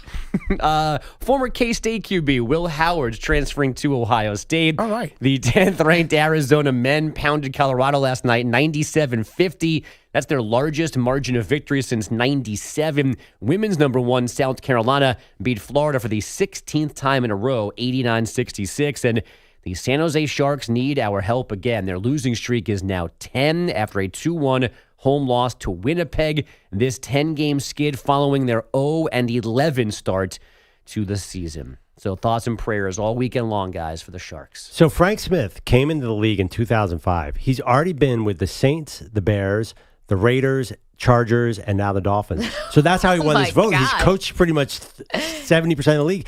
And he's now, I got bad news for you guys. Uh-oh. He's one of the hottest head coaching candidates out there, apparently. He's like, everyone's talking about. We all just heard about him today. I know. So Right. now we're on Team Frank Smith. But that's how you get a lot of votes in this, because if you stink and you move around all the time, then you coach everybody and they know you. That's how you get votes in this thing? Again, we can't trust the players when it comes to stuff like this. He's going to coach the Patriots next. Watch. It's amazing. His whole life is like this. You'd think a guy like this might have been like a good quarterback in like the MAC, and he did play at Miami of Ohio, but he blocked for Ben Roethlisberger. He wasn't Ben Roethlisberger. He was on Ben Roethlisberger's offensive line. Yeah. Just like he's on Mike McDaniel's offensive line right now in Miami, basically. I'm looking at Aaron Glenn, who won. Aaron Glenn has pretty much touched every team in the NFL at this point as a player or a coach. At least we remember Aaron Glenn as a player.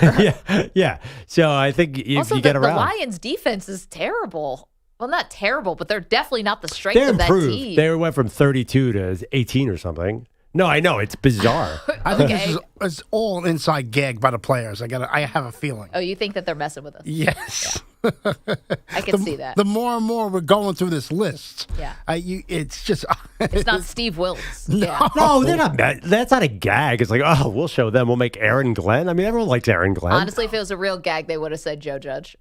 Yeah, exactly. You could go a That's lot. a real hearty You could go har-har. a lot worse pretty quickly. Well, they would have picked all Panthers coaching staff.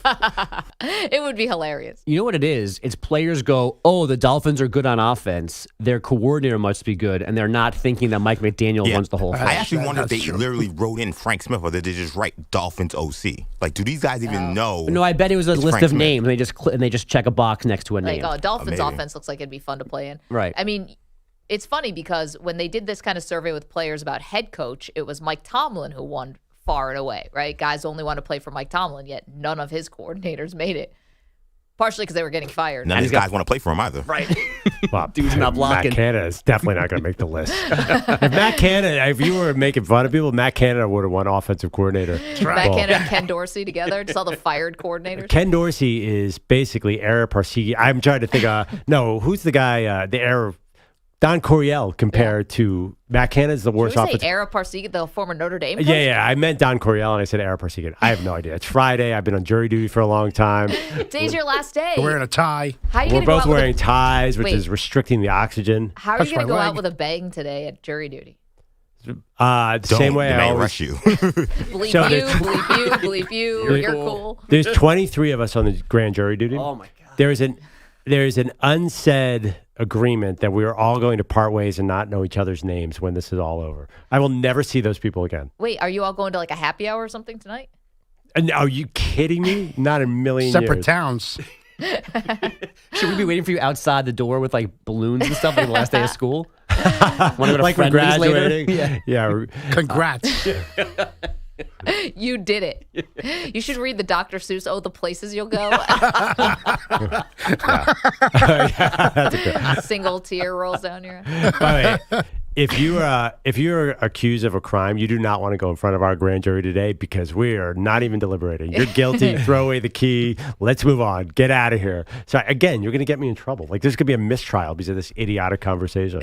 You walk out, chariots of fires playing. Slow-mo. Dun, dun, dun, dun, dun. Perloff running for the door. All of a sudden, a security guard steps in front of it. It's like, you can't leave. You're here forever. You're the Chiefs fan, right? I'm going to miss you so much. Russian guy next to me who can't stop cursing all day that I don't know your name.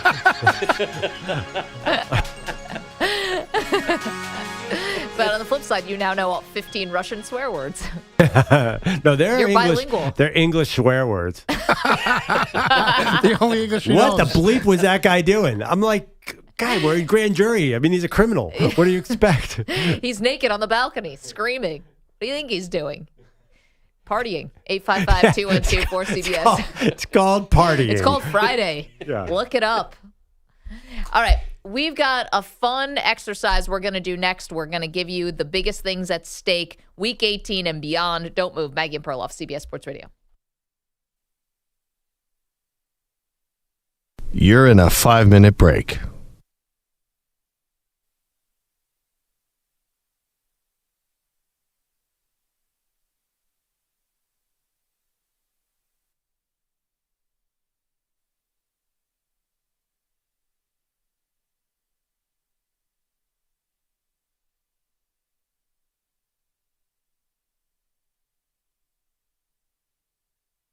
Four minutes, 30 seconds remaining.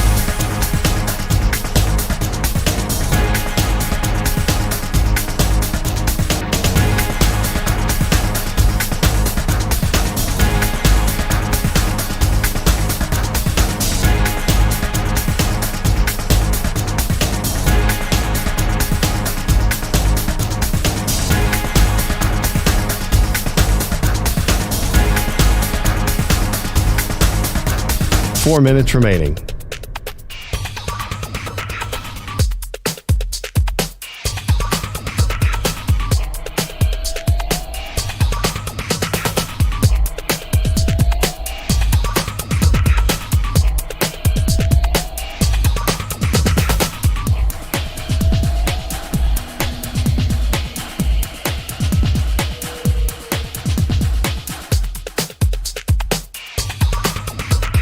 Three minutes, 30 seconds remaining.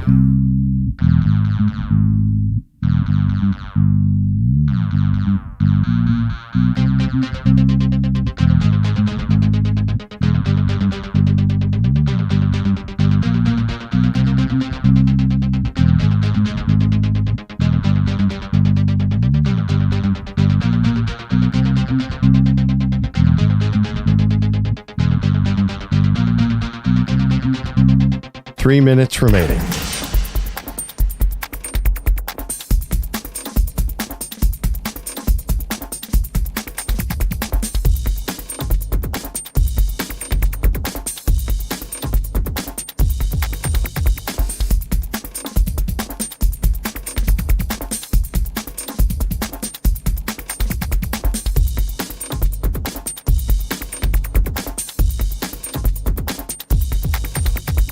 Two minutes, 30 seconds remaining.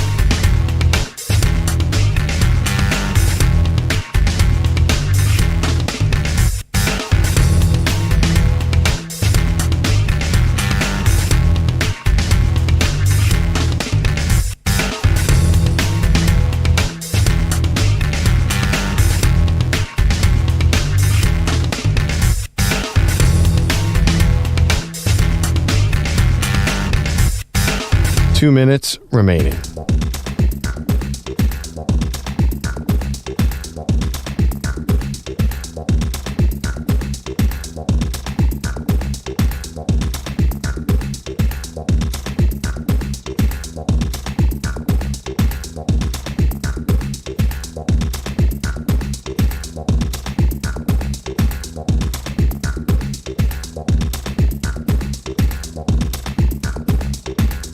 One minute, 30 seconds remaining.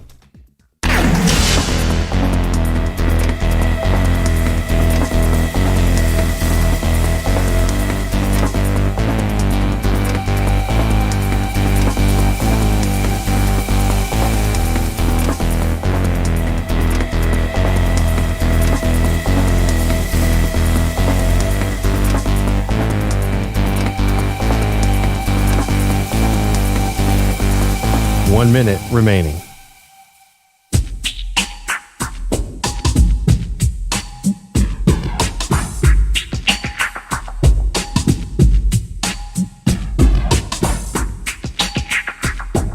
.45 seconds remaining.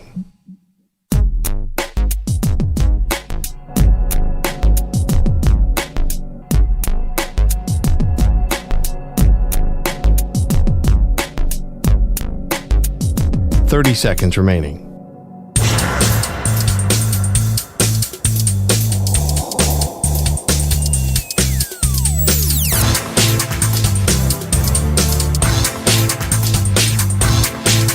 $15 seconds.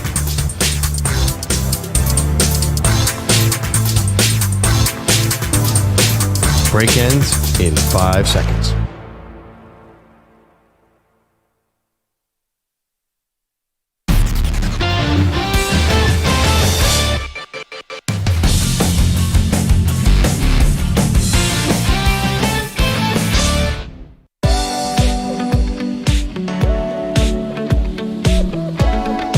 Welcome back to Maggie and Perloff. Maggie is walking around the room, dressed like Steve Kornacki, holding a Bills helmet with numbers She's dressed in it. like your sister, in other for being words, honest. It's Friday. So what are we doing here? Explain this, Maggie. Okay, quickly before we say farewell before Week 18, we want to do something fun, get this on the record. This is our first week back in January, the first week of January of shows. So we're going to do a quick around the room where we are going to look into our crystal ball and we are going to forecast the one big story that is going to happen in 2024. Okay. And we're going to write them down. We're going to keep them here in the studio. And whoever gets them right or gets theirs right wins a really big prize. Now we have a draft order. Who got one? Andrew Bogish. Mm-hmm. Look into your crystal ball. What is the one story that's going to happen in 2024? Somehow, the Los Angeles Dodgers' expense will be paid off handsomely this year, at least on an individual front, where Shohei Ohtani, one-armed, will win NL MVP, and Yoshinobu Yamamoto will win NL. I'll go Rookie of the Year to hedge my bets, shy of a Cy Young. Do they win the World Series? That too. Okay, so it's a Shohei MVP, it's a Yamamoto Rookie of the Year, and it's a World Series. It's a clean It's a hat sweep. trick. Wow. Okay, I'm number 2. Second, the story that will happen in the year 2024, we're getting the wedding, guys. Taylor and Travis, they are getting married. It's going to happen in 2024. Well played. And just set your calendar to that. Who's 3? I'm 5. That would be I. I am going to go into the NFL, and Bill Belichick's landing spot, the Chicago Bears. Wow, you've been sitting on that this whole week. I've been sitting on that. I think he is one for tradition. I think somehow he will end up in Chicago. They will draft Marvin Harrison with the first pick, and they will keep Justin Fields and go with that system. And I believe they will make the playoffs next year. Pete, I had no idea you were on drugs this whole time. I am. EJ. Thank you. Get back to Was he in Denver. Colorado? All right, I have number 4 pick. Yeah. My New York Knicks will make Cut the his big mic. trade In-season tournament. Oh, sorry. for Pete, cut his mic. a superstar. You're going to make an in-season trade for a superstar, not OG Anunoby. No. It's not in season per se. It's over the next 2024. Okay. They will land their superstar. Is it Mitchell? Is it whoever? It's going to be a superstar, and he's going to land in New York. Okay. Perloff. Okay, I am tying together 3 stories under one theme. It is going to be the year of famous sons. Bronny will be in the NBA draft, joining LeBron James. Shedeur Sanders will win the Heisman, and Arch Manning, who's sort of a famous son, his dad is Cooper, will start for Texas and be a Heisman candidate. I already gave it to Shedeur, so I can't give it to both of them. So it's going to be the year of sons, and really my story would have been Bronny. Bronny is going to be all we talk about come fall. All right. There you go. This is our crystal ball. What's going to happen in 2024? Bogus says it's going to be a clean sweep. Dodgers win the World Series. Shohei wins MVP. Yamamoto wins Rookie of the Year. I said that Taylor and Travis are going to get married.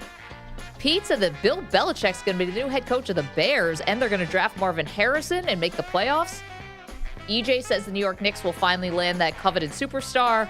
And Perloff says it will be the year of the famous sons led by Bronny James, but also Shedeur Sanders and Arch Manning making waves.